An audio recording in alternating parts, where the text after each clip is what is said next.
Bible, and that didn't turn out well. It's a secret, but it's an open secret. It's plain to all, but only a few see and understand. Then don't you understand this parable? Then how will you understand any parable? It's a secret, but it's an open secret. It's plain to all, but only a few see and understand. Then Jesus said to them, don't you understand this parable? Then how will you understand any parable?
It's a secret, but it's an open secret.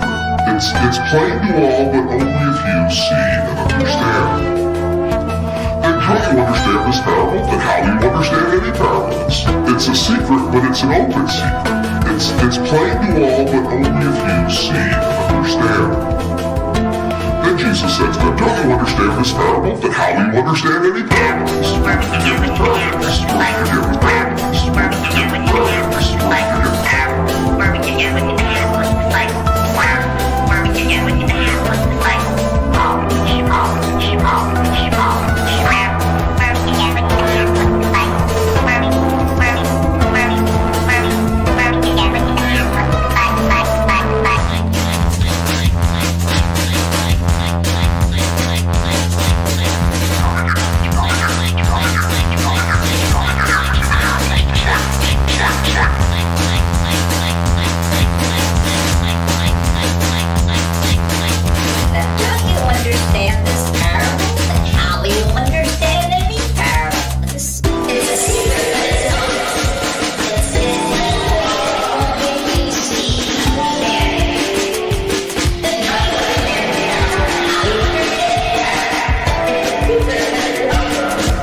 What's I up, think I nuked everybody? myself for a second. All right, there you go. Let's get rid of Brother Clyde.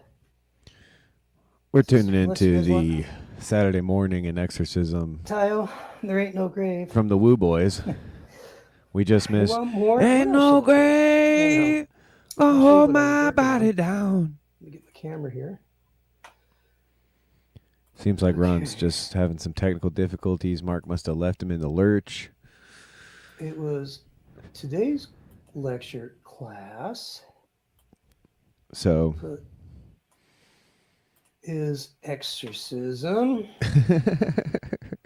Mark And or I'm Ron's gonna give us a share. exorcism class apparently. Well, we'll check back in on them in a little while. See what they get up to. In the meantime, been working on a little something. My computer's dreadfully slow, so you'll have to be patient with me. But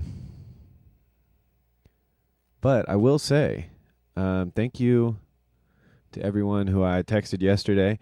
Had a little medical emergency with the wife. I realize you guys can't see me. I should probably fix that.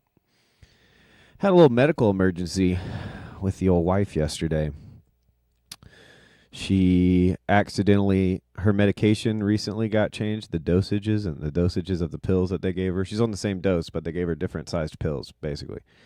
But she took the old amount, and we thought for a second she might have OD'd because she realized she did it when she woke up in the morning. Didn't have any too crazy of symptoms, a little rushing heartbeat, but there was a potential for hallucinations and or seizures. So I ended up calling poison control, blah, blah, blah, blah, blah. We took her to the ER. They watched her basically all day. She had to just sit in a hospital bed till 5 in the afternoon, 5 in the evening. And then we got home, and she was pretty much fed up with yesterday, so she just kind of went straight to bed and just chilled for a little while. And I was going to stream last night, but decided not to. But yeah, it wasn't a too big of an it was an emergency, but it wasn't it wasn't life altering, or it was life altering but not life changing, we'll say. So got all that sorted, thank God. It turned out to not be anything really at all, just a inconvenient day in the hospital. But with that being said, I do. And hey, CW, hey, Tayo, hey, Josh, Liska. Little birdie told me that Neil, Daedalus, and CW may want to duke it out on today's Saturday cookout on the concept of thought as such. So not sure what they would mean by that. They'd have to speak very slowly and carefully for us to understand.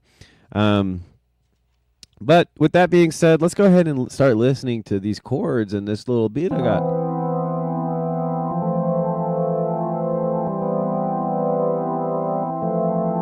Neil Daedalus, known liar. Thanks for clearing things up, CW.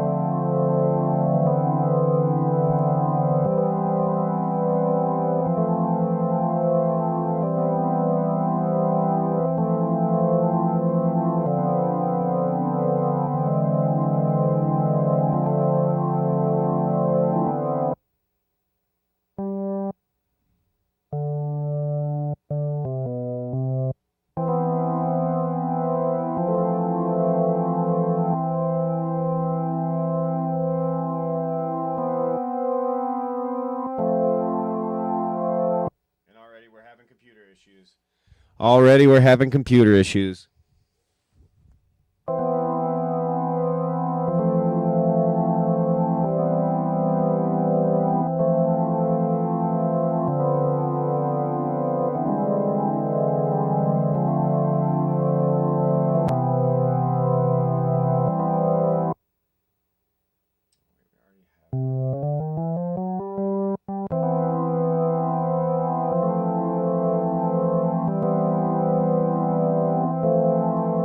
Take off this jacket. Pretty much everywhere is going to be hot. Well, I guess I don't need this jacket.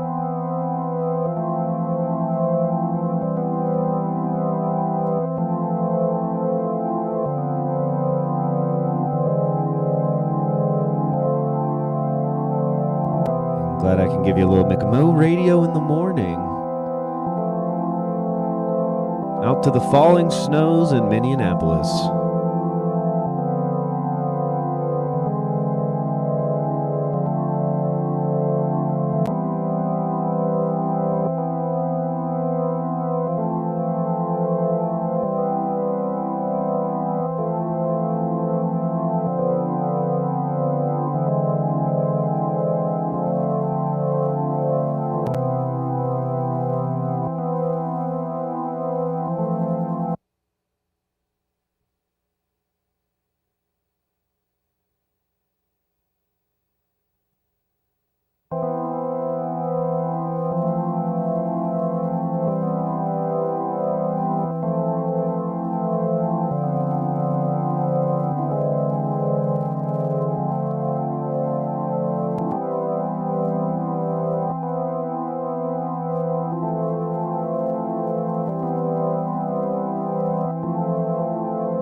We're doing Baroque rules today, guys. No parallel fifths. Yep. Tayo gets it. Praise the Lord. Mrs. McMo is well. She's well with my soul.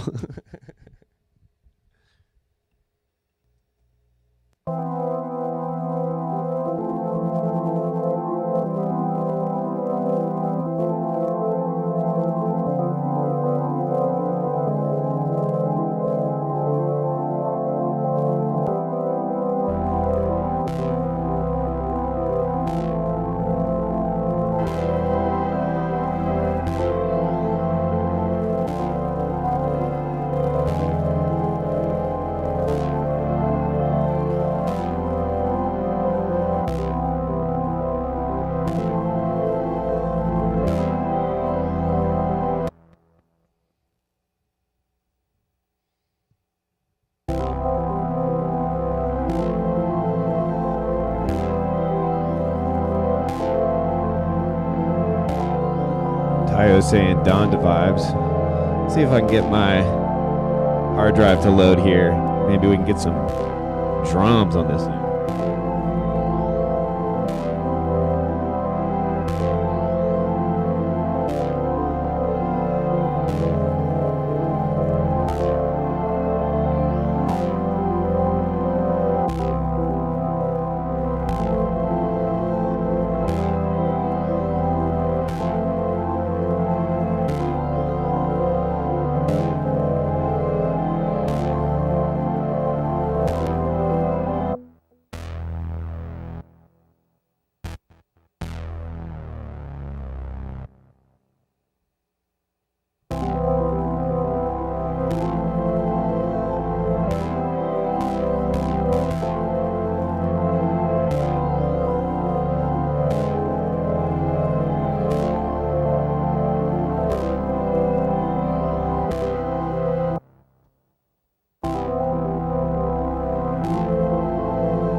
There have been rumors of talks, of conversations revolving around ideas of me doing something like DJing at some point, perhaps at Midwestuary. More to come.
Neil's here.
See, Neil's out for blood, CW. I told you, brother. I told you, Neil wants to have at it.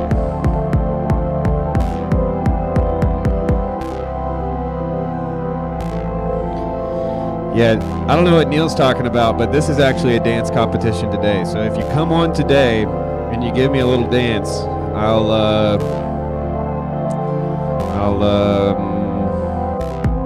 well, if you want to know what I'll do, donate to ko-fi.com/McMosav.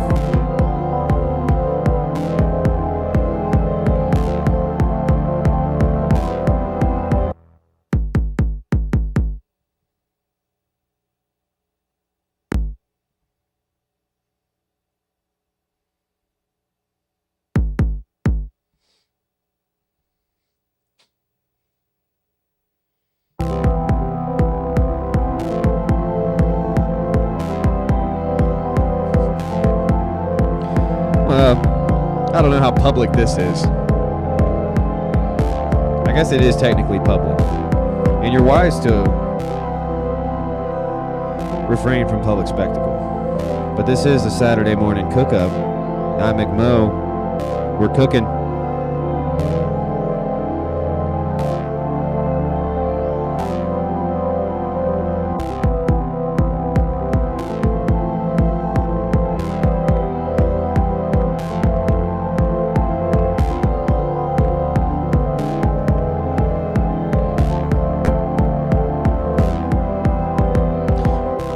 not off tempo, Yon God. It's just a triplet. It's just a little triplet for our buddy young guy. He don't like it at all, but we're gonna keep doing it.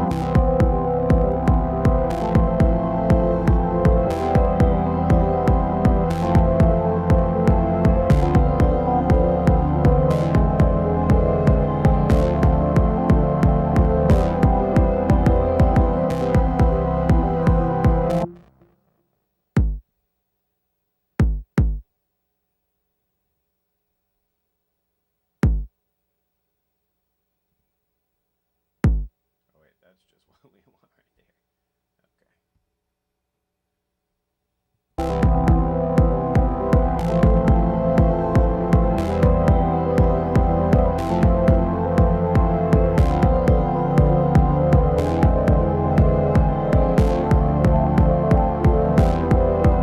Well, I did edit it a little bit. I did edit it a little bit, Yon. I did edit it a little bit. Maybe the comment came in a little late. My apologies, Mr. Yon. My apologies.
Man, it's getting hot in the comments.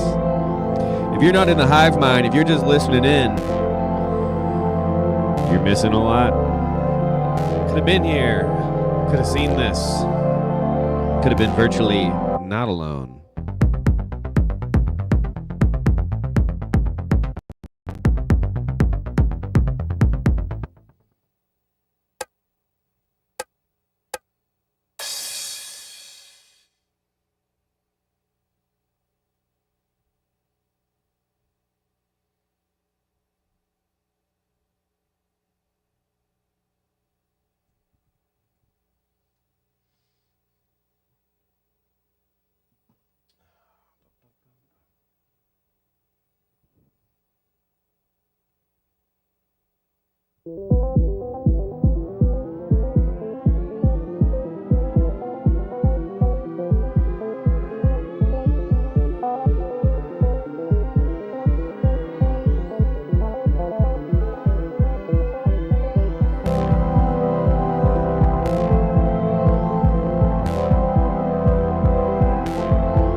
That might be a little too fancy.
Yeah, I think I'm gonna have to change that.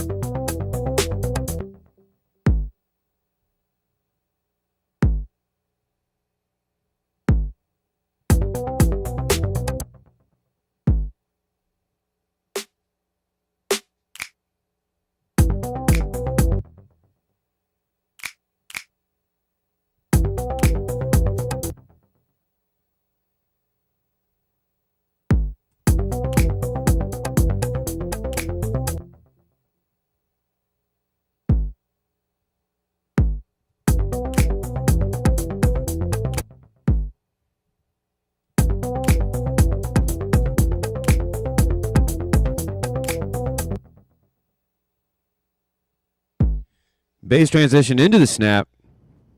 Let's see what we can do.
Shouts out to Yon God. Good idea.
check back in with Ron and Mark, see how they're doing.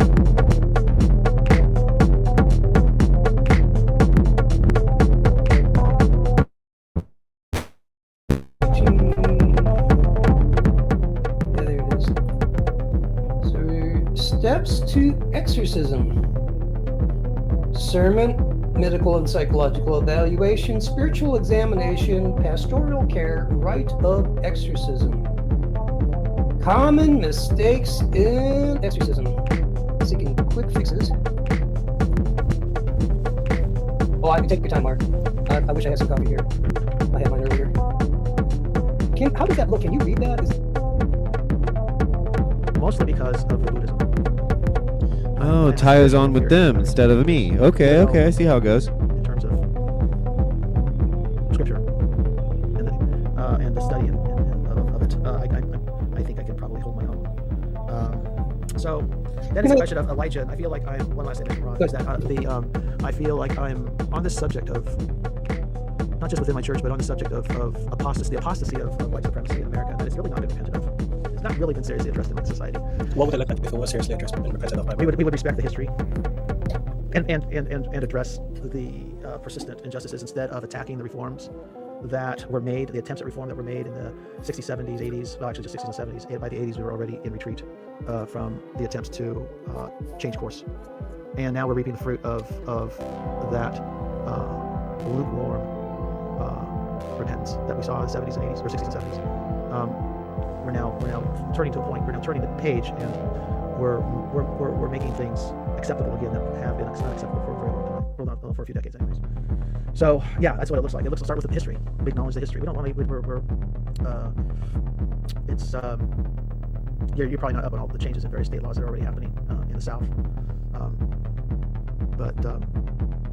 Yeah, the history is already being re-revised to make both race-based slavery and segregation look reasonable. Yeah, you're right. Definitely not up on all of that. But I do want to ask. You mentioned that you don't think that a lot of your church family, and I'm sure that's what they refer to each other as church family, see you as spiritually inferior, and you don't think they see you as being able to teach them anything.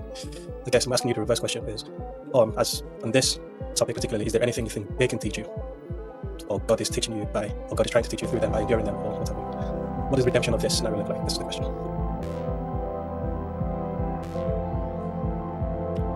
Well, there has to, the challenge with holiness is always when does it become unforgiveness? It's I think on this particular subject, I'm not sure. Well, look, I see the light of God in them. I think the Lord has. I think at times there is. Wherever I go, almost any church I go into, I see God working. That's not really a question or a problem in the people.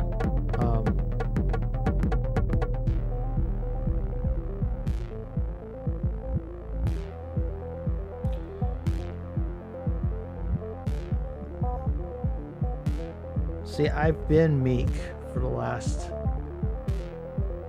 3 years, 4 years, however long it's been now. I mean, I've bit my tongue.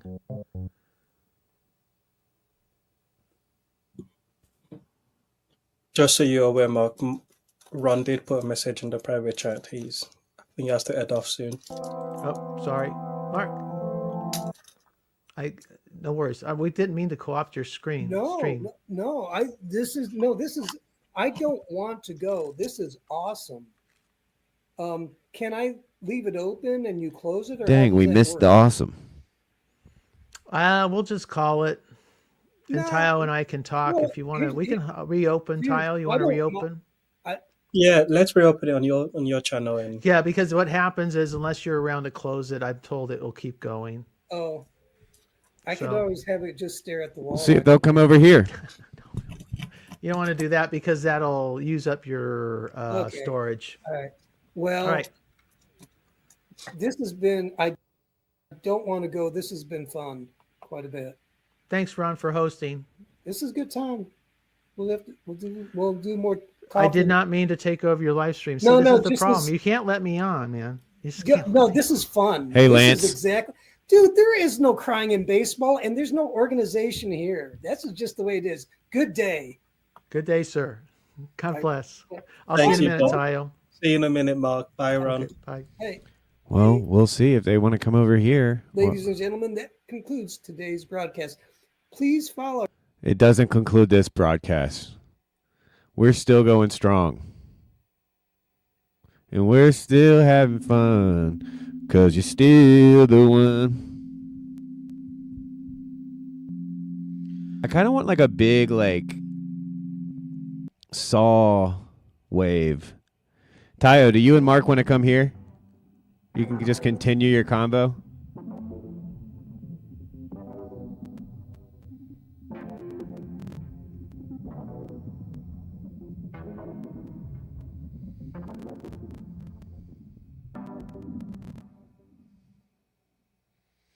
What do you think, Tayo? If you and Mark stream on his channel, I will gladly, play it in the background while I'm making my beat. But if you guys want to use this one, I will send you the link, Tayo, and you can send it to Mark. That'd probably be the easiest way to do it.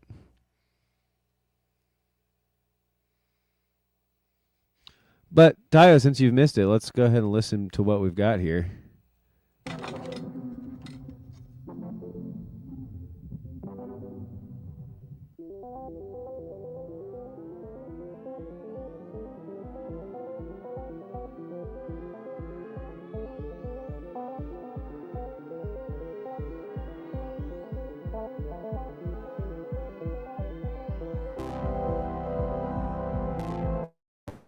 Love. It's not a question of love. It's not a question of forgiveness. I'd love, by the way, I'd love to hear Tayo. Yeah, really, Tyler. If Tayo can't have some wisdom on this. Yeah, really. Sorry, guys. Oh, by the way, Tayo, you were right, and you're a punk too. Because, well, maybe not a punk. Sorry. When you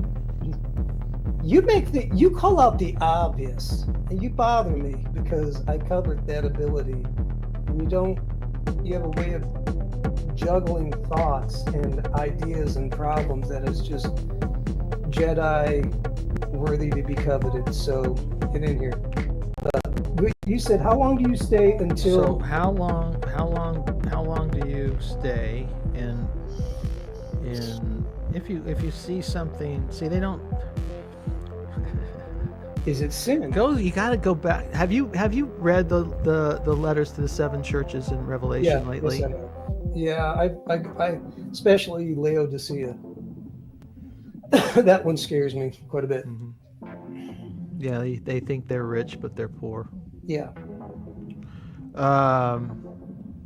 So what's your criticism of them? My concern is that they think they're rich, but they're poor. They How think they're so? Can you describe? no power, Okay. unholy, What do lots you of mean, ungodly ideas. What do you mean unholy? Unholy. Well, back to my controversial thing that with well, I mean, just ideas that just Okay. don't Hey, Ron. bring the gospel.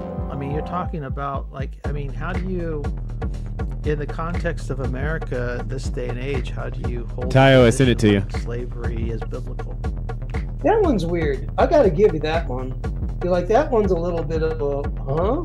Like, even my friends here are rednecks. They are straight. Not all of them, but there's some bubbas. And even They're not all straight. That's blanking stupid. They wouldn't. But this isn't a stupid person. Well, okay, so they've got one. Like the corner, a lot of corner people are very intelligent people, but they're almost proud of their off-kilter ideas. Yeah, that's true. It's off-center, it's different, Yeah. and it's a kind How of dare he. turn on, I guess.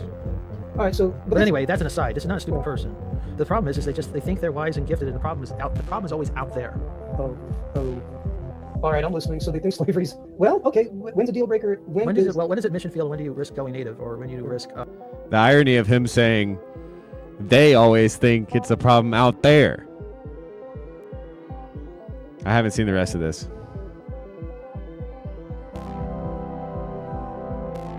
But wouldn't you know it? We've got the man, the myth, the legend, Dimitayo. Yo, yo, yo, yo, yo, yo, yo, yo, yo, yo, yo. What's going on? Welcome, sir. How are you? Doing good, thank you very much. Good to have you back on this Saturday chill stream. This is not a Saturday chill stream, Tayo. What This is is a Saturday cookup. Saturday cookup. The branding's everything. I've got no need to remain chill today. Today we can turn up if need be. Well, I saw that CW backed out of the Neil v CW cage match that you promised earlier. Apparently, yeah. Yeah, Apparently, so- it was just something Neil said to me in private that probably he meant as a joke and that I took seriously. Well, you We- will be disappointed, but Mark and I will serve as Okay, so underdog. did you send Mark the link? I did. He said he's here. But he's not in StreamYard. Did he just want me to post a public link? I was trying to keep it backstage, you know? I've sent him up. Mark, check the Discord link. Exclusive. This is a McMo Streams exclusive.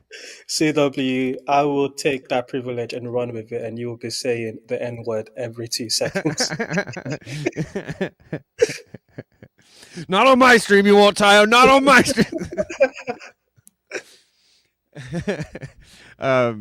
Oh shoot, I was gonna say something. Oh gosh. Well, I want to hear about the conversation that was so juicy that you guys needed to continue it without Ron's supervision. Well, okay, so maybe before Mark gets here, and actually he's the one that can speak on it because it's his situation, I can give a bit of a setup for what we're about to talk about. Mark's pastor told him that slavery, that he's going unorthodox. Oh, the man is here himself. I'll let him explain. Here he is. We no longer need the VNA bubble. Yep, we no longer need the VNA bubble since it is imminently obvious that we are virtually not alone. Mark, welcome. I'm so tiny. How did you get the little square so little?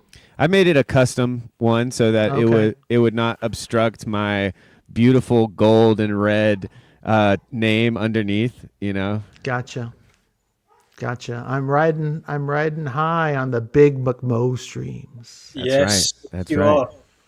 And So this is where we are. There, Tayo and Ron were trying to exorcise me. well, this sort of started from the House of Wu. I was up till 2 a.m. because it was just so darn entertaining.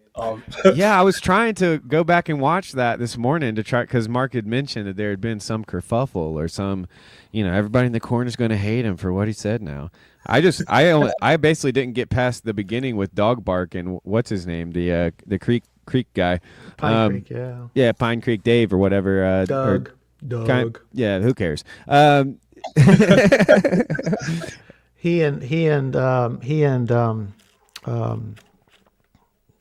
suddenly escaped me. Who's our resident atheist? Not T-Grog, but the young guy. I interviewed him.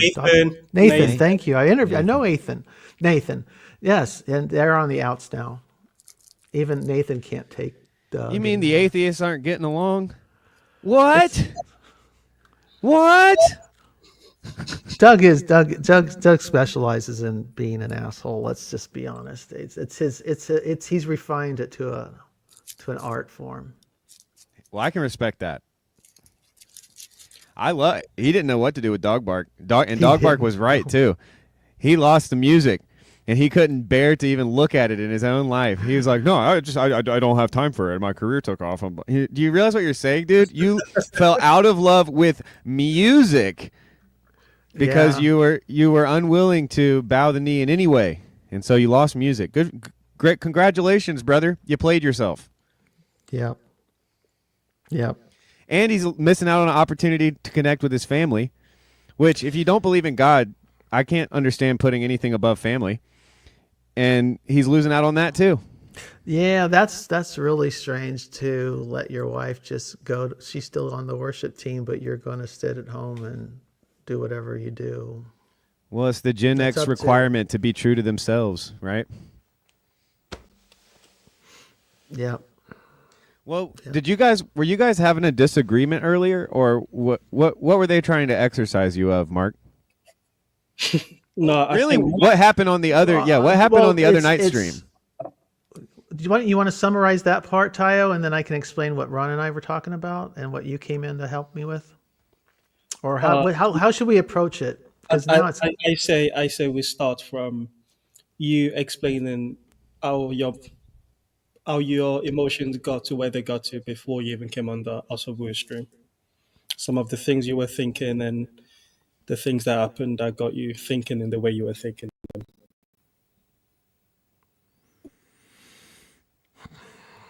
boy, I'm not sure I can go back to that. What I can say is this.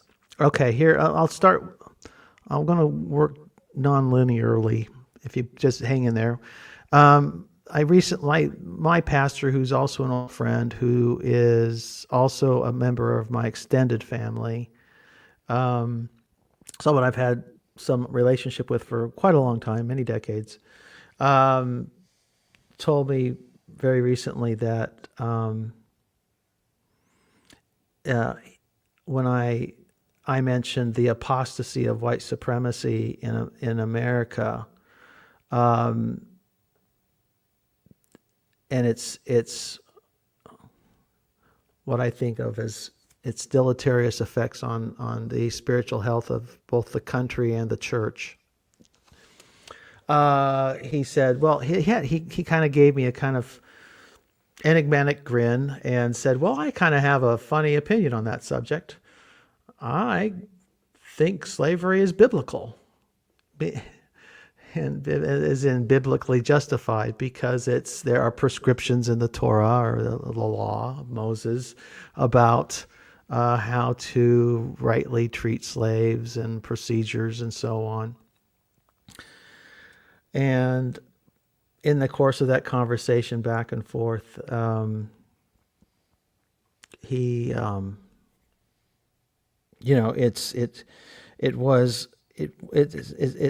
it's sounds really far out, but it's a biblicism with which it was a very fundamentalist sort of reading of scripture. It's in the Bible, therefore, it's got to be okay. And, as we know, Sodom and Gomorrah is in the Bible too. There's lots of stuff in the Bible, right? And Jesus on the subject of divorce. I mean, the thing that came to mind at that moment, or maybe a little bit after, I'm not very quick-witted, was divorce. Jesus actually gave us an opinion on a subject of the law of Moses on divorce. Well, it was an accommodation. Moses was accommodating the hardness of your hearts. I think you could say much the same for slavery in that case. And of course, but this just created in the what I've been dealing with that preceded all this was this subject of, like I said, the history in the House of Wu.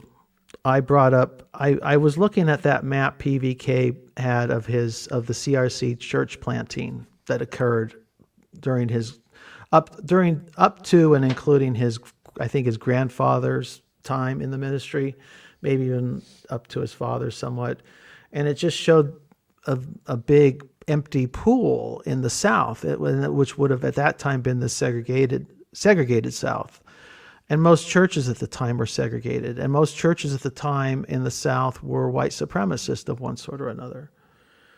Well, I think that would probably be where people would want to, at least people from the South would want to, complicate or complexify that particular mapping. Because I'd love to have the interaction because I've really not had that yet. I'm pushing, I'm trying to provoke it somewhat. I would like to have some pushback, but I want honest pushback. I mean, so when you they're say respectful of the history and the facts. Yeah, so there's a couple of ways to complicate it, right? Because for one, even during segregation, some of the only places that might be integrated would be a place like a Bible study or a church. And actually, wait, I might be thinking of more of like when I was growing up, because Yes, that's very different. Right, right. It's very different. My idea of growing up in the quote unquote segregated South was that there was a huge element of segregation, neighborhood by neighborhood, et cetera, et cetera. Socioeconomic level by socioeconomic level was probably the main differentiator. But I remember feeling like a sense of two things that were kind of equally true. One was which I could tell that the church, capital C, in the place I grew up was very, very segregated, that there were black churches and there were white churches. And then on the other hand, the only place I really ever saw black people and really like got close to them in terms of like relationally was at church, or at least that was the first place. Like my earliest memories and some of my earliest friends were all black because they were other babies at the church, kind of a thing. They weren't all black, but there was a large, a plurality, we'll say. And so I remember that kind of split thing for me. But then I'm remembering stories of like my dad growing up, and he was part of he's like your age, so for some of those first integrated schools systems, my dad was kind of dealing with some of that stuff, and it was a very different time. But yeah, when I remember you talking about that, and I don't know if the lens of white supremacy is like, I don't know if that's the right phrase to use, because I think that there was a level of race. There was a level of racism, but it wasn't. I can put some meat on the bones if you want. Yeah, sure. What does white supremacy? It's not necessarily an attitude, but it works itself out in the application of the law in the society and I'm thinking pre-1965. So it basically, you're too young for this. Maybe you may have never even heard the saying, but there was an old saying that went something like, if you talk to one white man might talk to another white man about making some choice. Well, you're free, white, and over 21. And it was a very common saying at one time, and now it's completely disappeared into the ether. Yeah, that is on the one hand, it's not vulgar enough to be a common saying from where I was from. But then it's also not. It's too Yankee, which was another thing I wanted to bring up which is like, at the time you were talking about, I'm not sure if Southern white folks hated more, if it was the slaves that they just had to free, or if it was those damn Yankees that made them do it. Right. I grew up with much more skepticism and kind of cultural. Not giving people the benefit of the doubt with Yankees and left coast liberals than I did, black people. I was much closer, to them than I was to somebody from New York City or L.A. Sure. Well, yeah, I think Californians, particularly in our period of time, in the last few decades, are kind of seen as an alien race in the South. And we may be. Whatever they say, they don't come in peace. But it's not. See, it sounds like I don't want to push. I'm not trying to push it all off onto the South. But what I found when I was looking at that map of PVKs, this is what got it all started. I was looking at this map of PVKs, going way, way back. And what I saw was it was a map of. The map, in fact, was just a map of how churches followed the migratory patterns of the Dutch within North America. And the churches followed. Where Dutchmen went, churches followed in America. And in this, but they completely stayed out of the South. And I mean, it was it was like you could draw a line around it and see that was the old Confederacy, and no Dutch went there for some reason. They didn't either feel welcome, or they weren't interested, or the opportunities weren't economically feasible, or who knows. Well, I think it's all of the above, right? Like, Right. Yeah. Oh, yeah. And the South was dirt poor. I mean, the South never really recovered from the Civil War until World War II. The Reconstruction era. It took 80 years, right? So where should we plan our church? Sunny California, where where they grow oranges and the cows get fat, or go south. But to me, if you were planting churches and you were evangelistically minded, to me, that would be a place to evangelize. To me, in my mind, it's not evangelistic. It's right. It wasn't any at that time. Not until PBK's generation, right? It's more like high church, right? It's a similar case to what the Orthodox would have to do.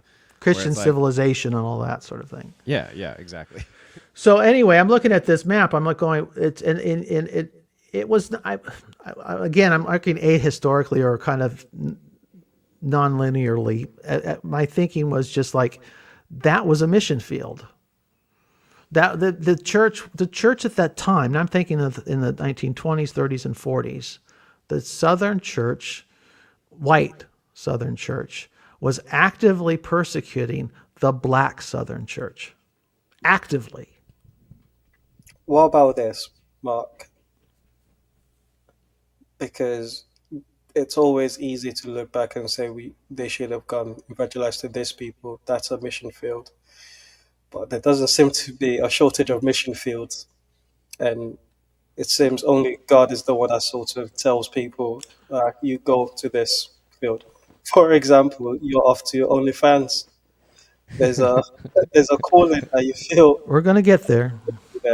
No, it's not that I'm not. See, this was part of a chain of thoughts, and I'm kind of trying to link the chains for you so they make some kind of sense. It wasn't trying to fix the past or even judge the past. It was just like an observation that a church caught in where do we see the churches, Christians persecuting other Christians explicitly condemned in Scripture? Revelation 2 and 3, 2:9 and 3:9 specifically. And he is condemning, in this case, the phrasing is, they call themselves Jews but are not. And they are, quote, the word is in Greek is synagogues of Satan. I think, though, you can translate that into the modern lingo and something that's less anti-Semitic and say, one, we are talking about Christians. What believers. Makes that anti-Semitic?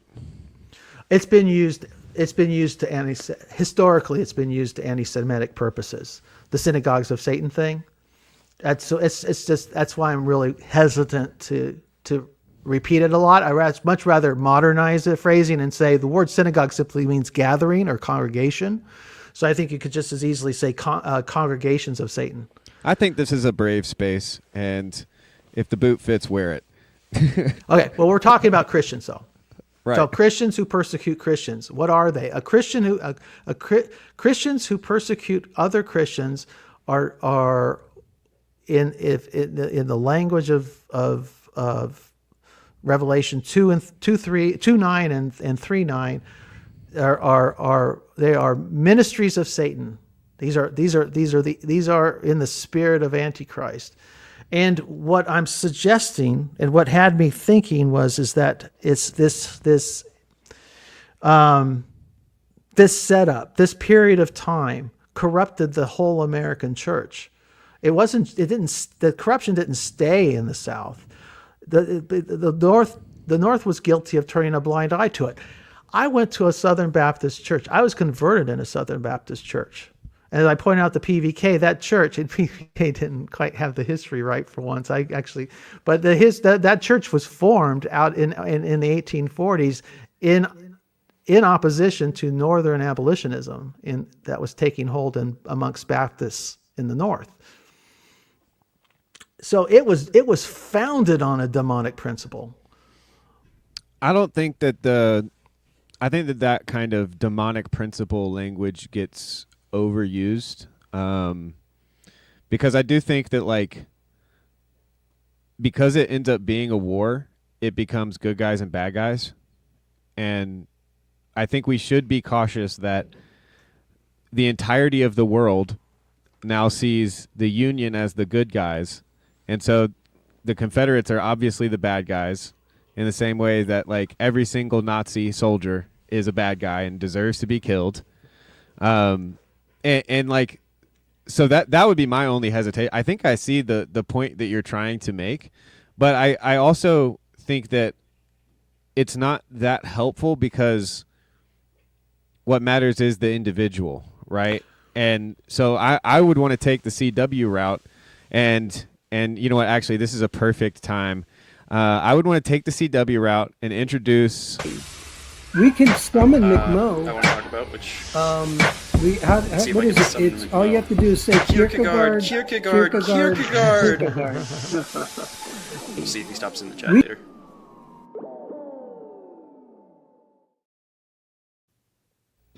That's been a long time coming. Well done. That's very pretty. That's very nice.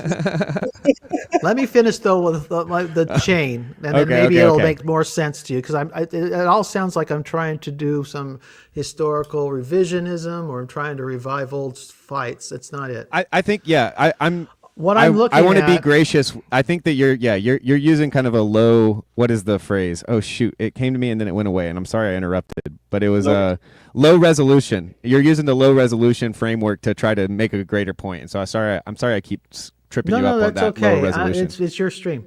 I'm just trying to fulfill Tayo's request.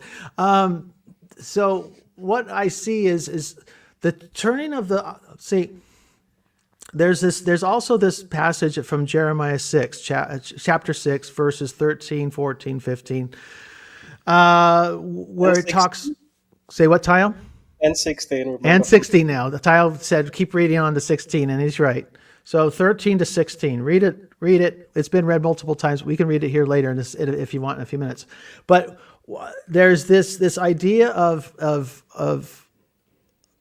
the priests and prophets are not addressing the wounds of of God's people as if they are not serious. They are not dealing with the wounds of the people seriously. They're failing in their ministry. And there is keeping with all that in the back of my mind, I'm also then looking at our history. And I'm looking at what really the American church fell into apostasy during this period. And I'd say on both sides of the Mason-Dixon. And because the whole country accommodated white supremacy, culturally, as well as within the church. The only church, surprisingly, most people don't know this, but the only church that was truly integrated from its beginning in North America were the Pentecostals. That's it. And they were really they were I don't know if they were actively persecuted for it, but they're kind of despised for it or looked down upon.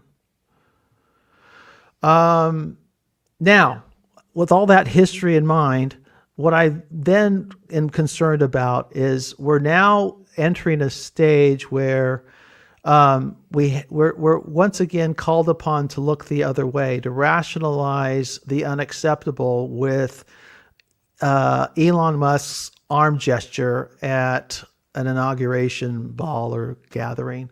And it's a gesture that's meant one thing for the last 100 years, and it's meant only one thing for the last 100 years.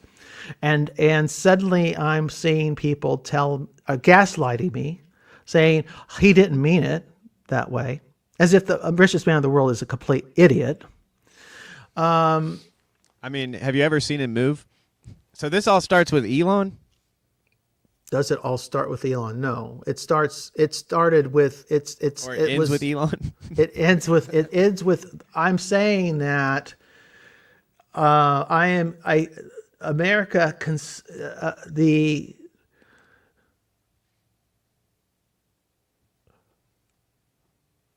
church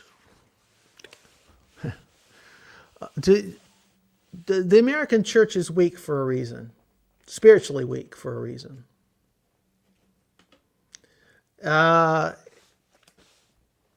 And I think that spiritual weakness has something to do with, both to do with our history and our our lack of repentance towards our history. We and now we're coming back to an era where we're going to be like a dog returning to its vomit. If you cannot call a thing what it is, that's of this nature, of the worst form of vile racism, then I think you really run the risk of falling into that sin again. Why don't you call it that and let the quote unquote American church die or not die, let it be known by its fruits? Like why'd you get on your soapbox for it? This Mark's soapbox reminds me of, and McMo, you might be the only one person in here said I'll get this reference. Show Baraka's Talented 10th Yes. album, which was basically his reaction to the white, quote unquote, white American church, evangelical church that had been basically funding what was the Christian hip hop scene at the time with the festivals they were doing, but unwilling to accommodate the more woke of which now has a different connotation nowadays, but at the time just means someone that wanted to talk about Trayvon Martin, which was where a lot of this sort of spread came out of. And he was pointing out the history that you're laid out of the SBC. That's where I first encountered that being rooted in racist origins, and that still being something that's not been resolved between the quote unquote black church and white evangelical church. So I don't think you're crazy in the prognosis, but when was the thumbnail for your for the chain is Elon Musk is saloon, you're going to bring in a lot more baggage with that, because it's the meme of it all. At this point, it's been covered to death, and everyone's got an opinion on it from whichever position they're coming from, and it's not necessarily all from linking back to the racism in the American church and the resolution or lack of resolution. Did the church ever have to come out against the original Nazi salute when the Nazis were doing it? It was done by the Klan first. Before Even the still. Nazis, it was the Klan, and then the Klan did a version of it. Their salute might have coincided with Mussolini. It goes back to really, I think, it's a 19th century thing, and they called it the Roman salute, but was picked up very quickly amongst proto-fascists and then the fascists, and then really it's meant one thing since Mussolini and on. There's a really interesting little Twitter thread that one guy, an educator of some sort, did on it. It's probably not hard to find, but it's the subject. It is not Roman. It's just called the Roman salute. But I just don't think it's. I think this. It's what I'm suggesting is that my concern is it's the same spiritual disease. Coming back, the disease of racism or the disease of like permissiveness, or that. I think that's for me the tension is like I'm not sure that the racism, even in the Southern Baptist Convention, that it was quote unquote founded on.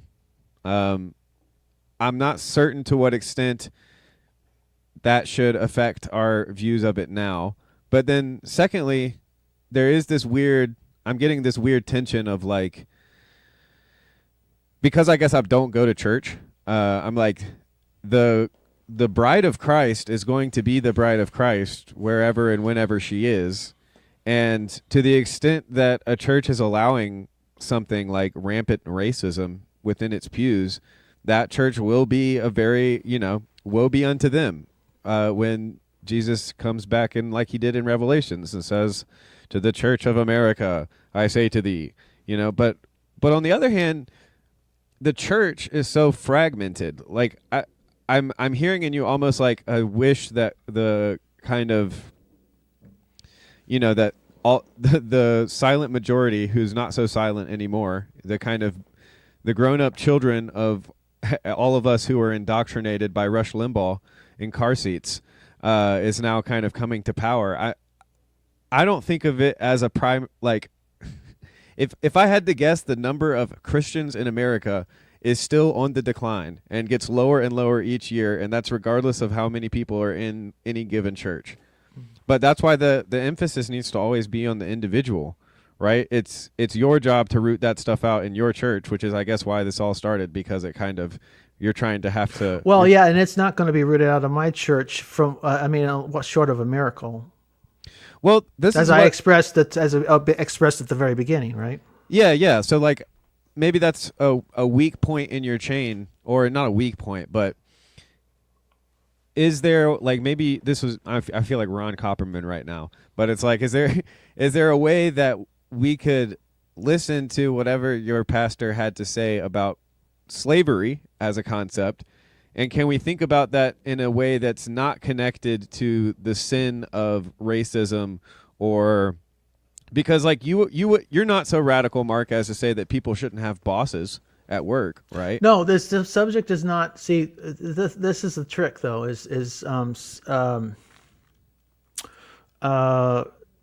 We think of racism as a feeling that we have towards people who are of a different racial history than our own, or color of skin, or something.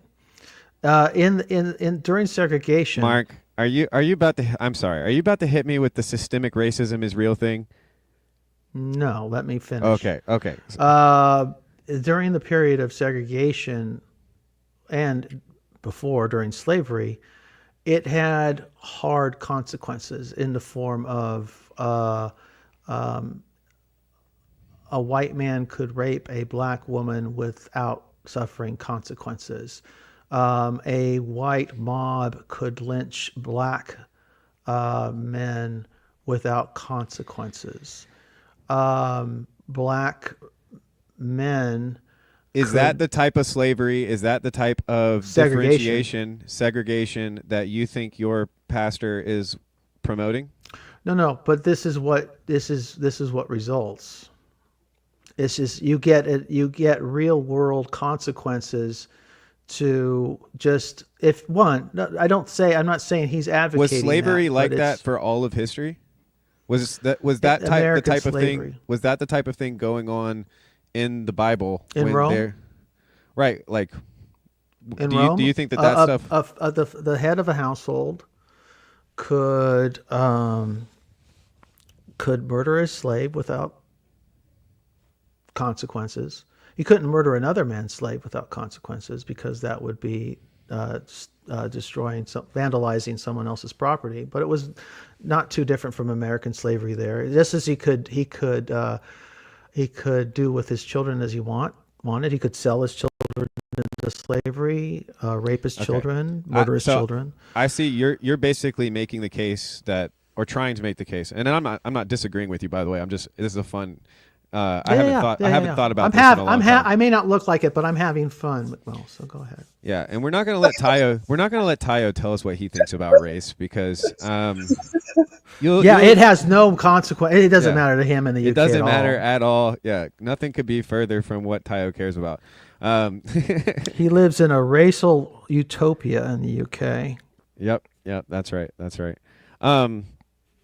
Okay, so yeah, I guess something that has been relatively triggering to me as of late is the kind of, it's a similar thing, and it makes me worried for the same reason that anti-Semitism on the rise makes me worried.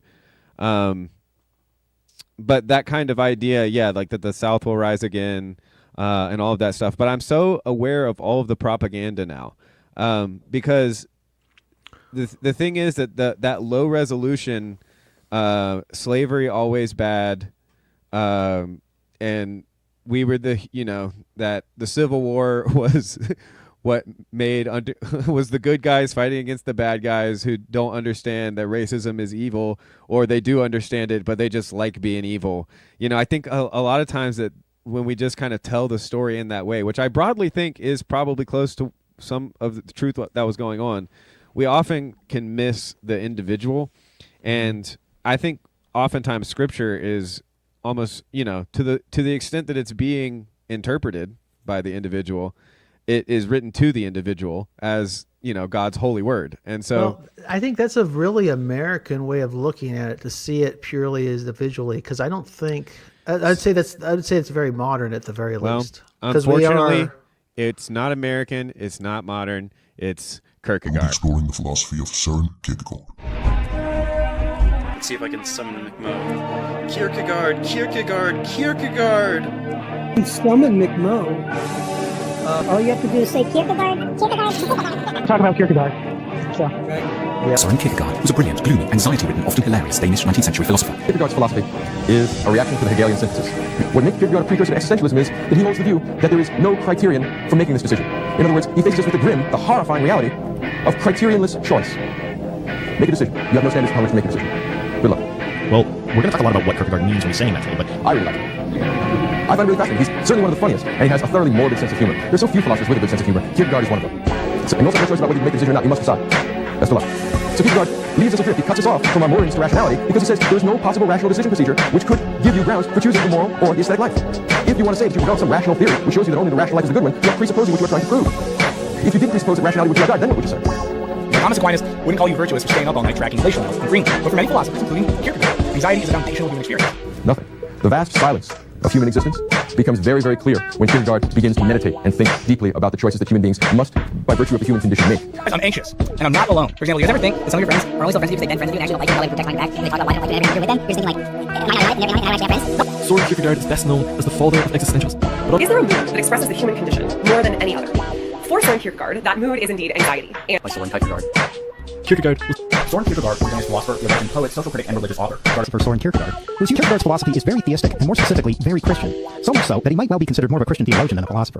But to understand both Pascal and Kierkegaard, we also need to focus on a more concrete issue than the issue of reason. We need to focus on the issue that was the central issue for both Pascal and Kierkegaard, which was Jesus Christ himself. Very few establishment scholars of either Pascal or Kierkegaard today dare to do that. They either ignore or patronize that focus and that center. Thus, they radically misunderstand both of these two philosophers. They were existentialist Christians, not Christian existentialists. For both, Christ was not an adjective but a noun. So we've got ourselves into a really stupid corner. Right, that goes without saying with McMo. All right, I'm back. I had to go a little potty break.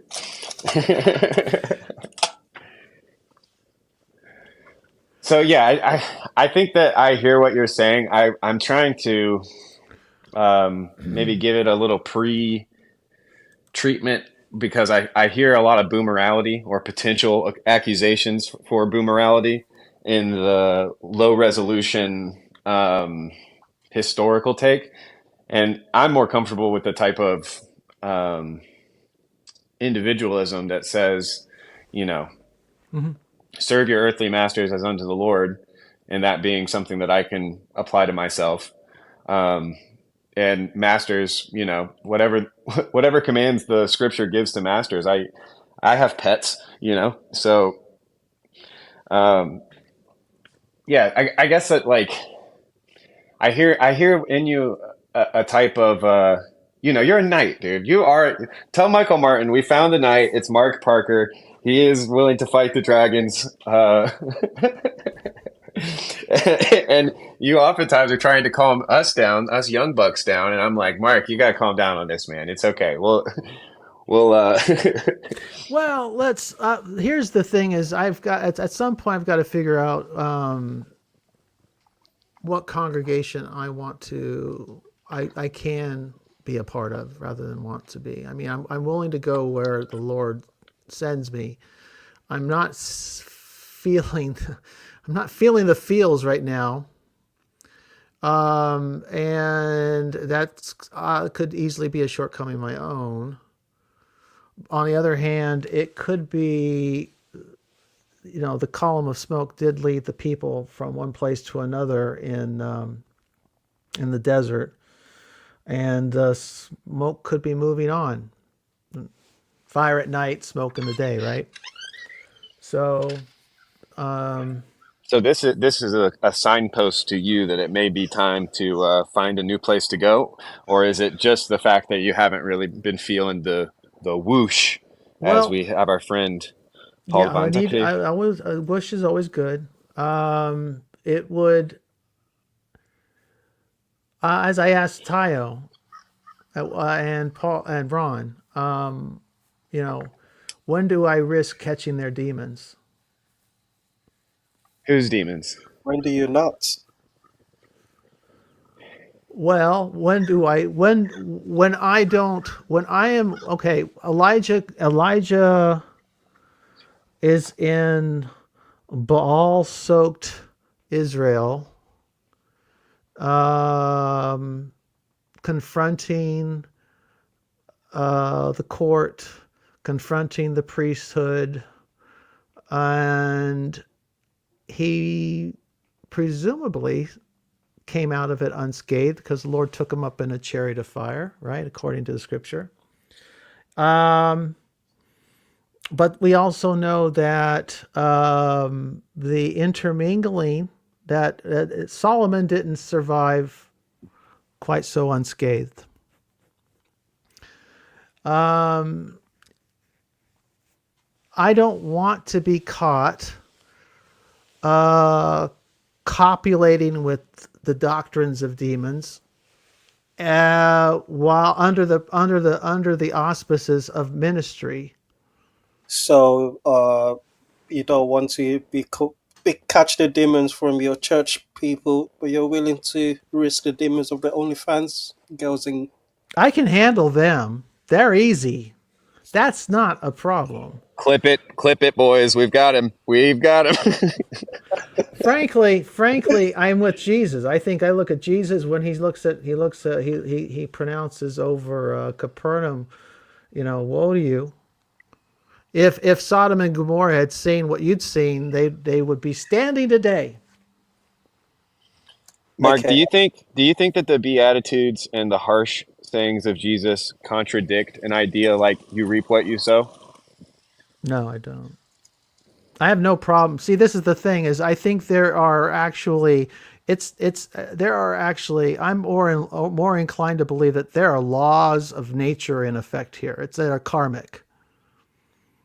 If I just sit silently by, let's just say, if I sat silently by and watched an old man beat a woman, not an old man, watch a man beat an old woman,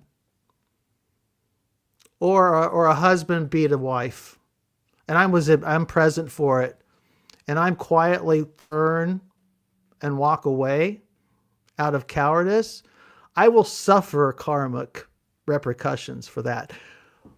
The blood of Christ notwithstanding. Now, what if you weren't standing there, but instead you saw reports of many women being abused like that across the nation on social media and other places of getting the news? Would you be would that be something that you would beat yourself up about as much for being a coward? You do no. I think you have to. You have what is it? What was what's his name? J.D. Vance's circle of his concentric circle. His Latinized phrase for that. I don't remember the phrase for it, of prioritizing of loves.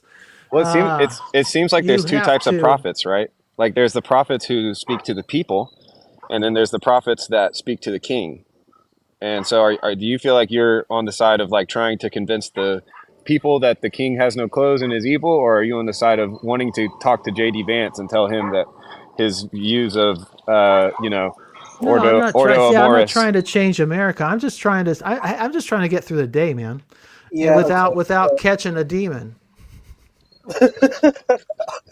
But Well, you're with Jesus. If the OnlyFans demons I am aren't going with to get to Jesus. you, the demons of your Those are racist little puppies. church is Those going are to be okay. puppies. People who have sexual issues. Those are people. Those are victims. okay, I'm Mark. talking about people in ministry who are not doing what they're. Let's read that. Let's read that Jeremiah 6 passage again, shall we, Tayo? Mark, 1 second before we do, and when we do, we have to read the verse 16 because I think that's very important. But before we do, the demons that you speak of, that you're worried about catching, I would be more worried, or well, be more willing to believe that there were any threat to you if you sounded convinced by any of the arguments. It sounded like you've got more arguments against these demons. Fair So enough. you're not you don't seem to be in through a bit of being intellectually captured by the uh advanced type of Christians. But it does seem like you're being called to love these people that claim to be Christians Mhm. and are not in line with the way in which you think Christianity should uh, be lived out, both individually and in terms of responsibility to loving the stranger.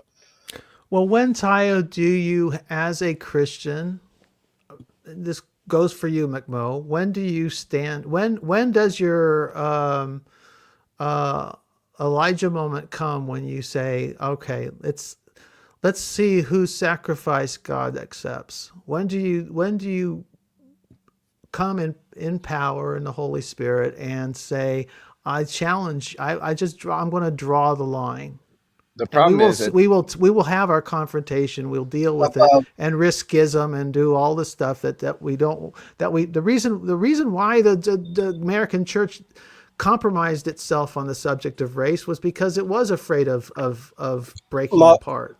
it's to answer your question, and I'm going to answer from the story that you're speaking of. It's about 3 hours after or before I cried to God about the female priestess, and God tells me to take a nap. There is a there is a pattern to the story.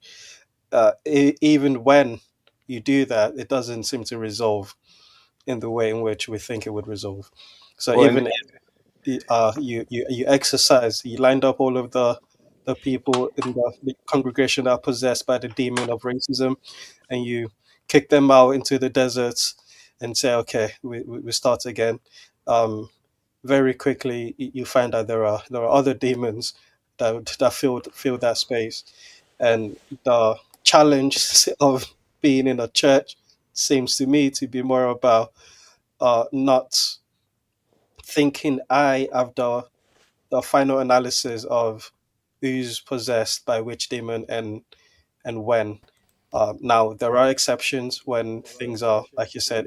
If there is a husband that's physically abusing his wife and children, that deserve to be called out publicly, and more than a conversation needs to be had and Yeah, scrutiny. it's not. I would reverse it though, Tayo.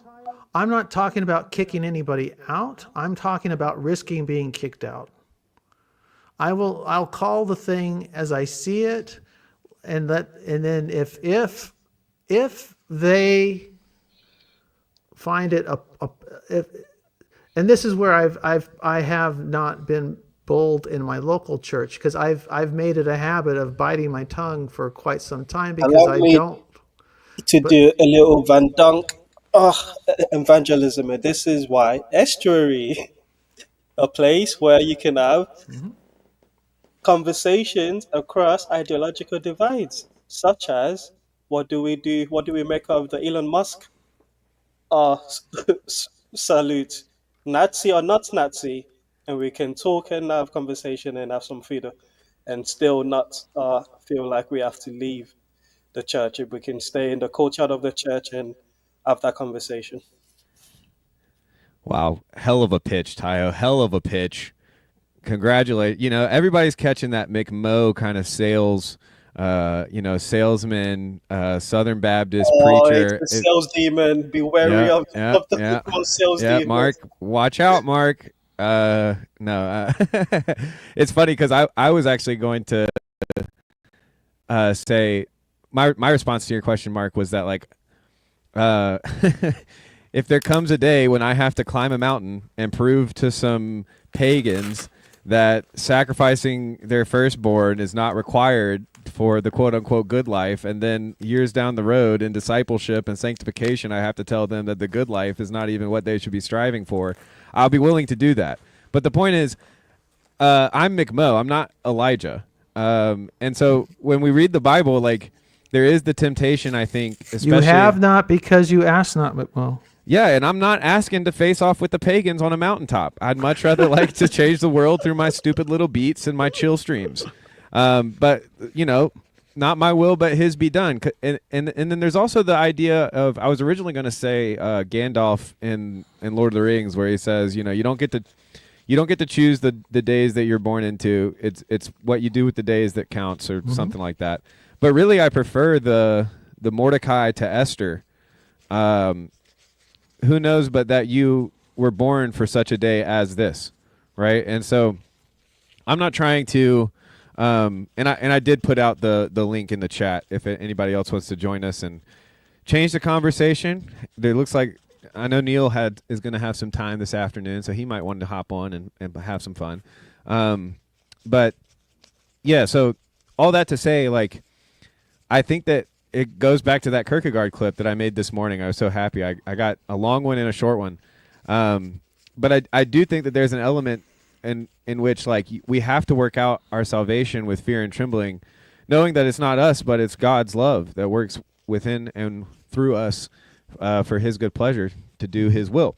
And so I think that there's like if I'm going to rebuke you for something, Mark, or disagree harshly with you, it's going to be more on the passion that can tip over into histrionics or worry that America, the American empire, is somehow headed for the flames. And I'm like, yes, the American empire is headed for the flames. Yes, Christendom in all of its whitewashed tombs and sheep's and wolf clothing is headed to the flames. And so fear not, like, you're with Jesus. Like, you don't, if there's any place to not worry about demons, in one sense, it's next to Jesus.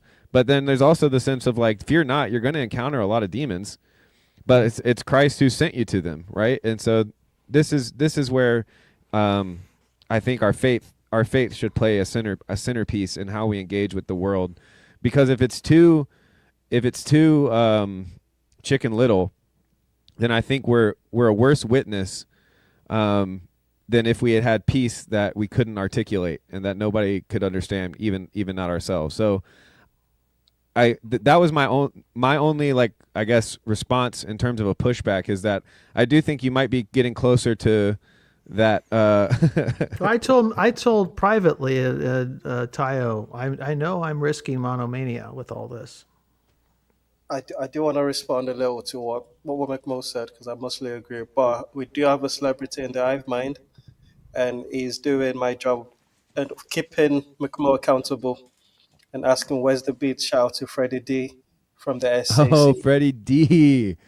We could take a little beat. We could get back to the beat real quick if you guys. I haven't been working on it, but we can listen to it if you want. Let's do that. All right. Sure. All right.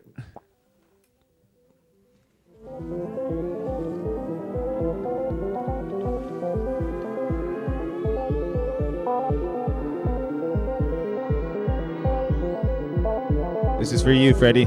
Actually, this one's not. I didn't make this one for you. But since you're in the comments, shout out to you. Shout out to Freddie D of the SAC.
Oh goodness. Oh goodness. Oh goodness. That was about the least smooth transition I think I've ever had in my whole. Oh no. Yeah, that was close to like day one in terms of. Oh man, Tayo, you got me into this mess, brother. You got to get me out.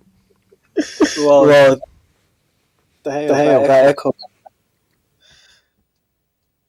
Should be good now. Yeah, we're good. I was gonna say even the greatest. Kanye did release Vultures, so you know. But Mark, I know you say you have to leave in a bit. Just to give a bit of a summary from where we started off, from the House of when was that, Thursday night, Mm-hmm. to the Saturday cookup.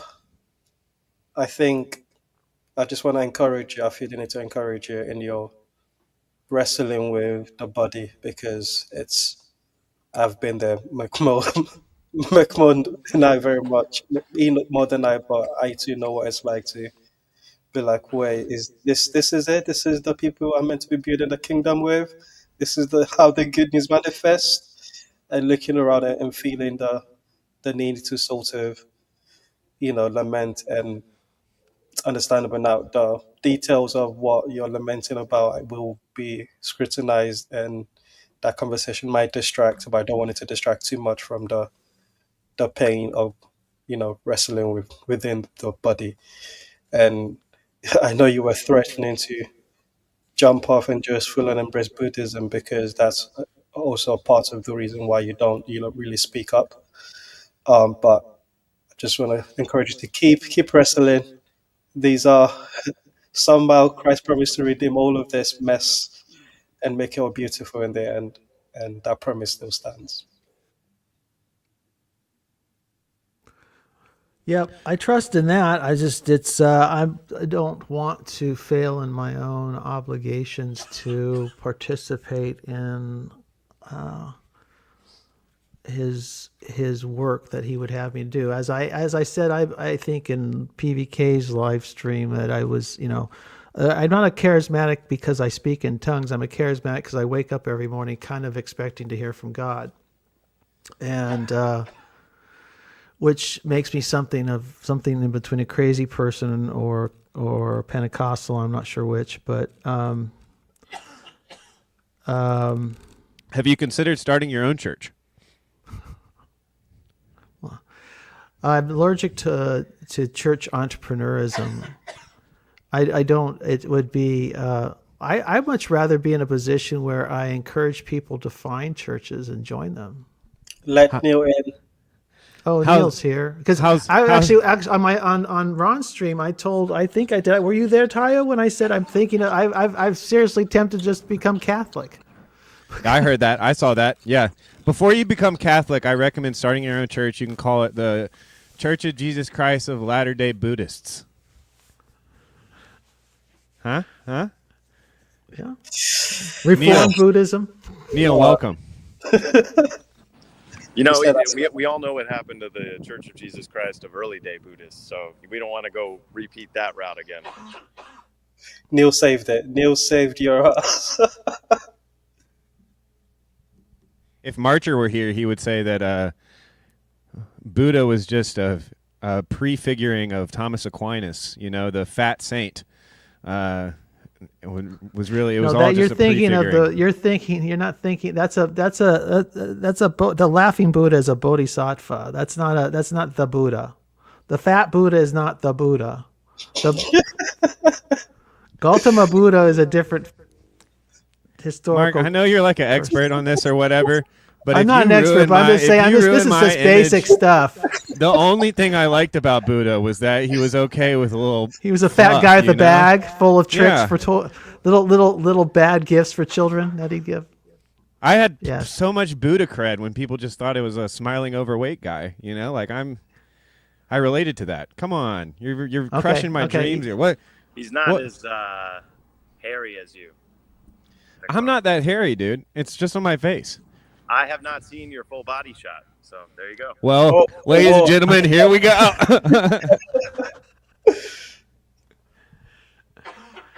Neil, what do you think Although about racism? we haven't joked about our sweating in a while. I do remember that was one of our first conversations.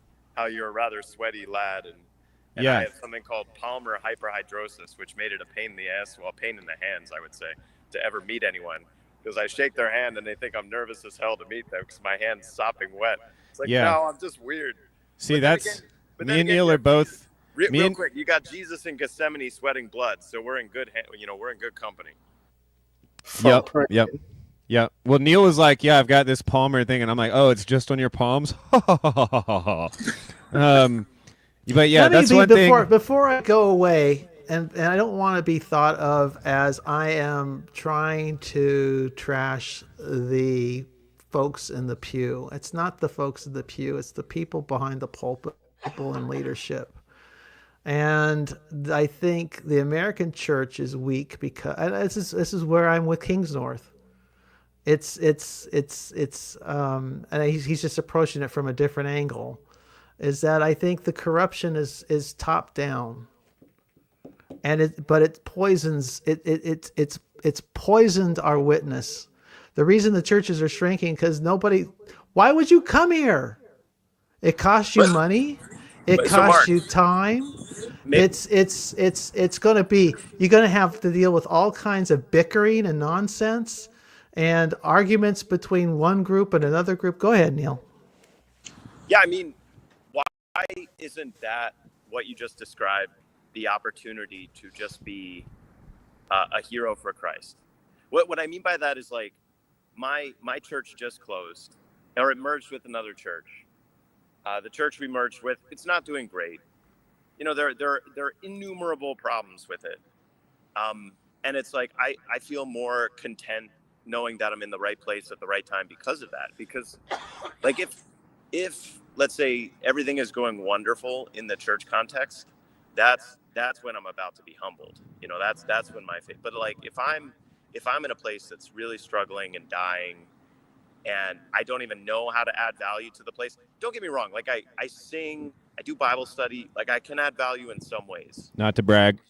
But yeah, but like if I have no idea how to solve the problem and it's going down, you know, like with me, like I'm probably in the right place. So I'm somewhat of an absurdist maybe. But like the way I figure it is, the worse the situation is, the better Christian I'm able to be. Like you can't actually reach your you can't reach your full capacity as a person, let alone a Christian, if things are going well. You can't do it.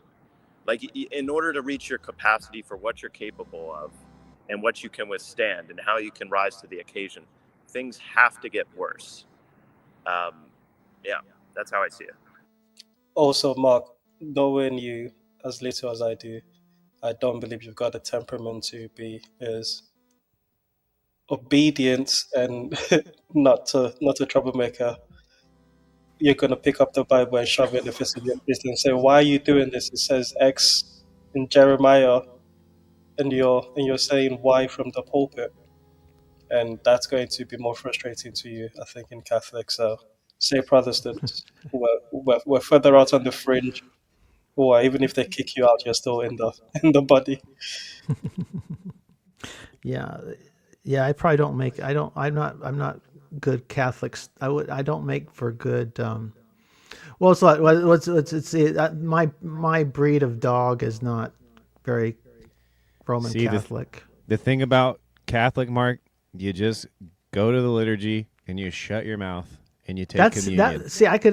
I could handle that almost. It's like if you just take all that. That's why I said the benefit is they got the magisteria. It's like, yes, just get this off my plate. If I were you, Mark, before you write off Catholicism entirely, I would look up the closest charismatic Catholic church to you, and I would go to that and see. That's where, if I were to go, that's where I'd go. Yeah. No question. Yeah. I like the way we're both trying to pull Mark in for our own denomination.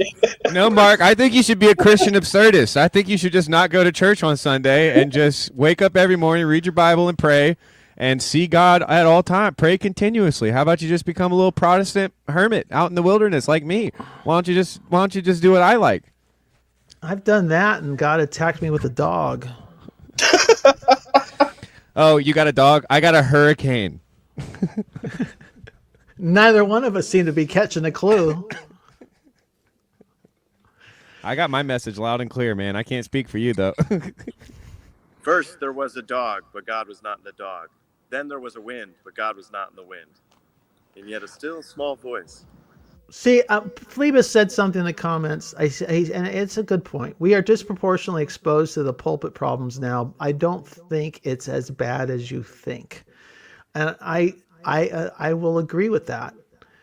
My concern is that we, with the reluctance, the fact that I have to educate Christian pastors, state the obvious, that Elon's arm gesture was exactly what it looked like and meant exactly what it has meant for the last 100 years, that we risk it getting worse, that we risk going backwards into I don't think the church is in. I think the church today, the American church, is less apostate now than it was 60, 70, 80 years ago. The apostasy that the church was trapped in the United States of that apostasy of white supremacism gripped the country, gripped the church, and the fruit of that was the counterculture. And now it continues to ripple out. I think we're purer now than we were, but we risk going back if we turn a blind eye to that nonsense. Well, I think it was just, Mark, I think that was just in-group preference everywhere.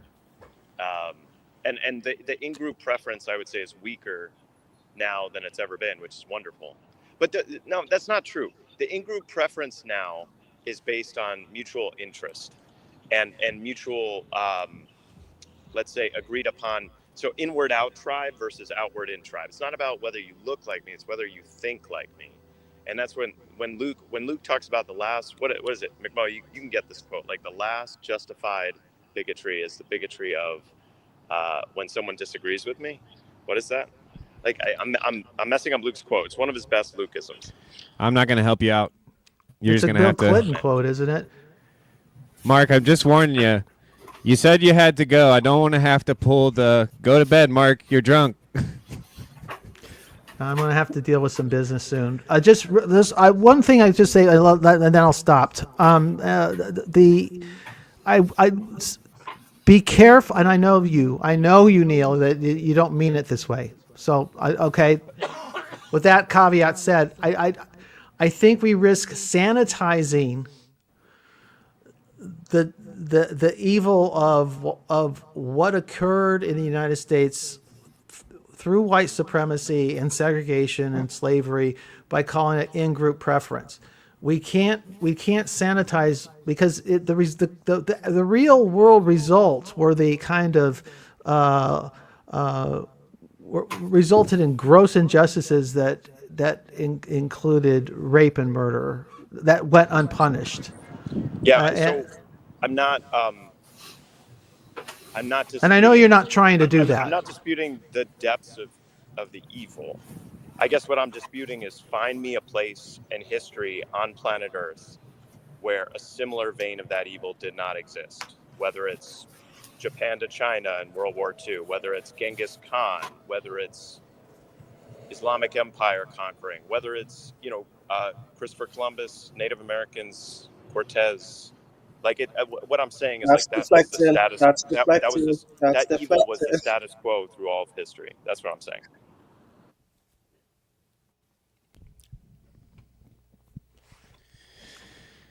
Good luck, Chad. Welcome, Chad. You come at the turning of the tide. What say you, brother? Hi, I feel better today. What are you guys doing? Are you guys auditing the sins of the past? Yeah, and actually, I gotta drop for a dance, and then I have a whole bunch of time. So let me drop, not miss my daughter's dance, and now I'll come back, and y'all can chew me out, and we'll go from there. I've got to Next go steps. Well, thank you, Mark, for joining us. Neil, we'll see you later. But yeah, thanks, Mark. I mean, I'm grateful that you. Well, okay, never mind. I'm not gonna tell you. Just kidding. Just kidding. I'll say it. Yeah, I'm grateful for Mark coming on. Just kind of getting things off his chest. You know, that's always okay and welcome here. I might ask never annoying do questions. that. I never do that. Yeah, thankfully, Chad is not somebody who does that frequently, or else he wouldn't be allowed here. I mean, what are we talking about? I was just took some water samples from my well. Apparently, there's like no water testing areas like close to here, so I had to. And if you get the thing, you have to like put the 3 tests in the like they have to reach their destination of the test site where they actually do the testing within like 30 hours. And so I had to go and drive like an hour and a half to drop this stuff off this morning. So I was doing that and listening to what was I listening to? Oh, I was listening to Chris Howard this morning and stuff. So I don't really know what's going on. What's up? What's up, guys? Hello. Nothing Taco. much, dude. I started with making a beat, and then we peeped over at Mark and Ron's stream. They streamed this morning, and so I was like, oh, let's see what's going on with them. And then it was like right when they were ending, and so I was like, hey, why don't you guys just come over here and continue your conversation? And so they did, and it was about, well, you know, we could attack it at the estuarily level, or at the participation level, or the perspectival level, or you know, all of the P's. But you know, Mark just had some things he was working through, you know, and he needed to go through his little prophet phase and the historian phase, and he was linking in this causal chain, and yeah. We were kind of poking him and listening, and you know, having some fun. Just Saturday cookup, just hanging. Mm-hmm. Nice, excellent, sweet. We should start a department.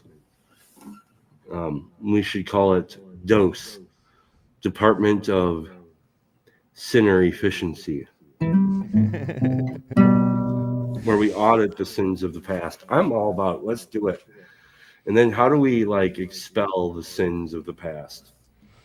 Like finally be rid of them, because we have to make amends, right?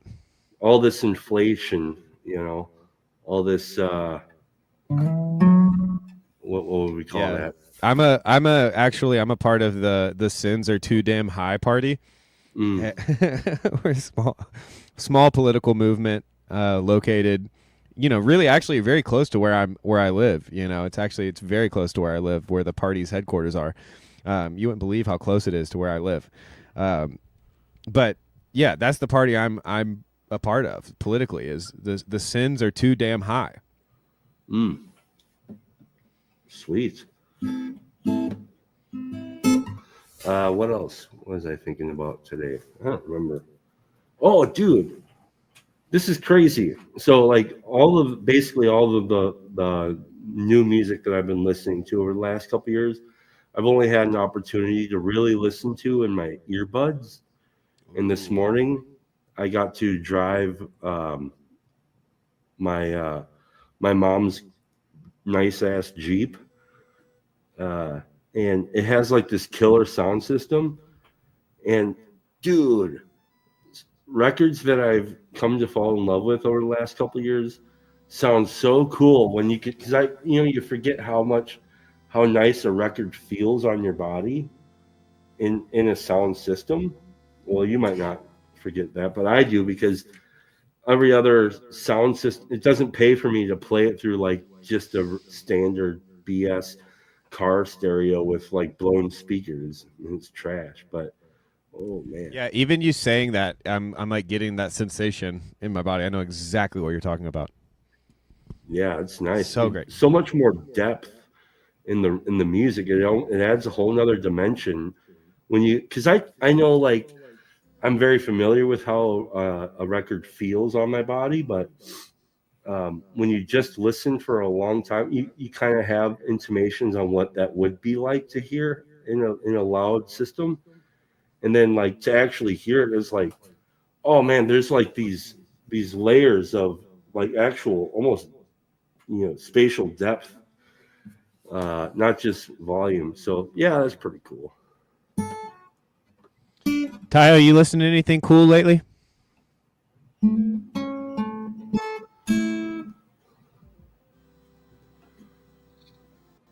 Yes, I guess actually. Tayo. Oh, you're What back. I've heard, yeah. CW is texting me, and I'm trying to text him back, but he's got like 3 numbers on my phone, and I don't know which one to text. It's CW, come play, brother. Come play. It doesn't have to be serious. We won't let Neil beat up on you. You can just chill and bullshit like us. Lance, you too. But yeah, what have you been listening to, Tayo? there's this Instagram account that I found that he makes chill soulful beats and puts old grime freestyles over them. So grime freestyles are very much a. And you haven't sent me this because I thought I did, but he dropped an album of those the Instagram things, and I've been listening to that. It's so good. Man, I got half a mind to just end this stream and go listening to them right now. Yep. Paul gets it. He says CW has established a parallel corner via texting. This is true.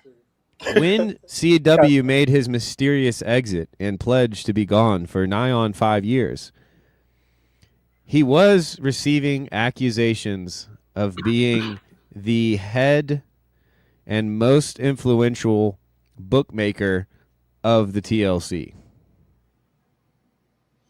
That's what the word on the ground was when he left. He left on top, people, is what I'm trying to say. The and his matrix of text, the body matrix of his texting is legendary. If you've ever received texts from CW, you do not receive a text. You receive a text with few words, and then many texts that follow with few words in every text. So, and it's very rapid too. It's like a machine gun text. Somebody tell PVK what I'm talking about. It's a kayfabe thing, Paul. Yeah, the bookmaker. I know what that is. Yeah, he's the one that puts the matches together. Well, he writes the narrative, the overarching narrative. Yeah, the booker. Yeah. He's got the text. Yeah, he does great work behind the scenes. I do all of my work in front of the scenes. If you ever catch me on a Discord, I'm a completely different person. Just absolutely 180 degrees opposite of what I am on screen. Excuse me. That's not true, but then I was thinking, is there anyone that's different on screen than on Discord and then versus in person? I mean, in person's different. Maybe screen to Discord might be a better jump. Yeah. I think that the screen to Discord is fairly one-to-one. You might hear people will say crazier shit, than they would on YouTube. Well, yeah, that I kind of had a little bit of smack in the face this morning listening to Paul Vanderklay's practice sermon, rough draft, yeah. Because I was like, oh, I don't kick the dog or anything like that, Paul, but man, it's hard being a man. I didn't catch it. Does anybody want to give me the Cliff Notes of Paul's? It was really good. Let's see how to give the cliff notes. It was very good. It was well, the one phrase that stood out to me was a little bit of a PVK dog whistle. Was Jesus does not make too hard of terms for those who seek Him. But if you just hear that in passing, you might think that it's like hippie Jesus. Yeah, Luke 7. But no, it's like He does. There are hard terms, obviously. Then we talked about the culture war of the time, I think, and That's my favorite PVK. It's when yeah. PVK gets to talking about the culture wars of Jesus' time, and now both sides hated him so much they wanted to kill him. Yeah, and they talked about raising the dead son of the mother, which I thought, okay, so the least of these. I was thinking about this idea about the least of these, and like I think the one person that didn't betray Christ or Jesus was Mary. And that's an interesting idea to think about. Well, I rather, my brain just did something, which is rather than take that on as an idea and actually, do the mental process of contemplating the fact that Mary never betrayed Christ. Unfortunately, my Protestant hackles went up immediately, and Yep, same. and Same, yeah. and my and the first thing that came to mind was you can almost see Jesus's first miracle, the way he kind of responds. Yeah, wow, me and Tayo are brain linked in order to. But honestly, like, what do you make? You've thought about it more than me. I'm just hearing it. So rather than us getting bogged down in some sort of like Bible off, like what about that was striking to you? The idea that Mary never betrayed Christ, well, and that she was the only one.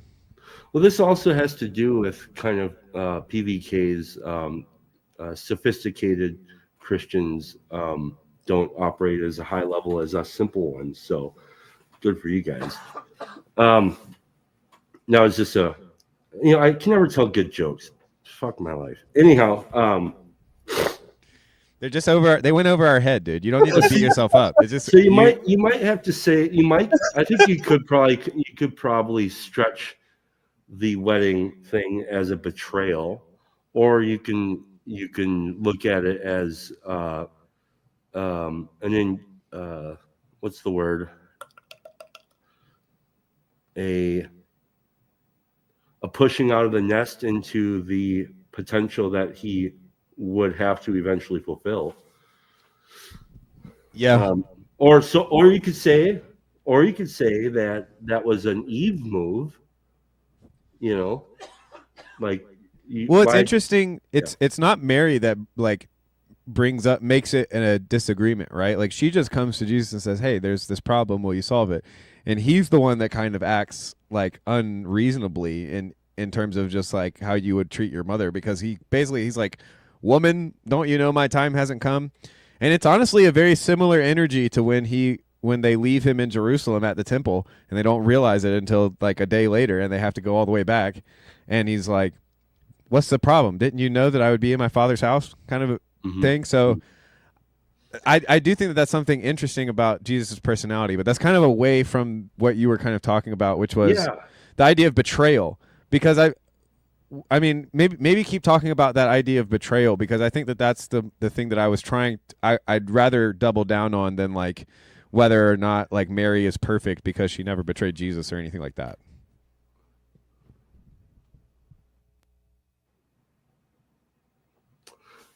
The thing that I was thinking about was, am I coming through? Because my internet's acting a little goofy. Yeah, I can hear you. Shut down the YouTube. There. Shut down. There. Okay, so I was thinking of, it's right around that same section, in the section that Paul's reading from, where the woman whose son has died. This was it. Actually, this is really crazy, because right before the same day that I had my conversion experience, where I heard where he talked to Legion. I was listening to this book, and in the book, this section comes up where these two parties meet. There's the funeral party, right? Of there's like a procession, a funeral procession of the mother, and then there's this. I think it's Jesus and his disciples, and they meet, and I think that's what it is. But to me, like this, to me is almost like a wedding in itself. And she returns the son, raises him from the dead, and gives her son back to his mother.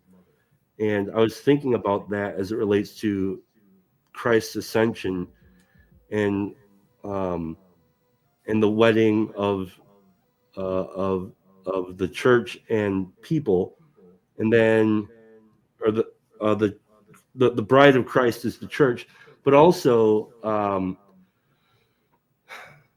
offering it back to the mother. Somehow I can't remember exactly how I was thinking about it. See, this is how my mind, it's just kind of like, and like little drips of ideas, but so this idea of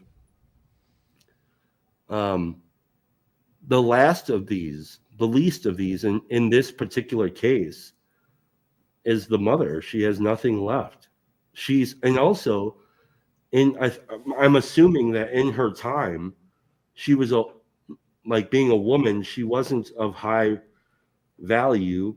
Like she couldn't, you see, like the way that historically we talk. Yeah, it's about hard to women. it's hard to be a high value male when you're in fact a female. I get it. Right, exactly. Yeah. So like when we talk about women in history, and especially as you go back then, they don't really have a status of people of their own person. And so she's kind of like the least of these. And so I was thinking about this, and that got me thinking about Mary at the cross, at the crucifixion, and thinking of her not being able to do anything about it because she doesn't have status as a person there, and she has to be by his side. Well, and there is a sense with which when she said before he was even born, "Let it be unto me," that she kind of knew that this was, that's the whole song. Like, Mary, did you know? I bet Kale Zeldin hates that song. That's one of Peterson's points, right? Every woman that brings a child in this world knows that they're offering their child to death in some way, right? Like that whole, I don't know if you've ever listened to Peterson talk about that. It's like, ooh. Yeah, that was one of those things that makes me not a Petersonian, because when it starts going into that, I'm like, you missed the point.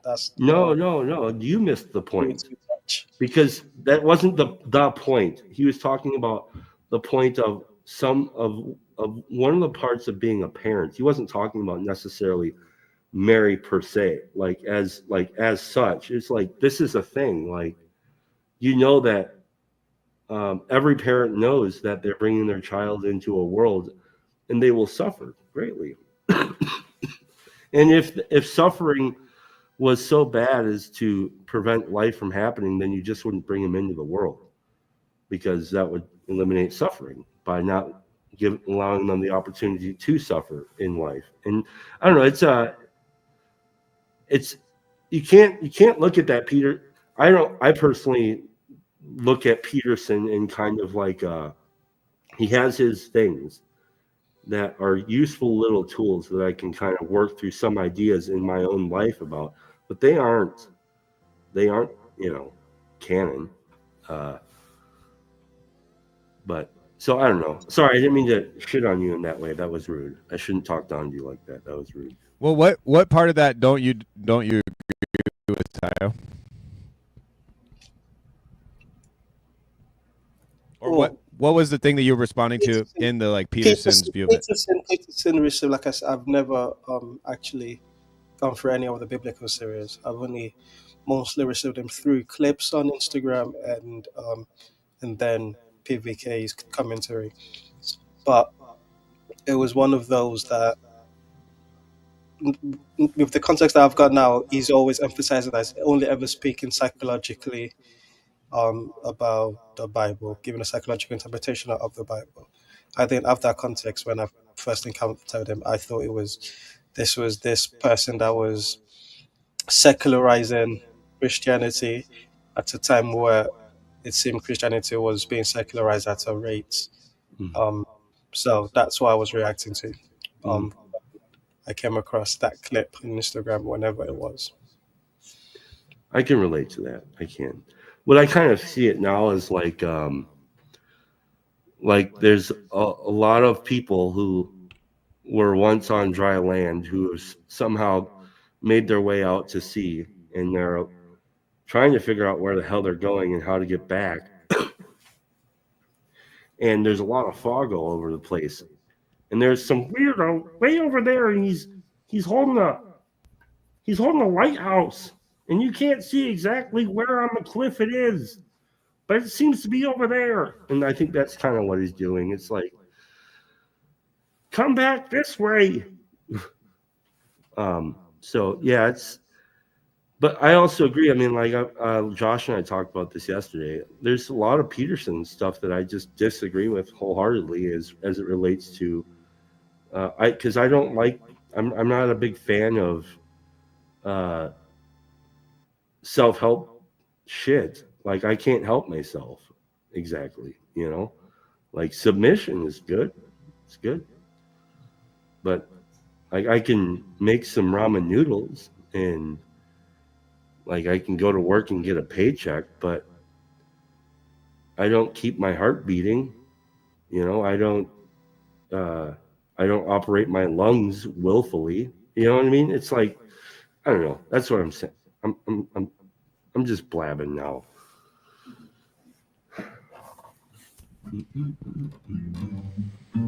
I thought it was a good blab. It was a good. What does Trump do? He does the weave. I think it was a great weave. I got distracted making music. I hope the audience was listening. But that's what we do here. We're just chilling. This is not your everyday live stream, just chatting, where everybody's got to listen very intently and try to understand exactly what the other person is getting at. No. What's the beat sound like so far? Well, I will play a little bit for you. Is there room for me to add? That's a good question. I think you'll have to decide. Okay. But here's the section I was just working on.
Yeah. It's something. What is that time signature? Why am I doing that? Oh, yeah, because in order for people to hear the music, I got to do a little loop-de-loop on my computer. The time signature is just 4/4, but then the last two measures of every section, I just kind of do a little triplet feel. Oh.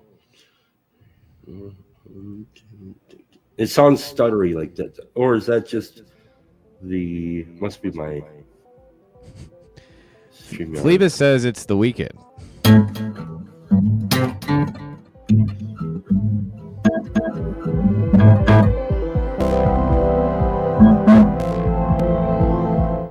Yeah, but that'll be, that's just a little tease. That's just a little tease. And now my computer's like dying. It's going I don't so think slow. I'm gonna be able to come up with something too much for that. I was thinking something kind of like try and make a little funky something or other, but I don't have a pick, so I'm having difficulty there. So I.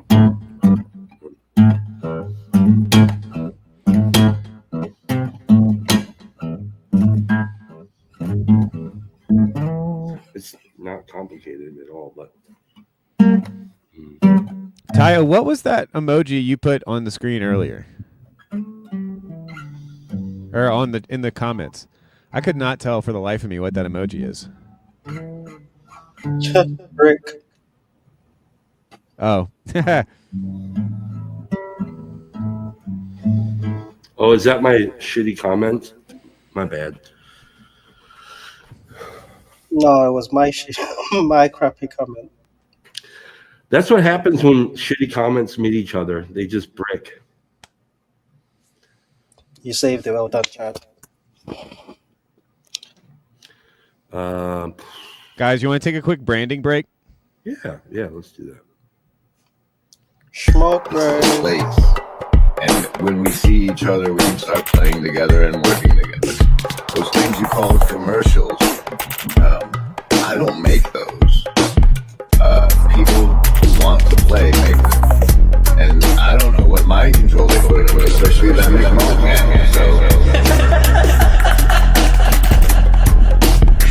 Gentlemen, this is the elimination course. My calling is to keep men out of the ministry. I consider my test a success when the blood is 4 feet deep and the bodies are floating around the room. That's amazing. Now, we're trying to gain people's attention. Before the people were able to commit to a follow, and again, I can't help but watch this and think. Things are riding us. Things are riding us. And it's increasingly obvious. Modernity sort of lured us into imagining we were in charge. That we were somehow in control, but we're not in control.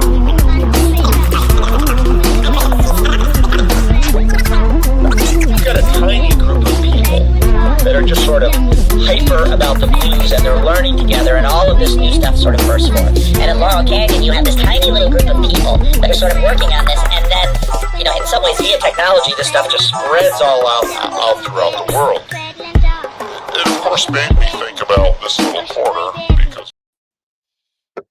All right, I cut it off faster. Oh wait, Chad's not here. Okay, Chad's back. Did you kick me out of there because I was playing guitar over your branding, bro? I couldn't tell if that was you or not, and so I was just making sure that it wasn't something else. But yeah, basically, I kicked you out because I didn't want you playing over my sweet, sweet branding. It is a sweet branding. Michael Sartori, welcome. What say you, sir? Oh, well, it's a riveting little conversation from the point when I jumped on a while ago. Back in the Mark days. Oh. Speaking of riveting, have you ever operated a rivet gun before? Yeah, like the little like craft ones I have. Nice. Yeah, rivet guns are cool. I still don't know if I completely understand how a rivet actually works. Like there's some mechanical things that I can wrap my mind around and recall, just in regular conversation like this. I don't think I can recall how rivets even actually work. You want me to try to explain it? I could. It's basically it. No. Okay. Oh, what a great first image! Someone should take a screenshot of that. Go on, Chad. What were you explaining? Oh, it's so you have like a pin, I'm and so then you chuffed. have like a little a metal that fits a sleeve. Part of the pin has another piece of metal over it. Part of that metal is part sleeve and then part basically button. And on the end of the pin is like a bigger head on it than the rest of the pin. So when it pulls like this, it pulls that sleeve and stretches the sleeve flat, and then it will then fill in the whatever hole that the rivet is in, and then it breaks off there. That's my very strange. Yeah, well, I mean, that's the way that by making it like a mechanical one that you can easily use, that's how they had to do it. But essentially, it's like a double-headed nail. So you put a nail through two pieces of material, and it's got the flat part. And then you could just, then you pound the other side flat, so it's flat on both sides. That's a rivet. Yeah. But that was just because of the conversation was riveting that you brought that up? Yes, you said riveting, and my head went to a rivet, and I thought, oh, I wonder if you ever operated one of those. Yeah, so many objections all the time to everybody. No, it wasn't an objection. It was like that was my left brain being like, oh, he said something I know about, which is like everything. No, that's why I thought the conversation was riveting, because it was saying things. Everybody was saying things that were sparking my brain in all these different directions or whatever. One quick point of what does Luke call them? He calls them administrative point. Dan, I don't know, but your kids and your wife are in the background. I'm not sure if you are wanting to share them with the world or if you're okay with. Give me a thumbs up if you can hear me and you're doing good. You can blur it out. I think that's an option. Well, you're backstage. Give me a thumbs up, Dan. Blink twice for yes, once for no. All right. Dan's back with us. I'll take you off on mute. Nap time is allegedly starting in a second. So okay. We'll see. Okay. I'll believe it when I see it. The rest in the back is picking up children. Oh my goodness, that is hilarious. We've all been there. I mean, I'm feeling close to a nap right now too, honestly. My phone died and I'm like, oh no, I got to run back inside to the motherboard. We're in the wild here. Yeah, but we definitely had a huge divergent on riveting. So I want to circle back to Michael to make sure that you finished your point. Yeah, Michael, what was sparkling? Which part of the conversation sparkled which thoughts? Well, I mean, I would say it's just this thing which the greatest sin of the boomer mind is racism, which is serious, and Nazis are really bad. Nobody's disputing that. But the reason, like my whole thing when I made that boomerality thing, is that the reason why there is some resurgence of that is because it was the thing that a bunch of hypocritical people kept harping on. So when they double down on it, it's just gonna backfire more. And because that's the real. I mean, I would say probably of all the sins that Jesus really had a hard time with, hypocrisy was the one, because that causes the most confusion. When you have people using the language of righteousness to manipulate people towards some selfish end, that just sows so much confusion in the world. And so, yeah. Isn't that what we're always doing? Can we escape the the morality judgment realm? Well, I think we need to be, we need to be humble. People need to, be honest and repentant. Well, that's in First John where it says, if you confess your sins, He's faithful and just to forgive you of your sins.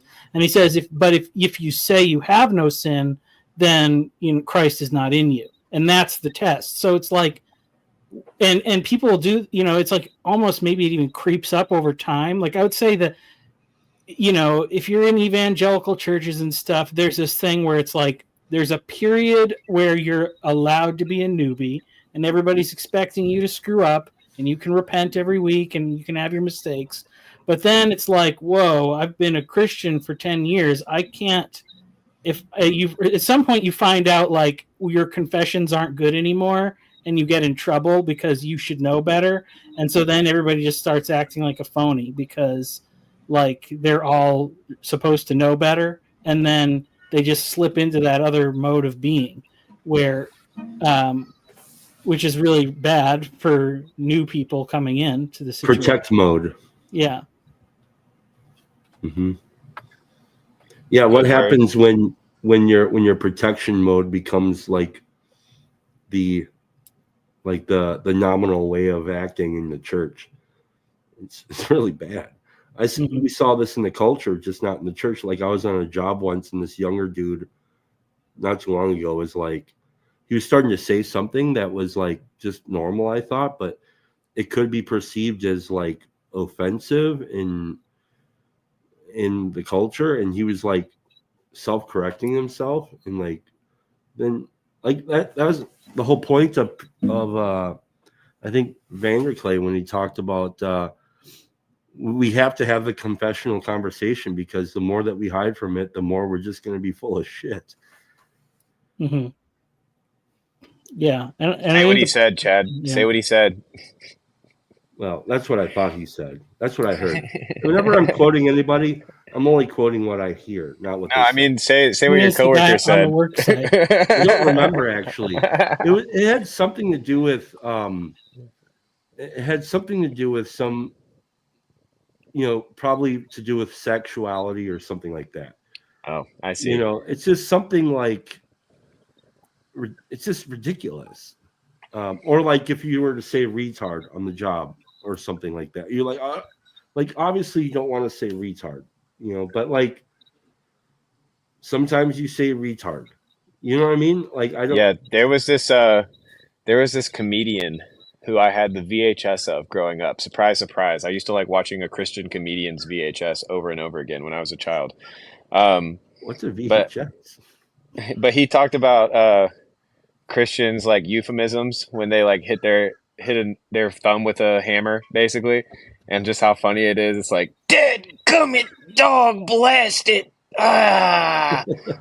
And they'll be more likely to actually take the Lord's name in vain because they'll be like, Lord have mercy. It's like, or maybe that's not taking it in vain. Maybe I shouldn't judge. They were probably calling out in honesty. Speaking of not willing to judge, Dan, Joe, thanks for joining us. I know this has been a spicy stream, but you guys bravely entered the mix here. Joe, what do you have to say? You came first, and then Dan, we'll get your 2 cents after Joe. I mostly just wanted to say hi, and I thought the stream was pretty excellent, and say hi, and I don't know, I guess that's it for now. A good word. Thanks for the encouragement. Dan, what's up, brother? Dag nabbit. I don't know that I have anything to say. I just got on this stream because I saw you guys and I'm like, I don't want to miss out on this. Well, there's nothing to mess up. What have you been thinking about lately? Oh, gosh. Yeah, I mean, me and Chad had a good talk the other day. I talked about a bunch of stuff, and then I was on Luke's chat as well. I guess something that's been kind of reemerging is, and I brought this up at the end of Luke's stream the other day, but we didn't really have time to get into it because we were closing. But there's this, I'm just going to pick this arbitrarily. I don't mean to like poke fun at this particular example, right? But you had like poke fun at it. Just go ahead and poke fun at it. Well, I wasn't even there for it. But I'm told that there was this Jesus movement in the 70s, okay, and that it was like a pretty special thing, and God was doing stuff, right? And a lot of people's hearts were changed, like really fundamentally. People like even like 30, 40, 50 years later, like substantive changes, right? And yet whatever was going on at that time, if you try to reproduce it devoid from the context that it first occurred in, it becomes like a technology that doesn't work. Does that make sense? In other words, like, hey guys, let's go back and we'll do all the stuff we did then, right? Expecting to kind of like make the mojo happen, right? To summon the spirit, so to speak. But then it doesn't work. So I've been thinking about, is there a name for that kind of thing where so maybe a better way to say it is, we think that we can isolate variables in ways that we can't, right? So like, I'm not a big math guy, but suppose you solve for a variable and you think, well, now I can just plug this in other places because I have the variable, right? But things in reality don't work that way. Their spiritual aspects can't be isolated because they're linked in ways that we don't understand and can't account for. So we get unforeseen effects, for lack of a better way of saying it. Does that resonate at all, or is that just crazy talk? Yeah. I would say, that's the thing that Protestants always used to complain about when they use the word ritual. That people, but maybe I would say you could use the word like formulaic. When you take that formulaic approach, if you do all the right things in the right order, you should get the results. And yeah, I think I would probably want to double click more on the question itself and say work for what, and it's if you're putting all of the variables in place and expecting to get a revival, I don't know, but if it's for discipleship's sake, I think you do need plug-inable variables to be able to disciple people once they do come into in the context of a church. Mm-hmm. Yeah. I think it's hilarious that the boomer thing finally ended up coming up, and you bringing it to like higher salience. Because for me, it wasn't about the boomer thing exactly. It was something that I was trying to call out months before, that I started to notice that actually almost all of the cultural arguments that have taken place are always generational warfare. Speaking of generational warfare, here we've got the not-so-boomer, young boomer, back to defend his honor and his name, Mark D. Parker.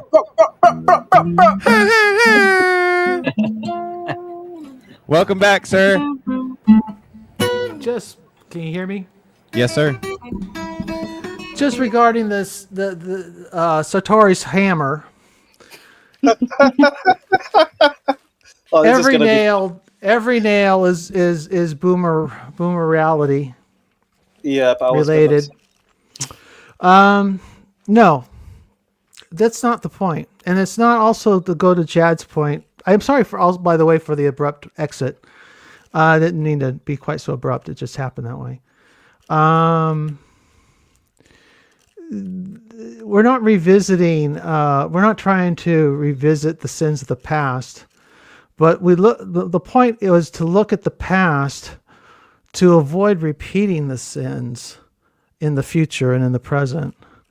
As regarding racism, the great sin of racism, as it worked itself out in American culture and in the American church, was that it resulted in the institutionalization of sins, sexual sins of rape and violence of the worst imaginable kind, that went unaddressed by the justice system, so that you had two societies at work. and not equal. And the gross inequality allowed for I'll close right now. That grotesque inequality resulted in sins far worse than how people felt about people of another color. Yeah. I don't have a problem. I would say, I think you're absolutely right. And I think this is where I'm going to say there should be nuance, or like when Neil was saying something like in-group preference instead, that I think that is actually more useful because there's a pattern bigger there. That pattern is, all throughout history. And it's really, who can we consider to be a non-person or a lesser class of person or whoever, and that's the temptation that unleashes this temptation for all sorts of sins when people genuinely view another human being as something less than a human being. I think that, and this is like me saying, like, I am very upset with my own generation and very worried about the path that some of them are going down, where they're not listening to your generation. And but the problem is that when they hear things couched in the same words, like, comparing people to Nazis or saying it's systemic racism or any of those things, like, those words are like trigger words or whatever, or like that just shuts it off. So they're not listening to the arguments because of the language that's being used. And so, because, what are we risking? What are we risking when we can't call out, or when it's controversial to call out the richest man in the world for performing a? Excuse me, Chad. Just hold on, just for a second. Just so I could be heard clearly. What do we risk when we cannot call out the richest man in the world for performing what is essentially a fascist salute, has been a fascist salute for 100 years, and everyone who received it positively knew what he meant. Everyone who does not like the man or did not receive it positively knew what he meant, but the people who disapproved get gaslit by saying, "Oh no, that's not what he meant at all. He was open-handed, or he's thanking the people." No. Don't gaslight us. Don't lie. You see, now it's a minor of lie. It's maybe a minor lie, but it's a sin of lying that threatens to escalate into the much darker, much more harmful sins that of the history that I was pointing to prior, going back to segregation and so on, because that's where all this stuff comes from. What are we even talking about?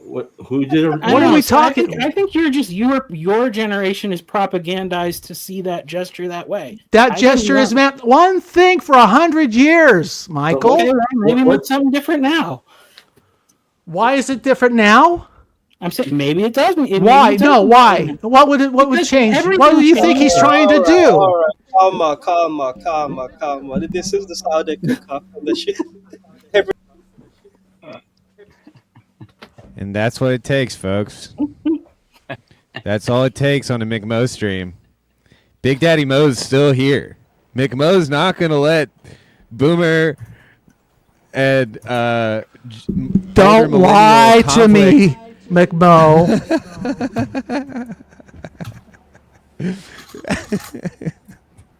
No, I love that the conversation is getting spirited. But this is not that serious, boys. Let's calm down. We don't need to interrupt. It's only in the 10 Commandments. Don't lie. Don't lie. It's in the 10 Commandments. All right. I did want to make sure that Dan had a chance to be heard. But I also wanted to ask, Dan, are you also playing guitar, or am I playing whack-a-mole with the guitars here? I'm doing my best not to play, but yes, I am playing. Okay. I was keeping it on mute while I was playing. But yeah, I see. It's Saturday, baby. Come on. Well, look what else we got. We've got another guitar in Tim. It's Guitar Mageddon, baby. Guitar Mageddon, indeed. Okay. This is No, don't leave insane. time. Do This it. is Christian absurdism, people. Welcome, do it. welcome. We lost Tayo. We lost you guys. You guys, and your intergenerational conflict scared off my dear friend Tayo. But hey, we gained a dear friend Tim. So before you say what you wanted to say, Dan, I do want to give Tim a welcome and see if you can share your 2 cents with us, Tim.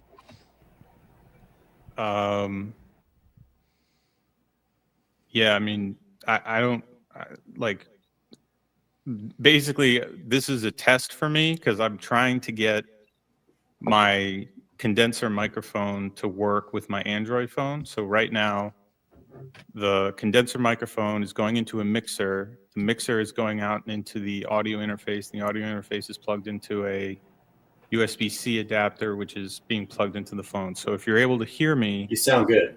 That's a success. Seems like it's a success. Congratulations, sir. We have liftoff.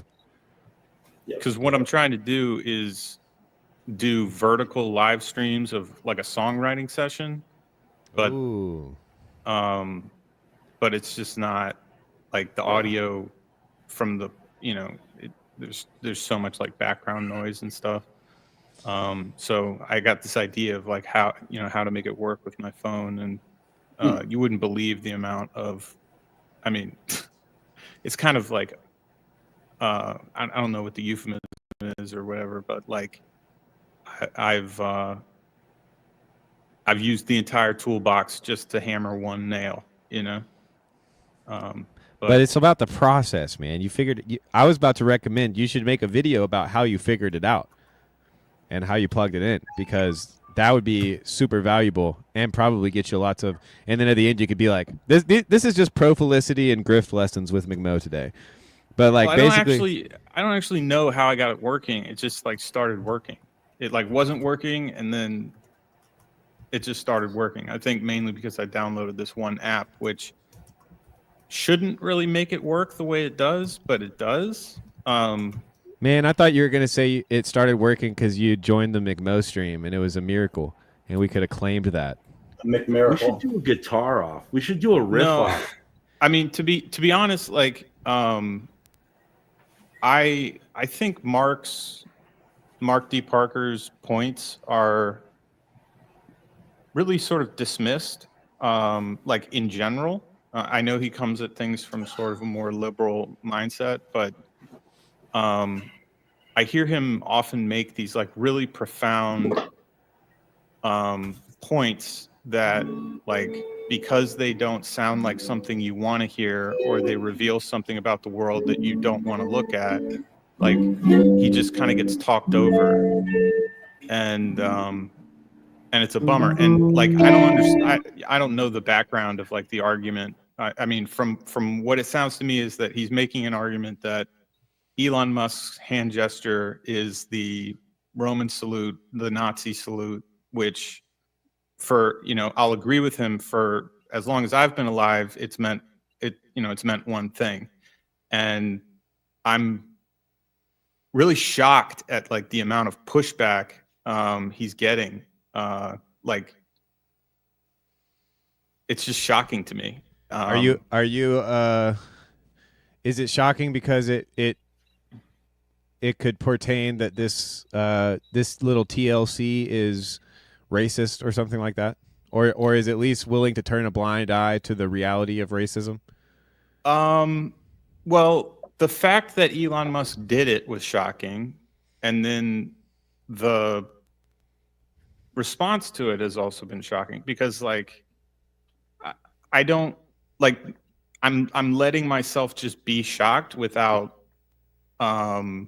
making a judgment as to like what this means, because I don't know what it means. I don't know the hearts of other men or women, and I'm I don't know. It's like, it's so interesting to me that like for hours and hours and hours, for days and days and weeks and weeks and months, and now years and years, the same people can share this sort of fraternal space of like, just sort of almost like masturbatorily talking about the same things over and over. And yeah, you know, we're right about this and we're right about that. And then when one little poppy sticks its head up to say like, hey, no, I think we're wrong here. It's like how quickly the other crabs swoop in to pull them back into the bucket. And it's like, no, that's not what we're doing here. You know, we're having fun. We're not actually trying to get to the truth. So that you know, I'm not calling anybody racist. I'm not calling anybody malicious or nefarious or anything like that. But what I often don't interact with the ideas themselves. I interact with, I notice the way that it's said and what happens to the room and what happens to everybody in the room and how that person gets treated, you know, before, during, and after, and how everyone else treats themselves before, during, and after. And it's like he's not really saying anything that controversial. And so like, yeah, I didn't think that he was saying anything controversial. I think that there is, you know, and fundamental, well, on one hand, I hear what you're saying, and there's a thing that I think I fundamentally agree with, which is we can be very, I mean, Tayo put it in the chat, like, that he's been saying TLC is right-leaning for like 12 years. I would agree with him on that. Not only that, I think that it's unconsciously right-wing. So that there's a sense in which there's a lot of people who don't like talking about politics here, but that they kind of de facto are a conservative, traditionalist, Republican. I think that that's just kind of the side of things we're on, which I would love to see what Phlebas thinks about this.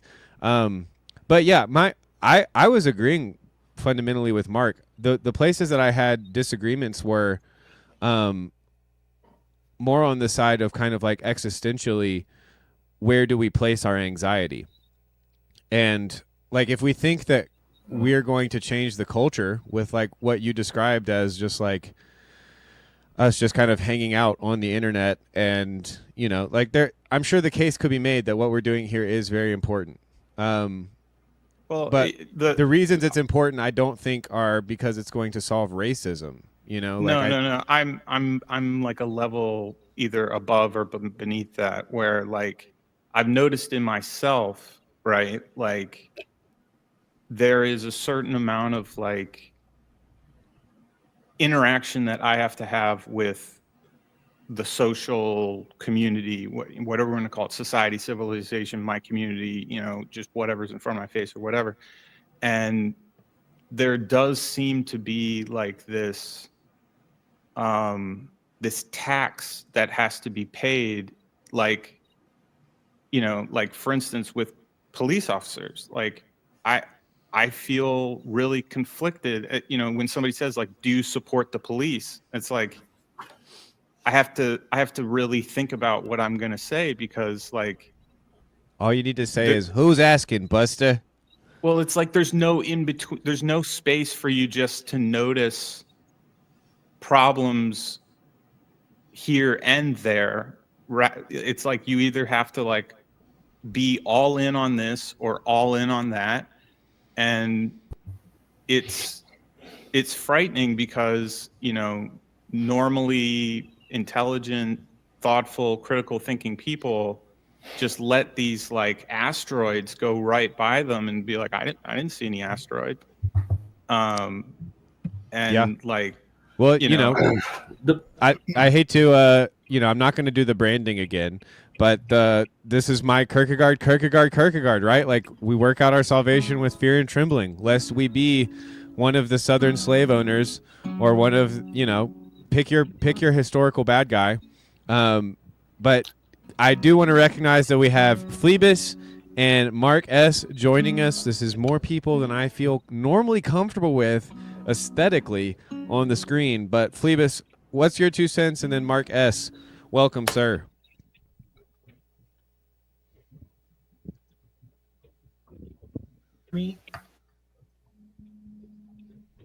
Oh, Hello? well.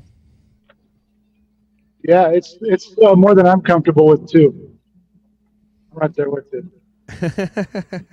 Well, Mark, why'd you join? It looks like Phoebus is having technical difficulties. What were you I thinking wanted about?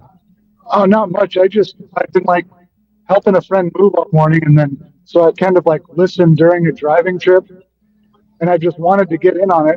So I just kind of like tuned right back in, and I don't know exactly what you guys have been talking about. So I don't know. I just wanted to tune in because I saw people playing guitar. I got my mandolin right here. You know? So I just wanted to join the band, you know? Yep. Is this working? Yep, Phoebus, we can hear you now. We can hear you. Before we get to the cacophonous guitar off where no one can hear each other and everyone's just jamming, what have you to say to us?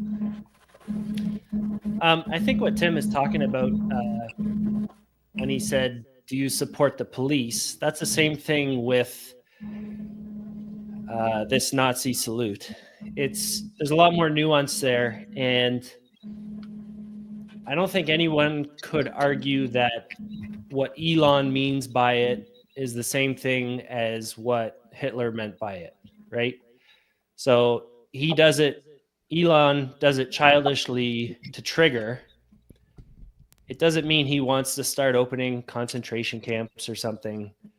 And when you just go to that low resolution, it means what it always meant, then it's a problem. And I think that's what Michael's pointing out, is that things change, and yeah, it's still a Nazi salute, but it also means something different. It's also done to trigger people. There's a whole conversation to be had around it. So anyways. Well, I mean, I think the thing is that this is what I have a big problem with. When people make this assertion, whatever it is, that you know what this is and don't lie about it and blah, blah, blah. Because, like, I think this space, that the reason that this space works well is because people do give people the benefit of the doubt. And I would say my first thing was like, Elon did the thing and there was difference of opinion about it, right? But I went on Jacob's channel because that guy Calvin Robinson did it after Elon, in imitation of Elon, and I said that was stupid because some people did think that it was a Nazi thing, and he was doing it to amp up those people. Like, he was not, or you know, he did that in the knowledge that it would be perceived that way. So, like, the first time somebody does something, you can say he didn't know how that would be perceived, but the second guy absolutely did know how it would be perceived, and that's like a whole nother level of, accountability that you have to place on yourself. Chad, what say you? Well, I was thinking something that Tim said about that there's an asteroid and nobody's looking. The thing about this for me is, so I only like really vaguely, very vaguely know what you guys are even talking about. That's how much I've been paying attention. And I think I've had to like intentionally pay less attention because it's so absurd. How many asteroids do I have to look at, honestly? And like, that's how I kind of look at this stuff over like the last, I don't know. For me, it's been 6 years of watching bullshit asteroids go by and just being completely over amplified. And it's the problem with doing that. All that signal is like, it's like, I'm sick of hearing this bullshit, you know? And so it's, and you can, and when you're that steeped in seeing all the asteroids go by, you just like, you can discern the asteroids. Okay. And then like, it's just so annoying. And why aren't we actually talking about the actual asteroids that, you know, like the stuff, like that's the thing I'm wondering about. Like, we're worried about somebody raising their hand in a certain way, but nobody wants to talk about like all of the absurd, ridiculous government spending and shit. Like that blows my mind. Make asteroids actual again. Yes.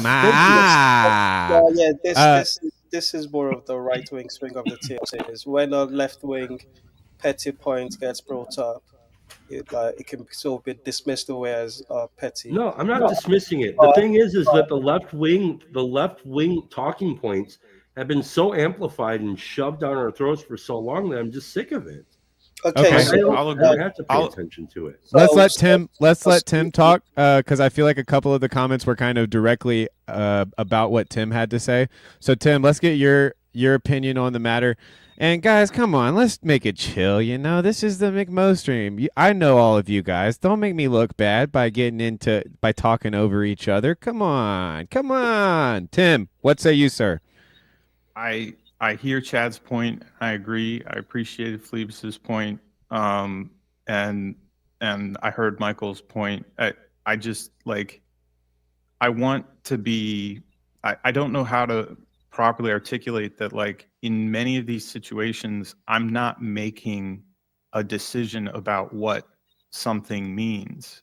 Like, I'm more noticing my own, like, what I'm willing to be, upset about or shocked about, or, what I'm willing to support or not support based on some amount of logical fallacies. And like I guess the point I'm making is that this little situation, like, we can use it as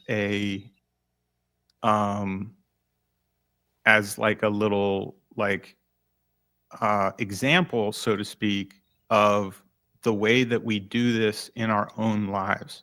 Because, like, the things that happen at the national level or the international level, like, most of us don't really have an effect on that and can't have an effect on that. But we do have an effect on what goes on in our own lives. And these smaller asteroids, go by, and a lot of times I think we are asked by our family members or our friends or our leaders. I think a lot of you would say you have church leaders, but, like, the asteroid went by in the Catholic Church very slowly for a long time, and it took a considerable amount of people to, like, grab people's heads and turn them to look at the asteroid and be like, look at what is happening to our kids. And so, like, I guess that's just the point that I'm making, is that, like, it seems like we just continue to repeat the same patterns of behavior over and over again. The players change, the music changes, but, like, when it's something I don't want to see, I turn away and I pretend that it's not there. And then when I see something I want to see, I go, hey, look at this, guys. Look at this awesome thing.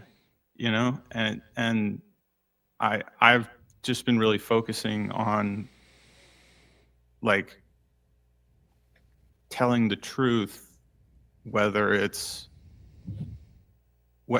makes me feel good or not. I love that. Well said, Tim. Well said. Tayo, you got any uncomfortable truths for us?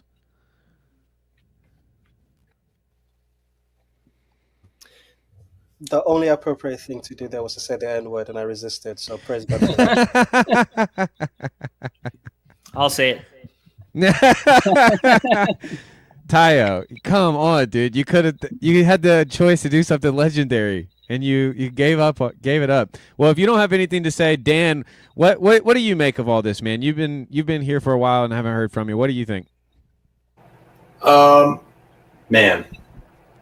hang on. I'm getting a delay all of a sudden. This is killing me. Can you hear me okay? Yeah, you might need to turn off YouTube or mute it. Yeah. All right, I'm getting rid of YouTube real quick. All right, I jotted a couple notes. I didn't follow the Elon thing closely. I did see his gesture. I didn't know what to think. To me, it looked goofy. It didn't look. I didn't know what to. I don't know what a real Nazi suit looks like, because I've never seen someone do it. So, like, I'm not even joking when I say I don't know. Like, I've seen photographs, right, from, like, the 40s and things like that, but I didn't know what to think. To my knowledge, he hasn't made public racist statement. I don't know. I don't feel the need to defend him, but I guess what I would say is the backdrop that landed against for me was I have in my personal life, and especially in recent years, seen a lot more accusations of racism that were unfounded that I saw used to shut people down from having conversations about things than I have what at least looked like people actually being racist. And so, yeah, there's a little bit of I think a boy that cried wolf backdrop, at least for some people, like in college and graduate school and just, I don't know, depending on what part of the country you live in, like accusations of racism come at certain people like constantly. So, and it's just, come on. And so I mean, I do think that's a part of how it lands for some people, or it doesn't. Yeah. So, Phlebas, you go. One thing I just want to put in the air is I do feel like we don't know what it would look like for America to repent. Maybe that's USAID crumbling, or maybe it's not. But Phlebas, what do you have to say? Yeah, I don't know what that would look like either. I think part of it is you need to allow some forgetfulness. Maybe you need to let it pass away, because some of these problems aren't resolved. They just are forgotten. What I was going to say is Tim's beautiful vision about, focusing on your family and whatever. Is that even possible while you're watching the news? Because we're all being led around by the nose. Look here, look there. Like Mark Parker played right into Elon's hand, as far as I'm concerned, by reacting so much. And so how do we focus on our families? Like, for example, right now, the ICE thing, the immigration thing, is big in the news, right? So you keep getting these videos. But the truth is, they, arrest people every day of the year for the last 50 years. And if you were filming all of those and putting those all in the news and paying attention to it, you would be always shocked. So right now, the news is pointing you towards this, giving you this narrative. Does it reflect truth? And how do you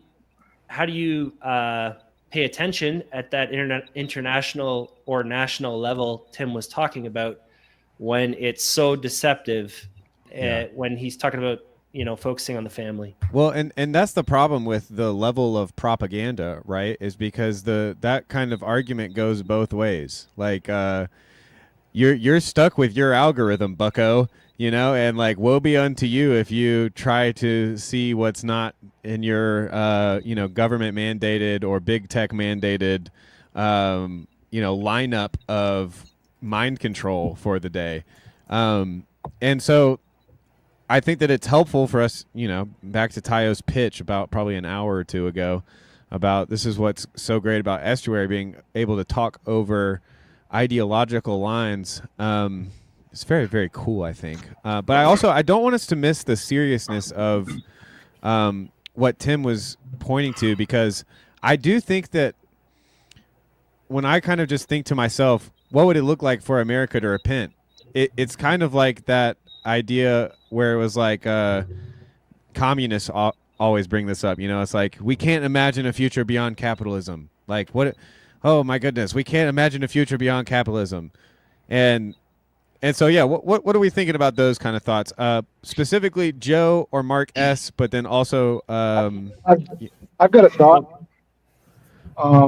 That is, I don't think America will ever repent, because we can't agree on what we even did wrong.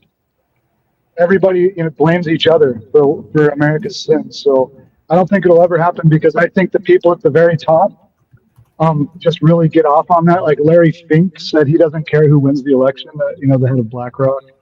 And so it's like they're never like, and BlackRock isn't going to repent. Vanguard and Palantir, no, they want us to repent. And I think that just kind of from a cursory standpoint, not very deep, but I think that Elon, and I didn't look into this either, just like people have said, I don't care that much.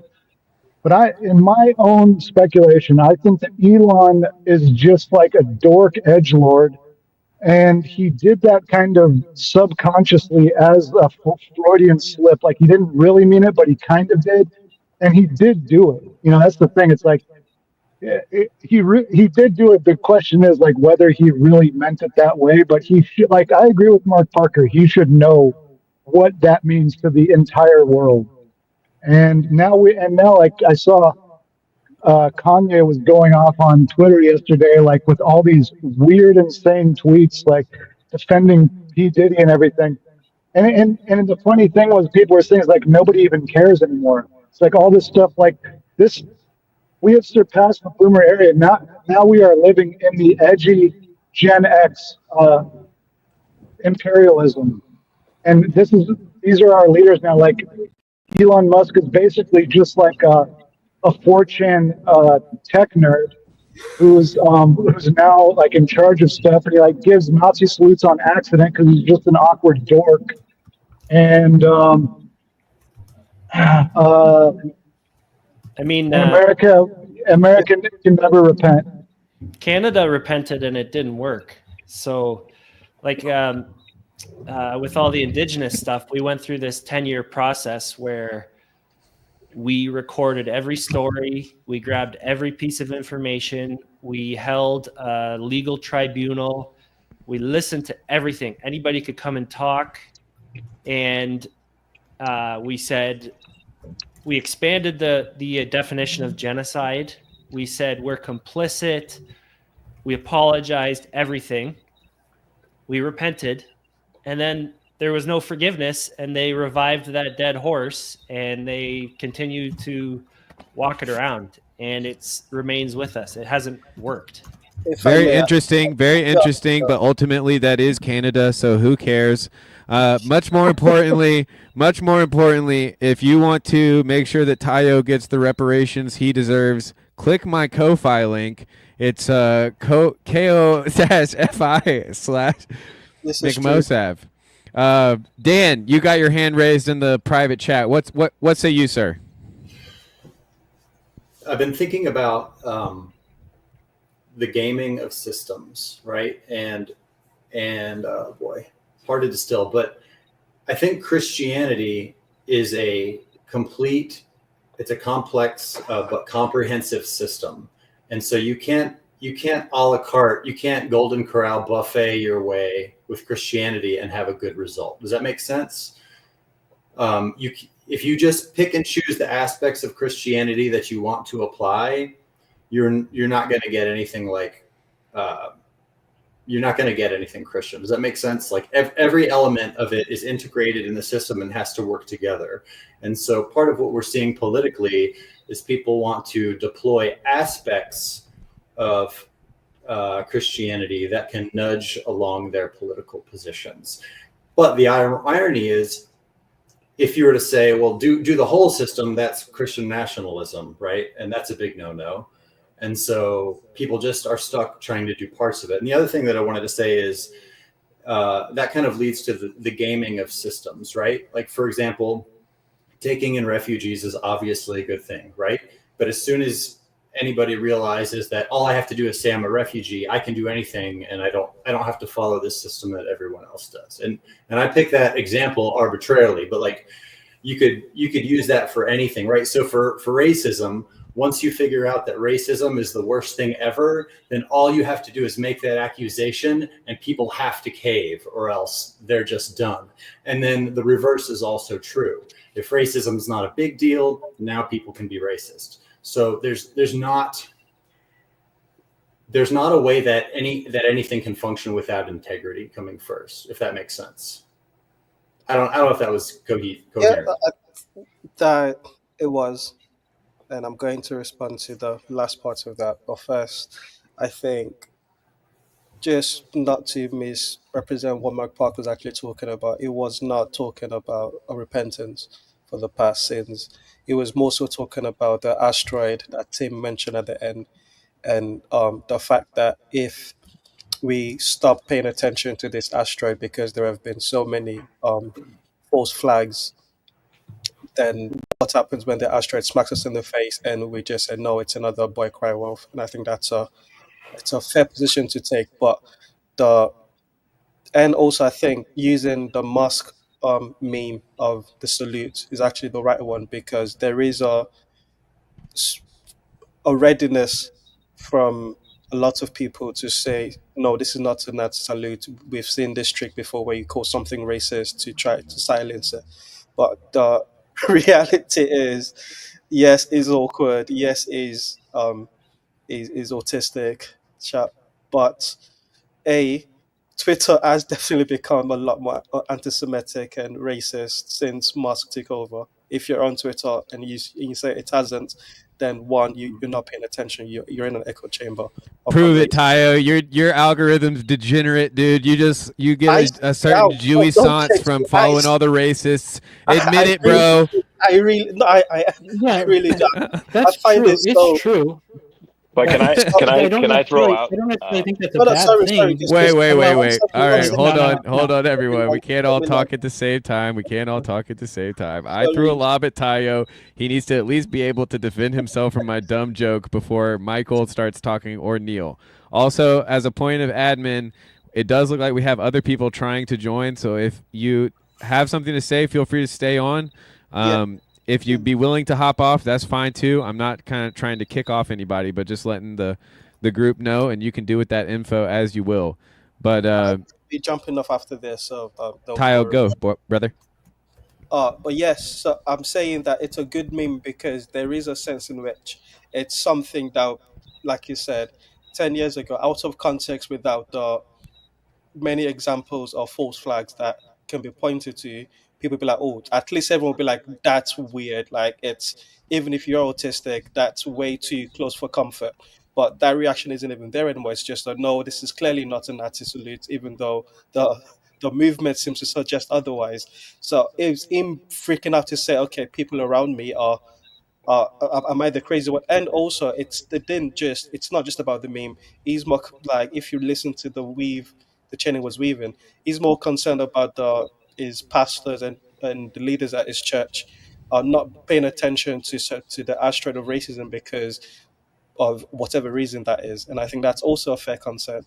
Now, the details can be worked out, and they will be, but that's just what I wanted to say before I jump off.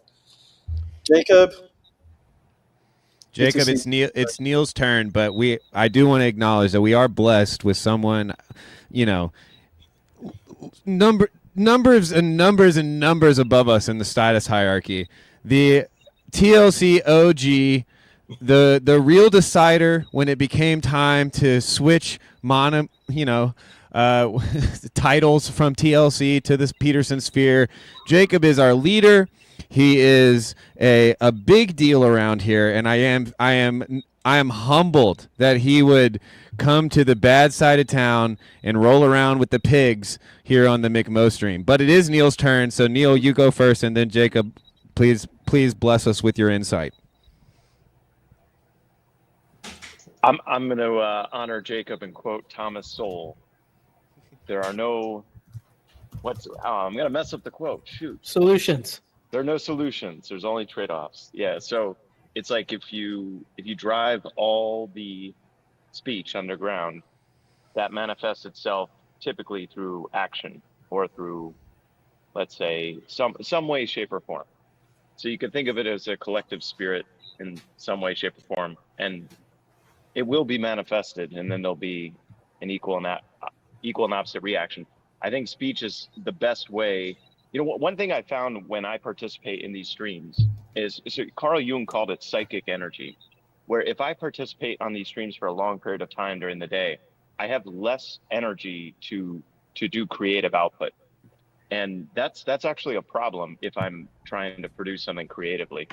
And I don't mean energy in like physical. It's something like I just have less impetus. Like if something wells up within me, it actually gives me the creative drive to do something productive. And so I think but you could think about that in the opposite direction. Like if you shut off the violent video games from the young men who are pissed at things, that's going to come out in other ways. 50 years ago, it was gangs. Now we have the violent video games. The video games are better than the gangs. It's better. And so I don't know, like these totalizing, assuming we can totalize human behavior in any capacity, as long as it's speech. I pick my battles very carefully. And when I see something that's like an example was the Luigi assassination and how many people, whatchamacallit, how many people supported the guy's assassination. That's scary to me. That's really scary. I mean, that shows that there's a serious problem in the underlying substrate, you can say. Now, if it's just kids who are doing that, yeah, okay, then I'm less worried. But if you got a big sliver of all of society who are like, yeah, happy that that assassination took place, that's a real problem. All right. Neil's pointing to real problems. I want to let everybody on screen know that Jacob is streaming this to other places. It's no longer in the bowels of the internet. We are live on a very popular YouTube and X channel. Jacob, what say you, sir? I don't know why you think my channel's so big. It's massive, huge. The one thing I will say is I'll probably stop streaming to mine pretty soon. So I put the link to your stream in my thing. So if you're watching, go over to McMo's stream, press subscribe and like, and you can see everybody commenting there. One thing that's been just repeating in my head for the past month almost, but certainly last couple of weeks, is the verse. Sorry, I'm speaking in tongues to you, but I actually know it in Hebrew and not in English. Tov l'chasot b'Hashem mivtoach bin divin. It is greater to trust in God than it is to trust in princes. And the important part of that for me is it doesn't say it's better than trusting in bad men or in normal men, princes. People that the Bible is referring to as princes, right?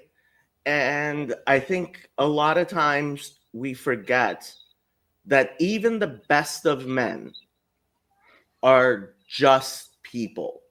And you can't do that binary thing of this is a good person, this is a bad person, right? Even the best of men, right? You still they put on their pants one foot at a time. If someone who's Jewish points to a nuance, does that make it a Jewance? No, that's jouissance. It's French. Oh, that's jouissance. So that's what Luke's talking about. Jouissance. Okay. I understand. No, well said, Jacob. Thank you for stopping by. If you can't stay long, but if you can stay long, you're welcome to. Now I have a question. Why is it okay for you to say that, but it's not okay for somebody to do the salute thing? Because I have charisma. Because I have charisma, skill, social awareness, emotional intelligence, and I'm a shark for a living, so I know which jokes are appropriate and which ones aren't. I've also said the wrong joke many times, and I hate being disliked by my. I don't think there's anything wrong with the joke.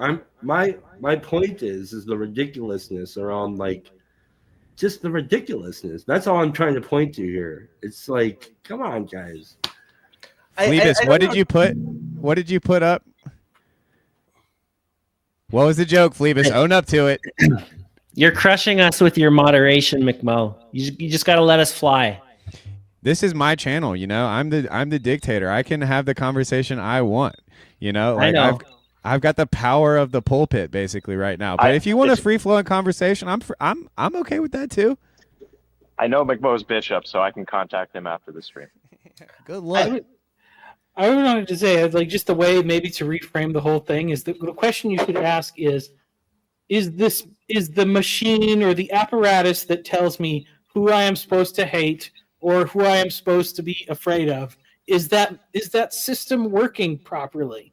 And has it been working and when did it start working reliably? Because it doesn't seem like it's worked reliably well in the past or whatever. I don't know. So when you get those feelings, maybe just think about who is wanting me to feel this way or whatever.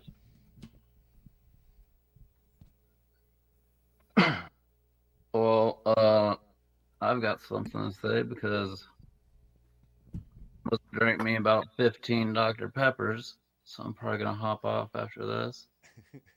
And I guess I agree with Tim and our gracious host. And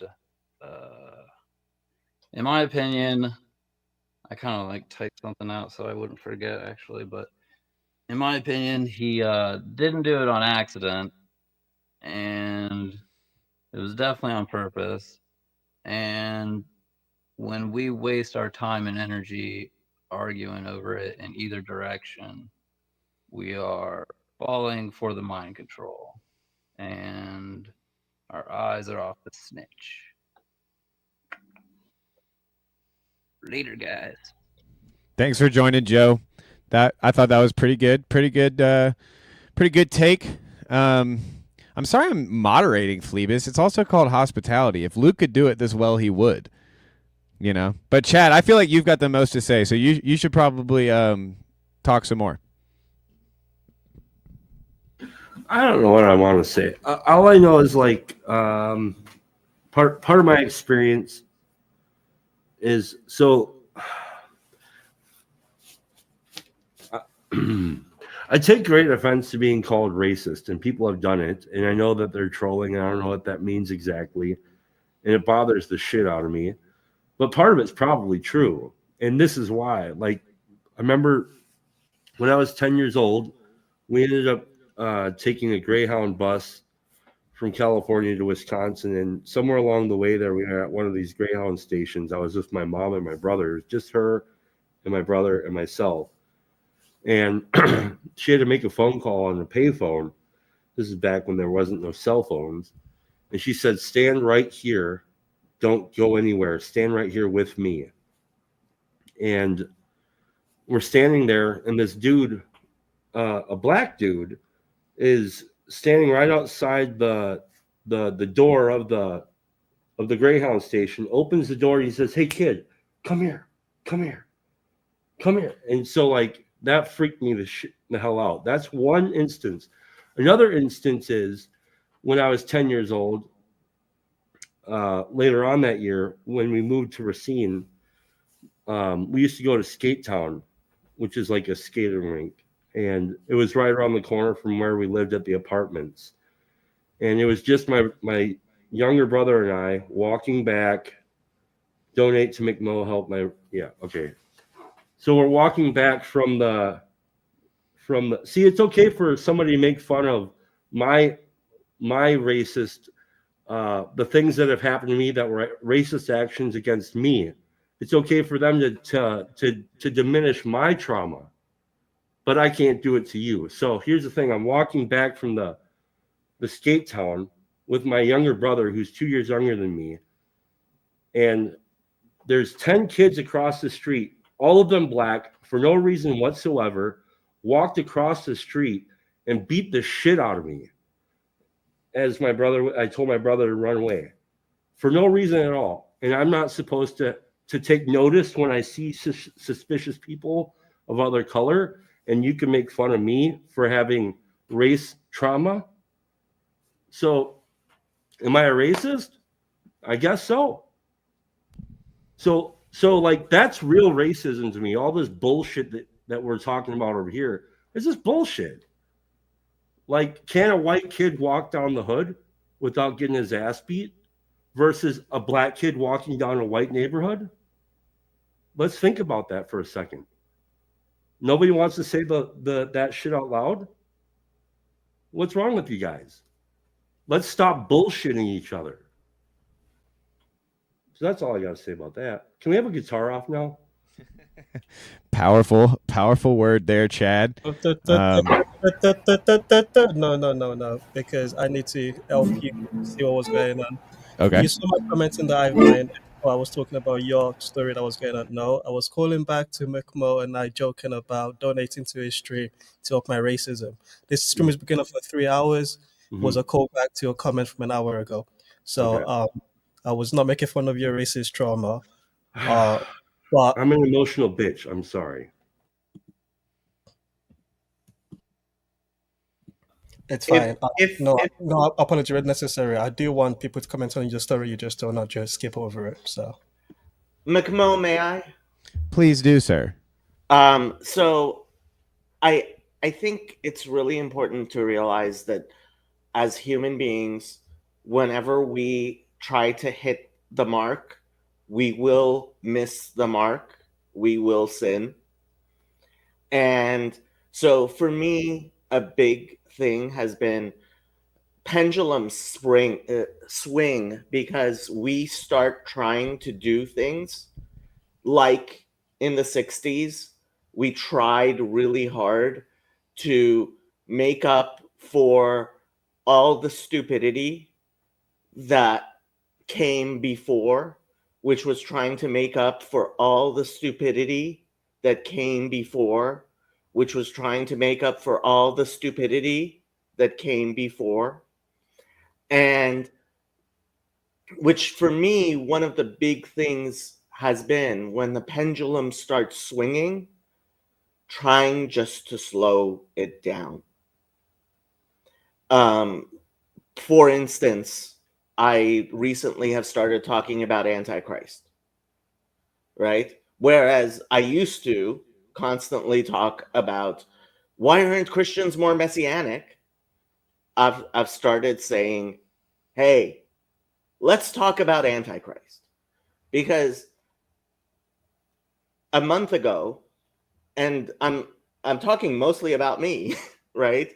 When I tell people stuff, I'm usually, it's because it's something I notice in my own life, right? That's why I'm interested in it.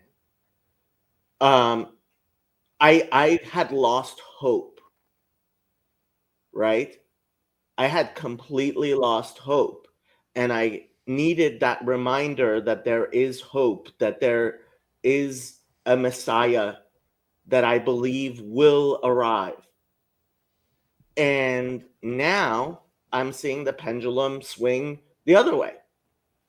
And so I'm talking about Antichrist. And the same goes with, I used to constantly tell people, hey, lighten up, stop with the calling people racist shit, stop calling people anti-Semitic, etc., etc., etc. But let's face it, I mean, I think my stream with Trip, hey, everybody go watch my stream with Trip. No, I think that was an important stream I had with Trip. and Michael. And Michael, yeah. And it was important to me that Michael be at that on that stream. Michael didn't contribute enough to be remembered. Michael didn't contribute enough to be remembered. Shade. Who is Signs in the Dust? Oh, you know him. You know him. We're not going to get distracted by that. I don't know who Signs in the Dust Yes, is. you do. You do. You do. I saw Sartori unmute, so he should Yeah, respond. Michael, what you got, brother? Well, I was just gonna think, so the last weekend we went to a water park in Houston, and it Not to brag. yeah, I mean it was a Christmas gift from my wife's brother to go stay there. And it was like looking in the little like kiddie area or whatever with my youngest daughter. She's almost 2. And there was like a lot of people of all different races, very ethnically diverse and stuff. And like little kids, 2 years old, 3 years old or whatever, they genuinely do not care. Like, don't think that skin color is like even like 18th on their list of like things that they notice about other kids their age.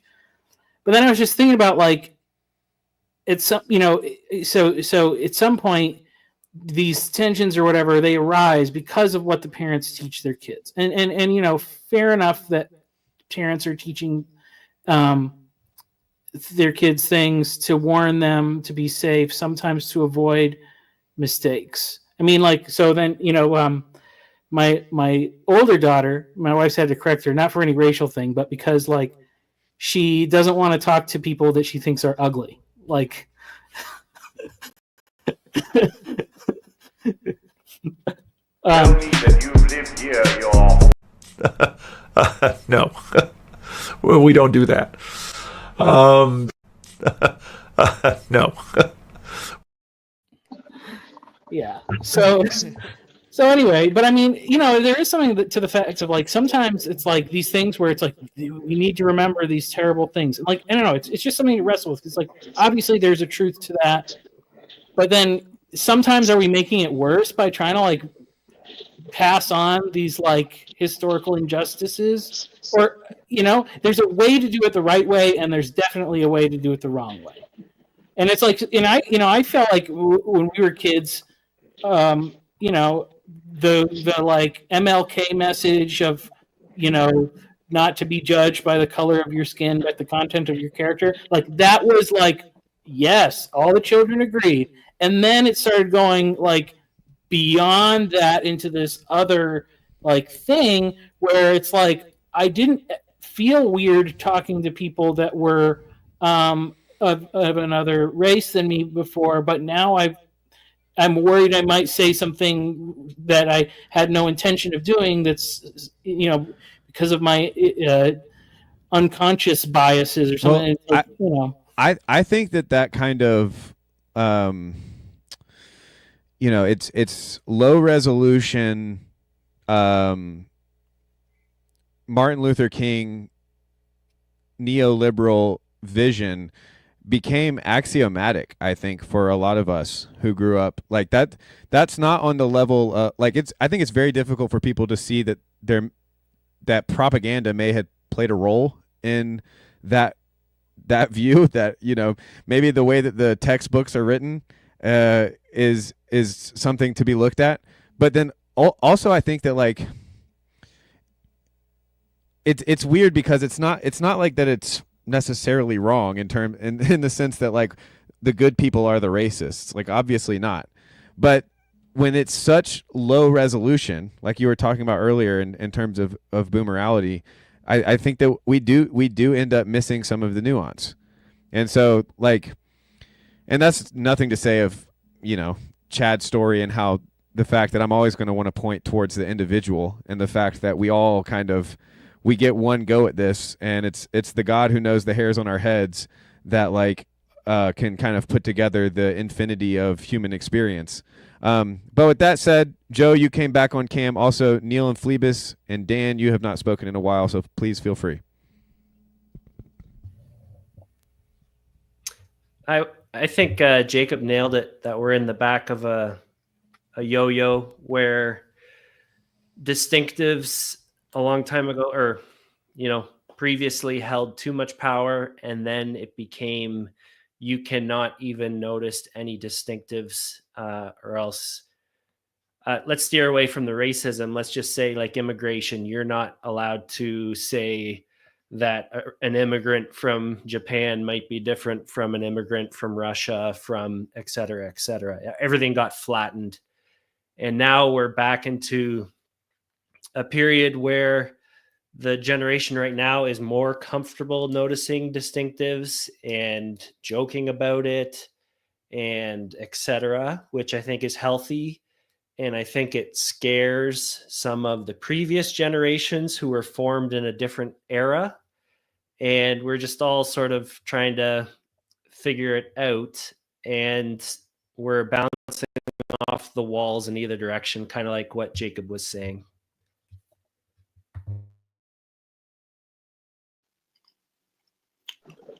I'm a big fan of reducing the scope of the problem. Yeah, I agree with the ping ponging. I agree with all that. I'll go back to my Lord and Savior, like, who is my brother, who is my sister, for the one who does the will of the Father? Is it the one who confessionally professes that they do the will of the Father, or is it the one who actually does the will of the Father? And so Jacob here, over here,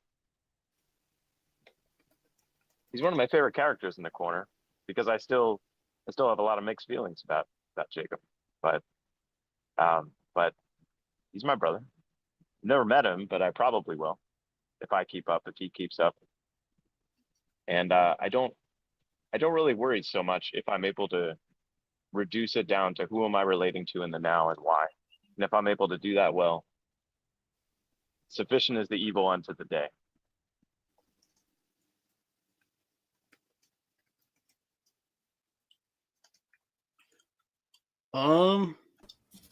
I realized that I should have left because you said you weren't removing people, Captain, and I apologize for that. But I was listening, and I agree with Jacob, and the pendulum indeed swings, and it's an important thing to look at and pay attention to how it's swinging. That's about it.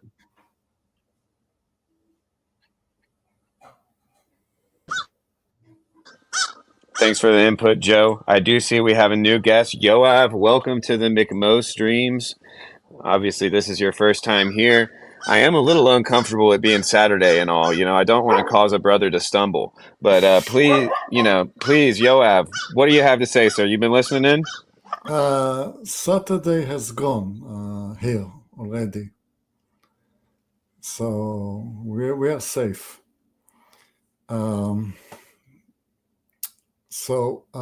Jacob Channel is kind of a school. It's a school for Hebrew and Hebrew thought. And there is one class in which two learned gentlemen are discussing the writing of one of our sages. And they were reading just the other day his recommendation that you should seek the middle way. I mean, don't seek the extreme. Don't try to be too brave. Don't be too much of a coward. Seek the way of the middle. And Jacob seems to be following the advice and trying to manage the pendulum so it will rest in the middle. Who am I to contend that? But when I was learning the mathematics of the genetics of groups, population genetics, one notices that the middle way doesn't work. You get stagnation. If your group is too small, then the statistics turns around you like it's like marriage of relatives, where you're intermarrying in a racial group that is too small, you're all going to die. But the same goes if your group is too wide. There is no way for innovation. There is no possible path for evolution with a group that is large enough, because any innovation will just be drowned in the sea of so many other people, and you are unlikely to succeed if you're slightly better. And a group that is neither small nor large also doesn't work. What seems to have been working for humankind is the swinging of the pendulum. Is that at one point you are getting racist, or maybe it is forced upon you. Maybe you are living in a tribe in an oasis in the middle of a desert, or in a valley surrounded by large mountains. And you are living in a small group, and there is some kind of innovation in the group. Isn't that the constraint though of a worldview? And I'd love to get Neil's take on this because he loves evolution, doesn't he? Good grief! But doesn't that kind of fall within the once you have that evolutionary worldview or view on things, aren't you in danger of kind of confusing what is with what should be? Because if what got us here is what caused us to survive, aka the ultimate telos, just passing on our genes, then like who's to say that the racism of yesterday was exactly what God wanted and what we should be doing. You know, like Yeah. I will just finish the argument. So what seems to have been working for mankind, and Yon God is agreeing with me, thanks God, is thanks, that Yon God. yes, that on occasion we have split into small groups, and then we have united together in a sort of a globalist merge, and then we split again, and when we united again, and the pendulum was swinging, and that was the way for progress. Now you're pushing me to a larger question of how do you reconcile science with religion? Because, okay, this is how the mathematics works, or what is the science is telling you, but should you go by the recommendation of science, or should you follow your God? I was just describing the history. I'm absolutely not telling anybody, especially not the Americans, because I don't pretend to understand anything about the political situation in America. I'm just describing an example. And I'm saying, I'm not sure that following the middle road is staying at the middle road always. I'm not sure that is the optimal way. I think the pendulum is good. I mean, the pendulum was made by God like anything else. I think there is goodness in the swinging of the pendulum. That's my religious argument, but Yes, well, we'll all send prayers up to the pendulum. Neil, what do you have to say? I would say, in order to provide an arena where the agents in the arena can take difficult action or heroic action in the classical sense, the arena needs to be somewhat aligned against us. And I say somewhat because I also constitute the Holy Spirit as the arena that's aligned with us and for us. So I talk about this a little bit in my evolution series. It's like people have an issue with evolution because of the seeming ruthlessness of it, but I don't think the ruthlessness of the system is in dispute. I think you can just look through all of history. You know, you could believe that the world was created 10,000 years ago, and you still would reach the conclusion that the world is pretty ruthless as is, just looking at history. So you don't need evolution to get to the conclusion of a default ruthless world.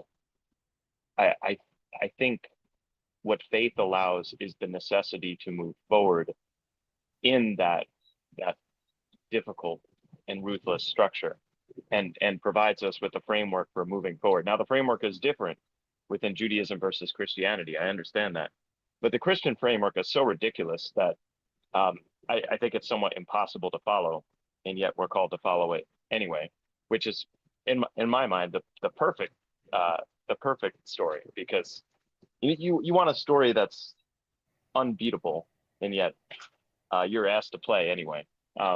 Anyway, so maybe I'm a romantic deep in my heart, but yeah. So if I could talk about Dan's question here a little bit, I worry. I posted a comment to this effect on Jacob's channel, actually, that I worry that the last 8 years that the left has been crying wolf so much that they've undermined their capability of really speaking up when it's necessary to do so. And so I think I'm at where I am as I'm watching very carefully. And the asteroids, as Chad was saying earlier, I haven't seen anything yet that has.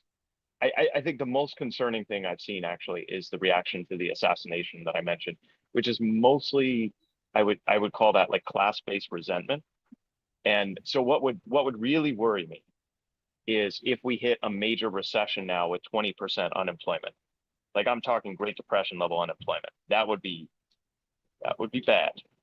Like none of us have seen that in our lifetime. We thought the Great Recession was bad. The Great Recession was nothing compared to what Germany experienced in the Weimar Republic.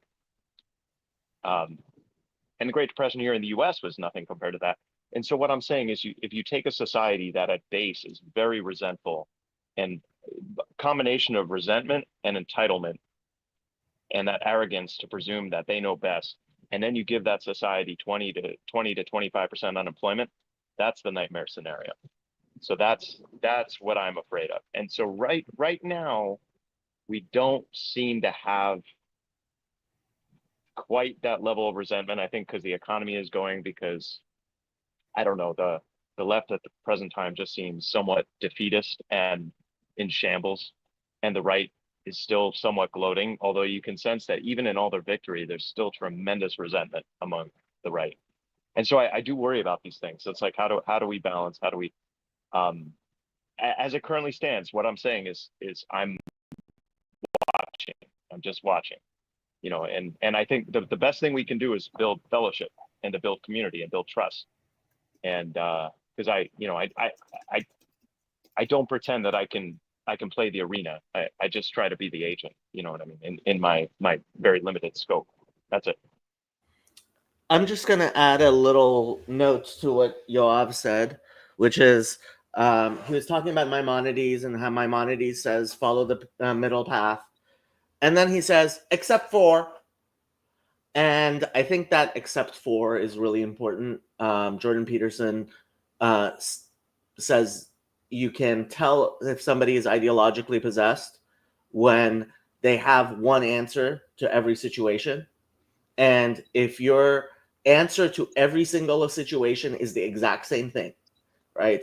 And frankly, I think a lot of it is this flat Jesus you sometimes see, right? When J.D. Vance spoke about Ordo Amoris, suddenly everybody came out with the Jesus who loves everybody. And it's like, oh, so you've cut out all the other parts of Jesus that's in the entire book. And people try to do that a lot. They try to take their Bible and take all the pieces. Thomas Jefferson literally did that. He just took out all the parts he didn't like, right? And if you think the Bible could be shorter, if you think you could abridge it and make it better, you just have a level of hubris that makes you dangerous to the point where I'm like, I don't want you around. Yeah, you wouldn't want to leave out like a whole testament, right? Winky face. Certainly not. No, a good word. Thank you. Want to make sure Dan and Joe, and I was going to say Michael, but he was gone. You know, and speaking of using the same answer for every problem, that boomerality thing, eventually it's going to run out of steam. You know, it can't be the problem with everything, you know. But Dan, Joe, what say you, either of you? I got something I was typing on a little bit. I hold little to no hope for J.D. Vance or any politician, but I also don't pay attention. It'd be boring if the pendulum didn't swing, but currently we're swinging in both directions at the same time, if you ask me. The swing of the pendulum has been weaponized against us. I don't think we can rest in the middle, but it's our job to lean at appropriate times, causing ripples as we spiral upwards. Hopefully. That's it. Okay. Well written. I liked it. Dan, what say you, sir? I don't think I have anything to say. I mean, I appreciate Neil's comments. In some kind of a weird way, what we're seeing, I've seen people melting. Like, I have friends who are like, you know, more left-leaning people who've just been totally losing their minds.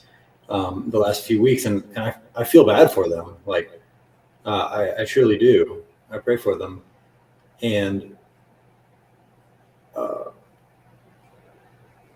it's weird to me because it seems like the leftward stuff in the last decade or so has been so extreme. It's like, did you not think at some point someone was going to say enough is enough?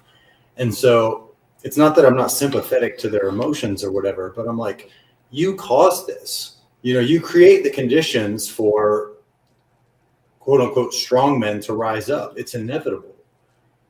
So I don't know. I'm conflicted. It's like, and now we're worried about going too far on the right. And I'm not saying it couldn't happen. It definitely could happen, but Well- it's still, yeah. Anyway, go ahead. Yeah. What's striking me now is I want Jacob. Maybe you could fill us in on how you're thinking of Antichrist. But it sounded like that was kind of what you were headed towards. And I see we have a small member joining us today. That's awesome. But yeah, I felt, because I listened to your Antichrist streams, or one or two of them or whatever. I don't know if you ever kind of were able to really explain what you meant by Antichrist, because obviously the Christian idea of Antichrist is quite different than what you would believe is actually true. But what do you see in that kind of symbol or that kind of idea that you were trying to point to?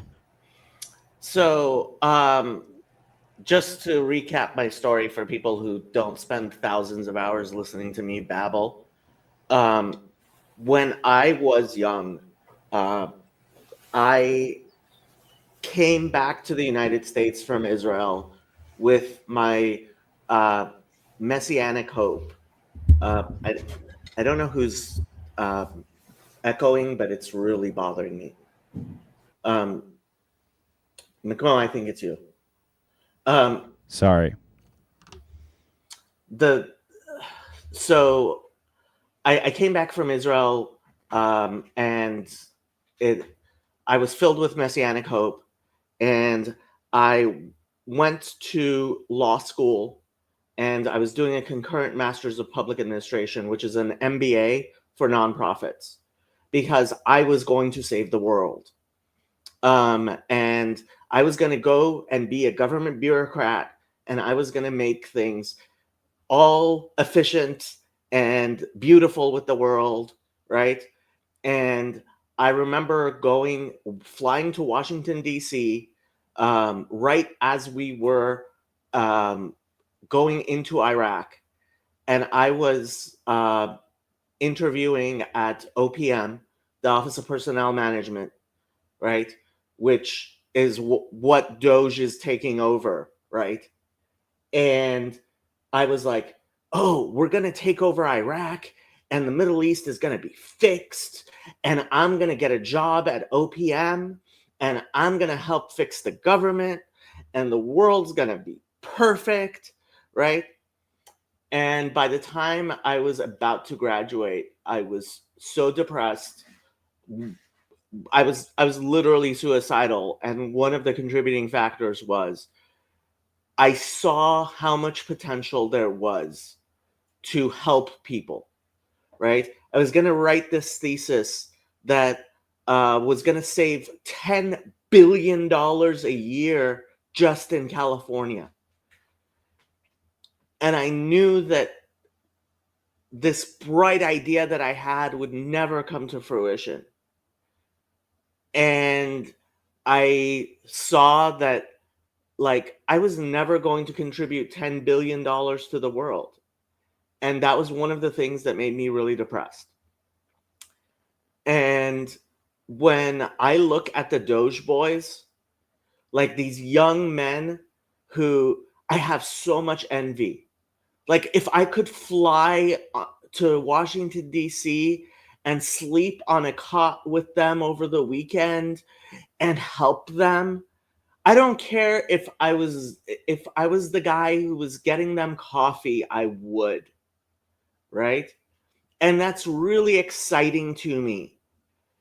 But what I have learned, and what I think is the wisdom that maturity teaches me, is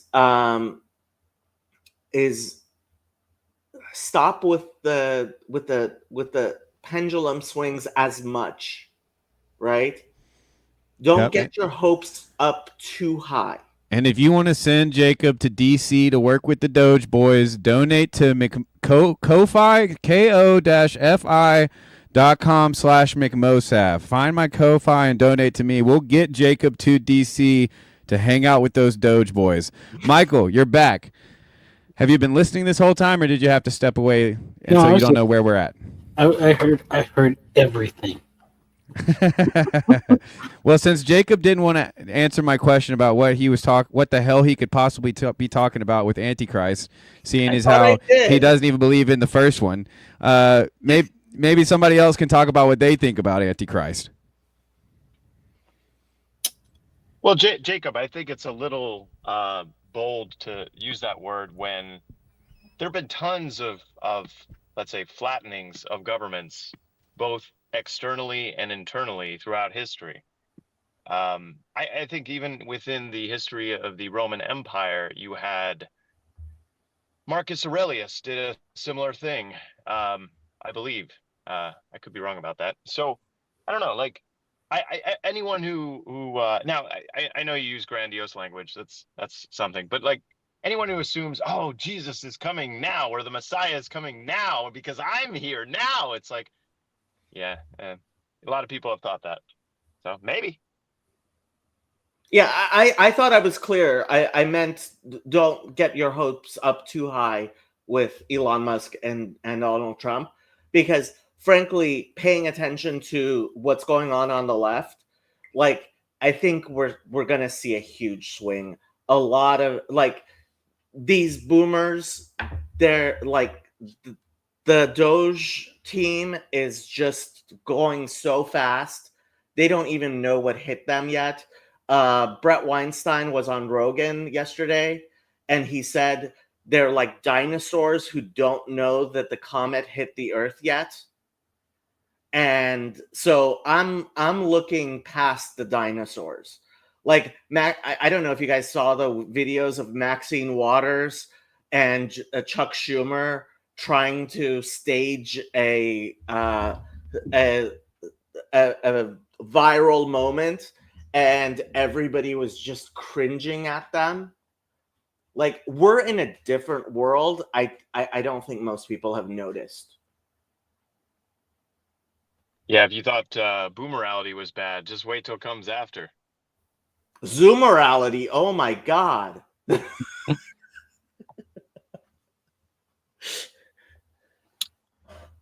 Yeah. I mean, I think it's my big concern with things could go the way they are going now is that it's good that like the artificial things are being torn away and that the fake nonsense is being exposed. But the question is what comes in to fill that gap? And I think that it is, and I guess this is where you could say where, when you have a space that's open, that is a place where an antichrist can appear, or, because I'm not, purely aligned to like the Republican position or whatever. They have a lot of sins. There's a lot of issues with so-called conservative or right-wing politics. A lot of them, and a lot of them are anti the gospel. Some of it, but not in the. But the other side went way too far and way too extreme in other ways. And I mean, I could say the kind of thing that puts the lights on for me is that when you have like this messaging that like it's selfish to have children because of climate change or something, and then I became a parent, and then once you become a parent, you realize like nobody that's not had a kid knows what selfishness is, or like the root cause of it, or like it's just so preposterous, because it's like, you know who knows a lot about love and compassion is parents. Like, that teaches, like, that makes you into a mature person that is more of what society needs. Now, maybe it wasn't as much of a transformative effect when economic circumstances are just making everything like easy or whatever. But I think that in this current moment, especially where it's like a very sacrificial thing, you have to make a lot of sacrifices to be a parent in America. Well, I should say, especially as a married couple. It's, So I, that. Hmm? yeah, so I want to ask, because I've had this vision in my head of Hezekiah going in and cleaning out the temple, and the different sacrifices that were done at every stage of cleaning out the temple and beginning the worship again. What, and I get, maybe this is coming to my mind because of our two Jewish members of this group, but what would be the Hezekiah equivalent of saying, like, we are returning to the Lord as a society? Like, what does that look like?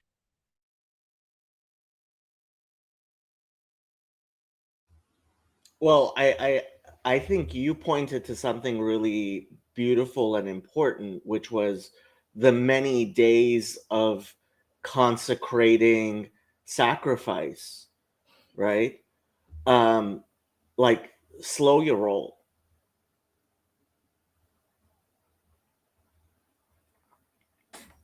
I would like to add here.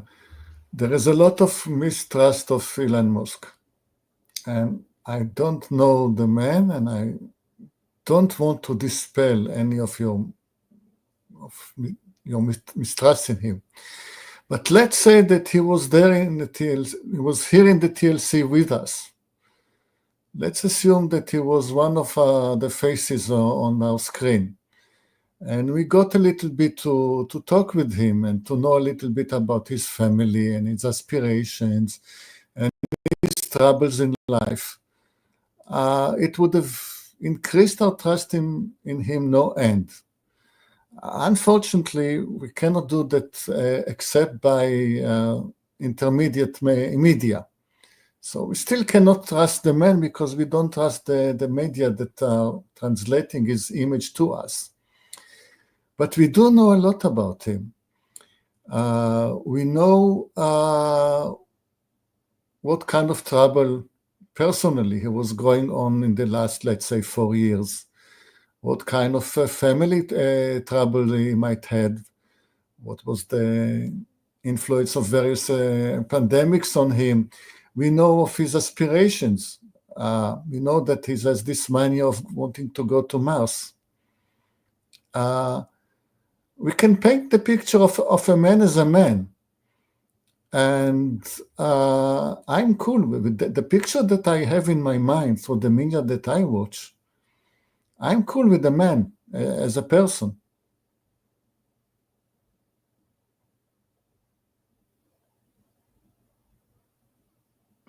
I suppose I got something to toss in.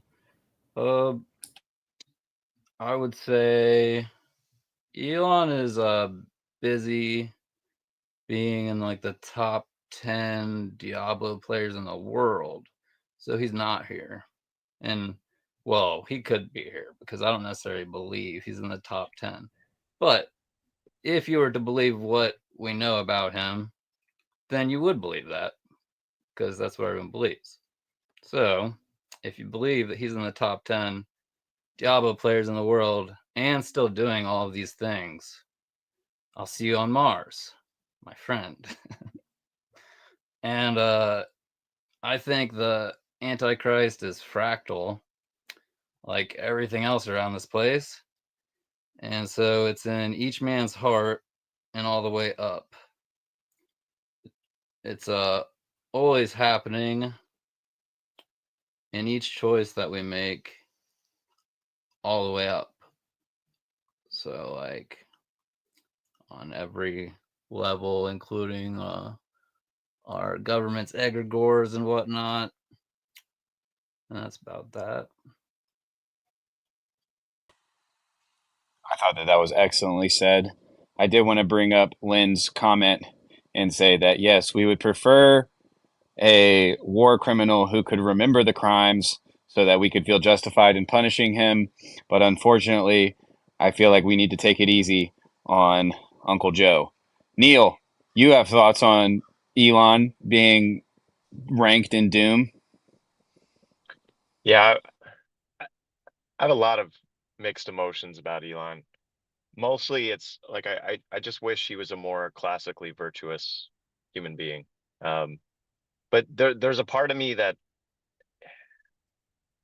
the classical virtuous human being cannot change structures to the speed or the efficiency that Elon is doing. And even in thinking that and saying that, I feel the temptation of let's say left brain, like it's Luciferian somewhat, in that's the temptation that, like, we have a high enough intellect, if we just have enough power, we can fix everything. And so I recognize that absolute temptation. And could it be the kind of thing where Elon intends this for? I have no doubt that Elon has the good of the country in his heart and mind. I have no doubt of that. Like, I have no doubt that he actually cares about the country. But the problem is that I think he wants to make the country in his image of what he thinks America should stand for. And I'm not convinced. He might be sacrificing the long-term game of America for the short-term game of America. And so I have a lot of mixed emotions about it. I don't know. I genuinely don't know. I don't trust him. There's a number of reasons I don't trust him. One is that, he basically lied about the gamer thing. But like, a person who lies in small things will lie in big things. And I think that's more of a facet of his character, that if he thinks the lie will get him, it's like an ends justifies the means sort of thing. Like, if it will get, did that lie get him some gamer votes for Donald Trump? It's like, probably, during that Joe Rogan discussion. And then it wasn't verified until after the election that obviously he couldn't have spent hundreds of hours leveling a character when he's running like 6 businesses. So I have many mixed emotions. Is it a situation like, yeah, I guess I'll leave it at that. Michael, is Elon a tent builder, or is he kind of desecrating the temple? I think he's trying to create. Okay, first of all, I gotta say, the desire to go to Mars is a very autistic frustration with living with a bunch of people that don't make sense. Like, that makes a lot of sense to me. I think, and I think that's but that's a extreme example of the greater frustration that I think when you talk about, like, the effects of the of the arena or whatever, the like, the autistic person is somebody that gets really is really powerfully affected by that. There is this sort of gullibility that comes with that, and I think that, and also an intense desire for, like, fairness. And so I think I'm all for him clearing out all of this stuff that basically it was all games that was being used by certain people against other people or for their own benefit or whatever. And I think he's just trying to create a level playing field. Like, I don't think he's trying to like, funnel all of, like, the government power into his projects. I think he's trying to get rid of all the stupid stuff that is in the way of him doing what he wants, which is also in the way of a lot of other people doing good things that they want to do. And some people that want to do bad things, probably, too. you know. But like that's the thing. It's just that when you have like an open area that you can expand into, you're gonna have lots of new things, and they'll all start off, and then the competition arises when like when things grow and when borders bump into each other. But we've been in such a place where like all of the boundaries and all the borders have been fixed for so long that it's just stagnant. And I think that he's trying to get us out of stagnancy. It's up to everybody, basically. And this is what I was saying, where my fears are of what people will do in the vacuum that it creates. It's up to everybody, but I think he is trying to give an opportunity for people to try ideas. Point of order, a bunch of people are watching on my channel and commenting on the stream there. I pinned a link to McMo's channel. Click on that. Come over and chat with the rest of us so we can be one big group and everybody can see your chat comments and stuff, and like and subscribe, because McMo is one of the guys here who's doing stuff like this. And so, yeah, do that. Yep, if you want to be a part of the #1 new channel on the Peterson Sphere /TLC, come to McMo Streams every weekend. We're here. You can see such characters as Michael Sartori, Dan, the new guy, and Joe. And then on today's special treat, we've got Yoav and Jacob, our he bros. And, Jacob's spreading the good word of the McMo streams. I appreciate it. Like Lance says, smash that subscribe button. All of you folks who are coming from Jacob's channel. He normally only puts stuff revolving around the Bible and or politics on his channel. So the fact that he would deign to come down to the slums and really the back alleys of the internet and grace us with his presence and his wisdom. We are overjoyed and grateful. Thank you very much, Jacob. And Yoav, I was wondering if you'd ever find us. I watch you pretty much every week on the Bible study, and I really appreciate your 2 cents. So thank you also for stopping by. It's also cool for this to be worldwide. This is pretty cool. Yeah, we'll come more often then. Thank you. Well, normally it's just me making beats. But, if the conversation starts going off, I pay less attention to the beats. But, sorry, go ahead. Jon God should also come. I don't know. He's difficult to corner. He's on purpose not coming here. Very coy. And, I mean, the interaction between us is always interesting. For example, he commented that Elon Musk actually does nothing. He's just depending on other people to do things for him. I think this is what he meant. For what I heard in my media, Elon Musk just destroyed the state of Delaware just by doing nothing. There was a court ruling against him concerning his compensation in Tesla. If it was against him. I mean, he lost a lot of money because of that. If he went to the Supreme Court to fix it, he would have earned a lot of money. And he just did nothing. He left the ruling as it is, uncontested. And by that, he just destroyed the state of Delaware. So doing nothing is the work of a master. When you're in a karate or Zen or movie, you identify the old master by the fact that he achieves everything by doing nothing.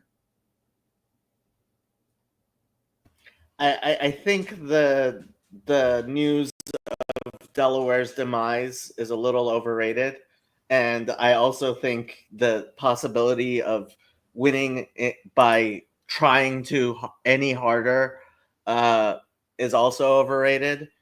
But yeah, I like AOC put out a video where she talked about how dumb Elon Musk is.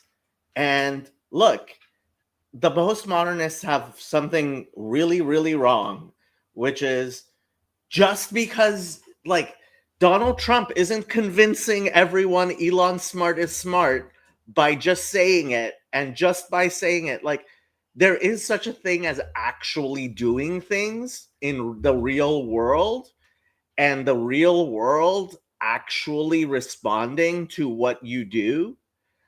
I like the world actually exists. So like stop.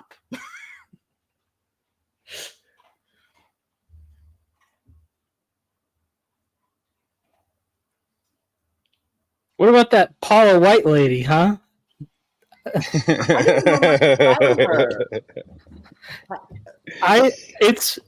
It's an equally troll move as anything else Trump has ever done. It's I just think if Jacob was more familiar with Paula White, he'd be a little easier on us Protestants around here. You know, it could be so much worse, Jacob, and still we catch all this heat from you constantly. But yeah, equate yourself with Paula White, please. she's the head of the White House Office of Faith now. But Okay. she's like a prosperity preacher, televangelist.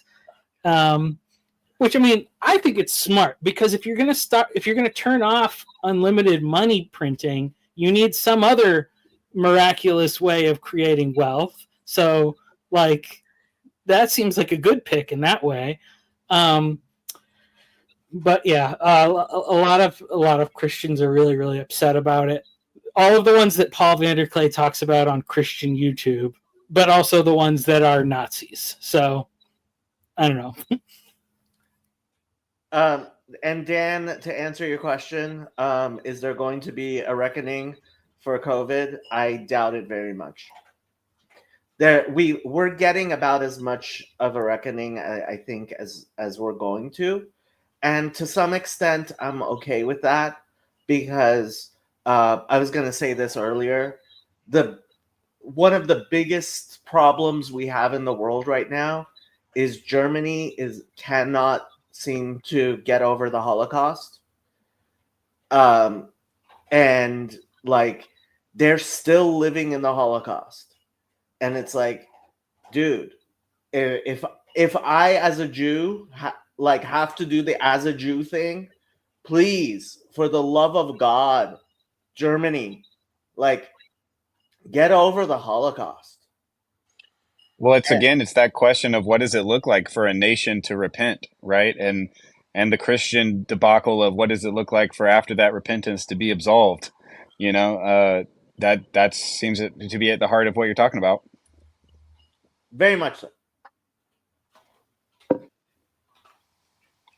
Dan, did that answer your question? I mean, in terms of COVID reckoning, you know, I'm pro reparations in this regard. I'd love to be, you know, reparated for damages. That would be amazing. You know, the postmoderns aren't wrong about aren't right about everything, but they're not wrong about everything either. You know, I'd love a nice little government paycheck. Send me some of that USAID money. I'm out here in the trenches. Send my stimmy. That's right. That's right. Yeah, if you want me to work for the U.S. government and get paid by USAID, donate to my Ko-Fi link. It's somewhere in the comments. You can find it.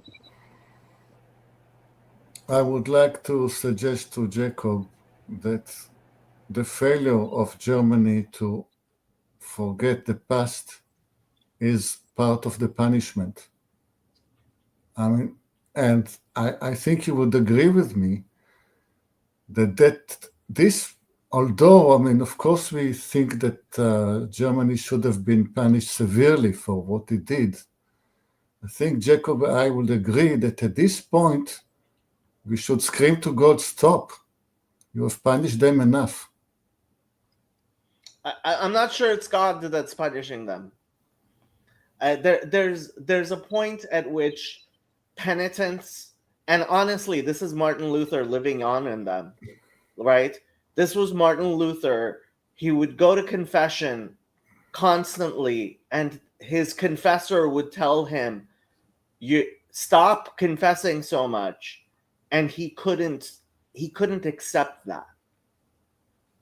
And they're living with Martin Luther, like I'm sorry, McMo, but I try It to. gets worse than that. It gets way worse than that. It's way worse than Martin Luther. It's to the degree of Kierkegaard, and now we have to do the branding. We can summon McMo. I want to talk about which. What is it? It's all you have to do is say Kierkegaard. Kierkegaard. We'll see if he stops in the chat later. We can summon McMo.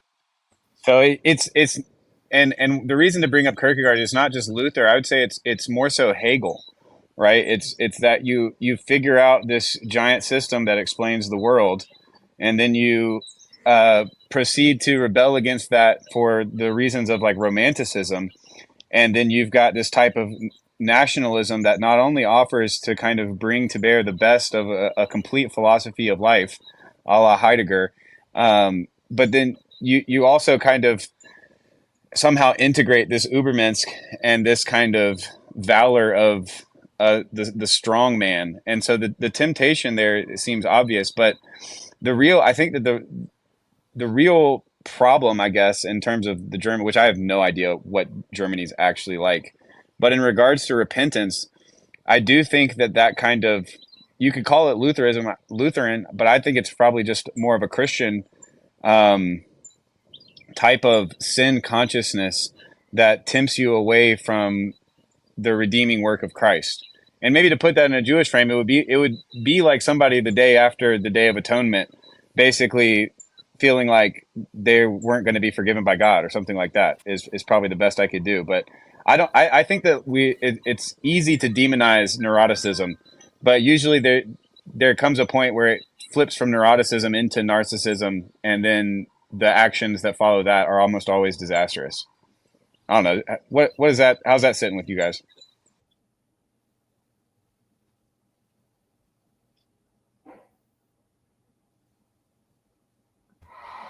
I'm sorry. I don't want to speak of that. I will be way out of my charter. I'm just a color engineer. I don't know much about Kierkegaard and Heidegger. I do. That's it. You're kicked off. I do agree that the Hegelian dialectic. I was actually really impressed to see Curtis Yarvin apologizing over the past week. I didn't think he would be able to do it because I have been saying for a long time, and Matthew keeps on getting on my case, that Curtis Yarvin is in fact woke rights, is a Hegelian, believes in the material dialectic, and because he thought he could predict what the future is going to be like. And I'm glad to see that now he recognizes he couldn't. I didn't think he would be able to do that. There's a lot of us who think we can predict the future. Hopefully, I'm not one of those people, but I try to predict the future. So what can I say? Yeah, it's very tempting. It's very tempting to say, tomorrow we will go go to such a place and do such and such. But we should say, Lord willing, we go and do such and such and all of that. We lost Michael. I was like, the number decreased. Dan, you've been active, somehow impressing Jan God that you can comment in both YouTube hive minds. That's one of the perks of being on screen, Jan God, is that you can kind of dispense your message to the masses. You're having a grand old time just hopping little ponds and playing in different sandboxes. But until you've learned to click the StreamYard link, you will yet to have access to all of the possible ways of trolling everyone. So, another plea to get atop the fourth wall and come play. But Dan, you've been quiet. You've added a lot to the hive mind. What are you thinking, brother? I should probably get going, but I really appreciate you guys' conversation. McMullen, Your delay is formidable, sir. Yeah, you're echoing and it's killing us. Thank Yep, you. that's the plan. I was trying to kick you guys, make it so you guys would all leave. I've been doing this for 4.5 hours, and you guys aren't getting the message. Good grief. It's only when me and Fatarecci talk. What's up with that? You're trying to get me frustrated. Yep. All right, guys. It's mind control. I'm bulletproof. All right, appreciate you guys. Take care. Thanks for stopping by, Dan. All let's right. go ahead and let's do last words. I had a beat that I was working on earlier that it's fine. It'll do. I'm pretty exhausted though, so I think it's a good time to call it. But before I do, please feel free, and we'll start with Jacob, and then we'll go to Joe, and we'll give the elder Yoav the final word, except for me, of course, because it is my channel. So I'll come back and make whatever mess Yoav makes. I'll be sure to clean it up. No worries, no worries. So Jacob, any final thoughts, sir? Give unto the Lord, for he is good, for his mercy endures forever. Short, succinct, to the point. I appreciate it. Joe, final thoughts. Yeah, this is a little bit long because I didn't say much for a while there, but it'll be all right. I can't predict the future, but I can see patterns sometimes. I wouldn't want to be able to predict the future. Surprise is the spice of life. I think it takes intense gullibility to elect Trump again, and it's amazing there's some sort of inverted miracle in the making, but it's terrifying to watch from where I'm standing. You never know, though. After all that we have witnessed, well, that was supposed to go before that. That doesn't really make sense anymore. But I think like once these people get to the top, and it's pretty much just like a done deal, and they're like a figurehead, an actor. You could probably call them many things, and they're not making most of these choices alone or at all. Sometimes probably, and that also goes with politicians too. They're pretty much just controlled actors, essentially, and that's why nothing ever changes. Yep, many people agree with you. I can't remember who said it, but it was a word against scientism, and it was like, yeah, all the scientists are like atheist materialists, but all the people who are paying the scientists believe in all of this weird cult magic shit that none of us are comfortable with. So that it's always good to kind of be wary of those with power, and that's another point in the column of Jacob's ill-defined antichrist worries. So Yoav, what have you to say, sir? Elon Musk has children. He wants the best for his children. He wants the future for the children. He's smart, and this smart man thinks, he may not be wrong, that we have no future. The only future possible for us is going to Mars. And us boomers have blown the chance we had to go to Mars.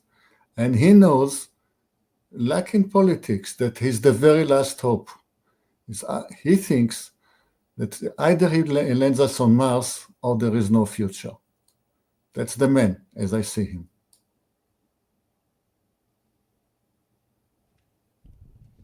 All right. So Elon Musk is basically, well, it's no need to repeat it. It's what you just said. Well, with that, everybody, thanks for stopping by. I'm going to remove everybody one by one here. Remove. And Andrew, sorry you couldn't come on, but you can't. By the time I saw you, it was already, I was already closing it down. So, it's going to take a little while for this to bounce, so I'll play a little branding and maybe then some McMo radio. Feel free to stick around if you like hearing weird beats.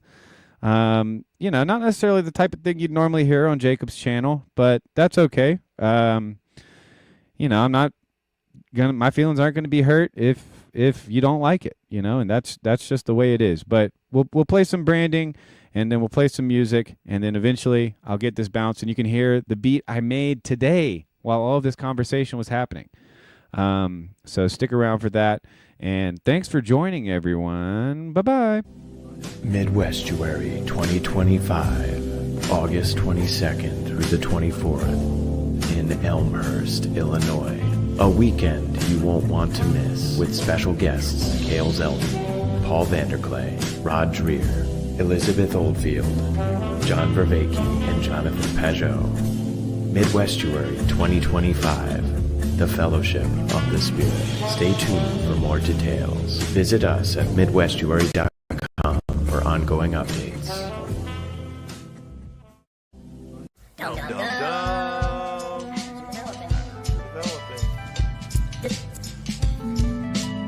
That all sounds well and good, but really, how do I get there?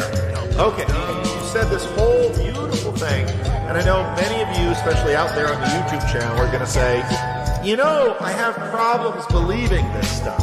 Yeah, I get it.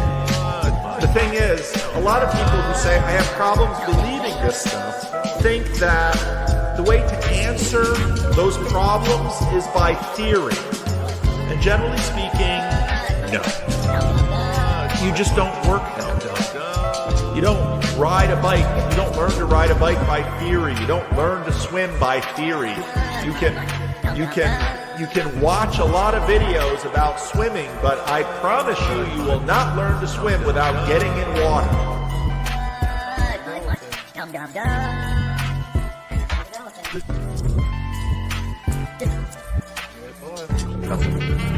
See, like when you guys make the premiere of the branding, I can see it being 2.5 minutes, but normally I need like a minute or 30-second size clips. So, you know, do your fancy premiere, but then also give me the music.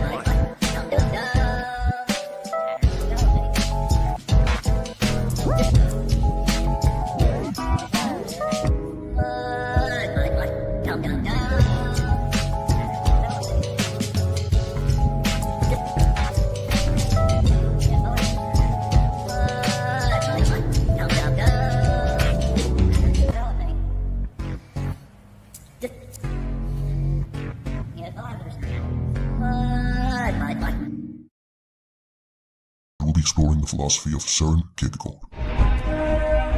Let's see if I can summon McMo. Kierkegaard, Kierkegaard, Kierkegaard! Summon McMo. All you have to do is say Kierkegaard, Kierkegaard, Kierkegaard. Talk about Kierkegaard. So. Søren Kierkegaard was a brilliant, gloomy, anxiety-ridden, often hilarious Danish 19th century philosopher. Kierkegaard's philosophy is a reaction to the Hegelian synthesis. What makes Kierkegaard a precursor to existentialism is that he holds the view that there is no criterion for making this decision. In other words, he faces us with the grim, the horrifying reality of criterionless choice. Make a decision. You have no standards upon which to make a decision. Good luck. Well, we're going to talk a lot about what Kierkegaard means when he's saying that today, but I really like him. I find him really fascinating. He's certainly one of the funniest, and he has a thoroughly morbid sense of humor. There's so few philosophers with a good sense of humor. Kierkegaard is one of them. So, and you also have a choice about whether you make a decision or not. You must decide. Best of luck. So Kierkegaard leaves us adrift. He cuts us off from our moorings to rationality because he says there is no possible rational decision procedure which could give you grounds for choosing the moral or the aesthetic life. If you want to say that you develop some rational theory which shows you that only the rational life is the good one, you are presupposing what you are trying to prove. If you didn't presuppose that rationality would be our guide, then what would you say? Thomas Aquinas wouldn't call you virtuous for staying up all night tracking glacial melts and green. But for many philosophers, including Kierkegaard, anxiety is a foundational human experience. Nothing. The vast silence of human existence becomes very, very clear when Kierkegaard begins to meditate and think deeply about the choices that human beings must, by virtue of the human condition, make. I'm anxious, and I'm not alone. For example, you guys ever think that some of your friends are only so friends with you because they've been friends with you and actually don't like you and nobody protects my back, and they talk about why they don't like you and everything with them? You're thinking like, am I not right? And I actually have friends? Søren Kierkegaard is best known as the father of existentialism. Is there a mood that expresses the human condition more than any other? For Søren Kierkegaard, that mood is indeed anxiety. And by Søren Kierkegaard. Søren Kierkegaard was a Danish philosopher, liberating poet, social critic, and religious author. For Søren Kierkegaard, whose Kierkegaard's philosophy is very theistic, and more specifically, very Christian. So much so that he might well be considered more of a Christian theologian than a philosopher. But to understand both Pascal and Kierkegaard, we also need to focus on a more concrete issue than the issue of reason. We need to focus on the issue that was the central issue to both Pascal and Kierkegaard, which was Jesus Christ himself. Very few establishment scholars of either Pascal or Kierkegaard today dare to do that. They either ignore or patronize that focus and that center. Thus, they radically misunderstand both of these two philosophers. They were existentialist Christians, not Christian existentialists. For both, Christ was not an adjective but a noun. So we've got ourselves into a really stupid corner. Right, that goes without saying, with McMo. We'll be exploring the philosophy of Søren Kierkegaard. Let's see if I can summon.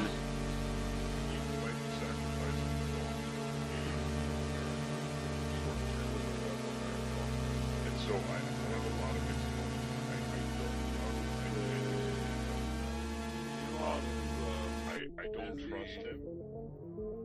There's a number of reasons I don't trust him.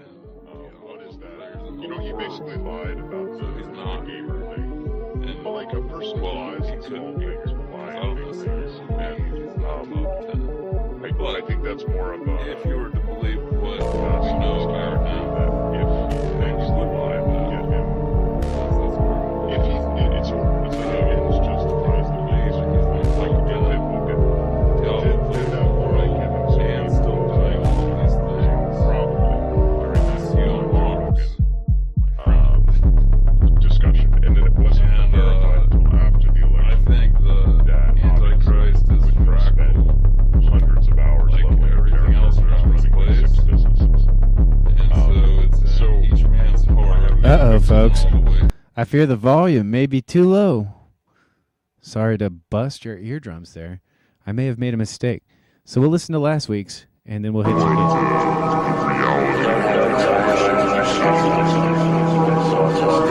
It doesn't matter the circumstances that I am in. No matter the circumstances, I can still choose to be born. Even if it's impossibly difficult, I can choose to be born. That's the right city. Neil oh, hey, Neil, what's going on? Long time no talk. Yeah, it's been a while now.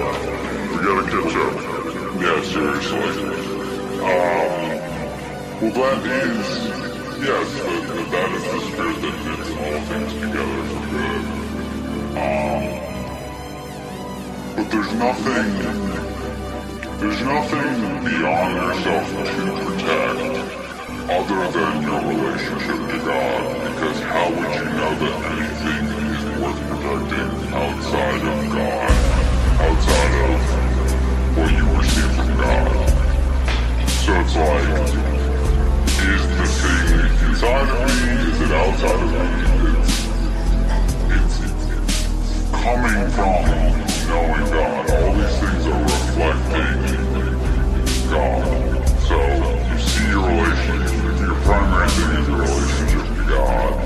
You see that, and then you see all the things that reflect the goodness of God, and then you can see the value in that. But where would how could we even act without, like, an act and know that it's good without primarily saying, no, I refuse, McMahon, I will be unesthetic. I'm sorry, I can't be a hipster like this, but, sorry, not, I'm just adding on to your point, but just that, you can't protect anything without first saying this is good or this is what I value. So where's that going to come from besides your relationship to God? Right, Joe, you've been waiting patiently. Can you hear me? Yeah, you sound good. What says you? Yeah.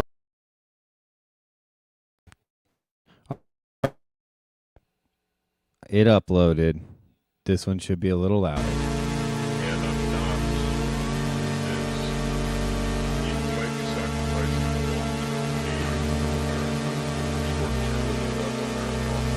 So I have a lot of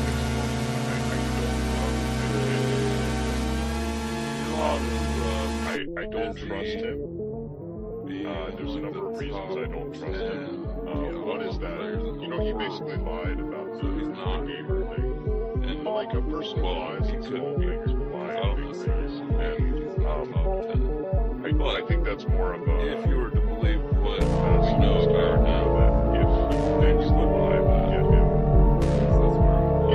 it's justifies the ways, like if it would did that more like him and Sam still doing all these things, probably during this discussion, and then it wasn't verified until after the election. I think the Antichrist is a fractal, hundreds of hours, like everything else around this place.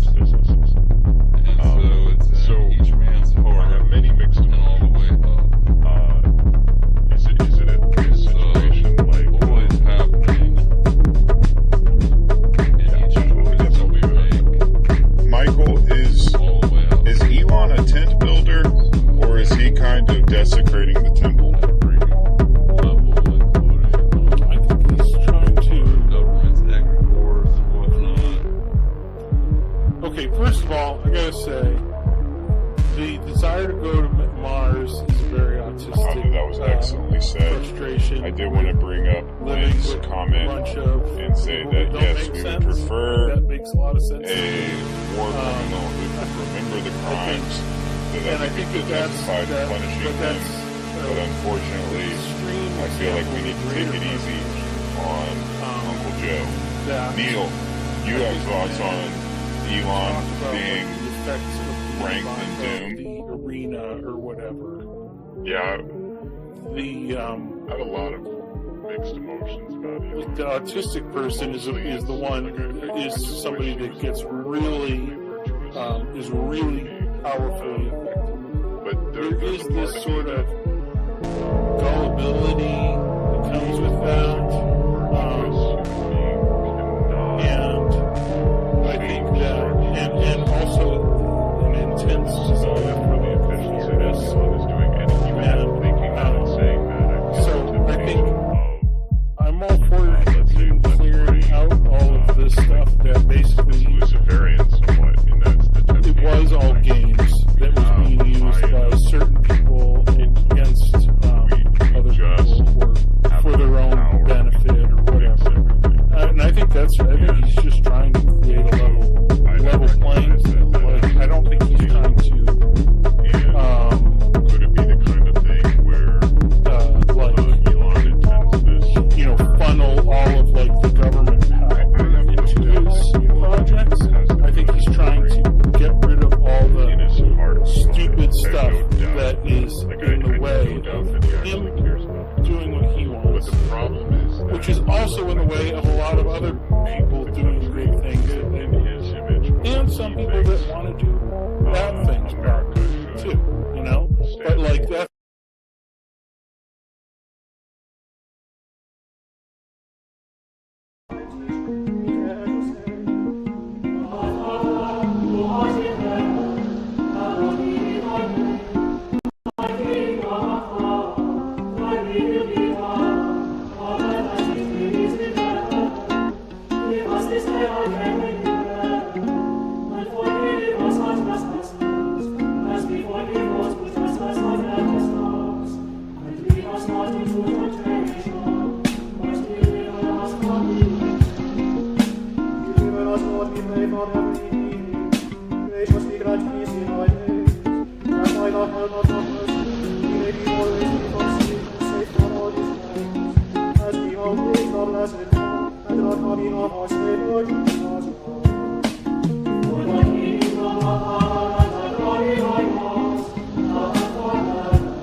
As we always love us and our coming of our Savior Jesus Christ.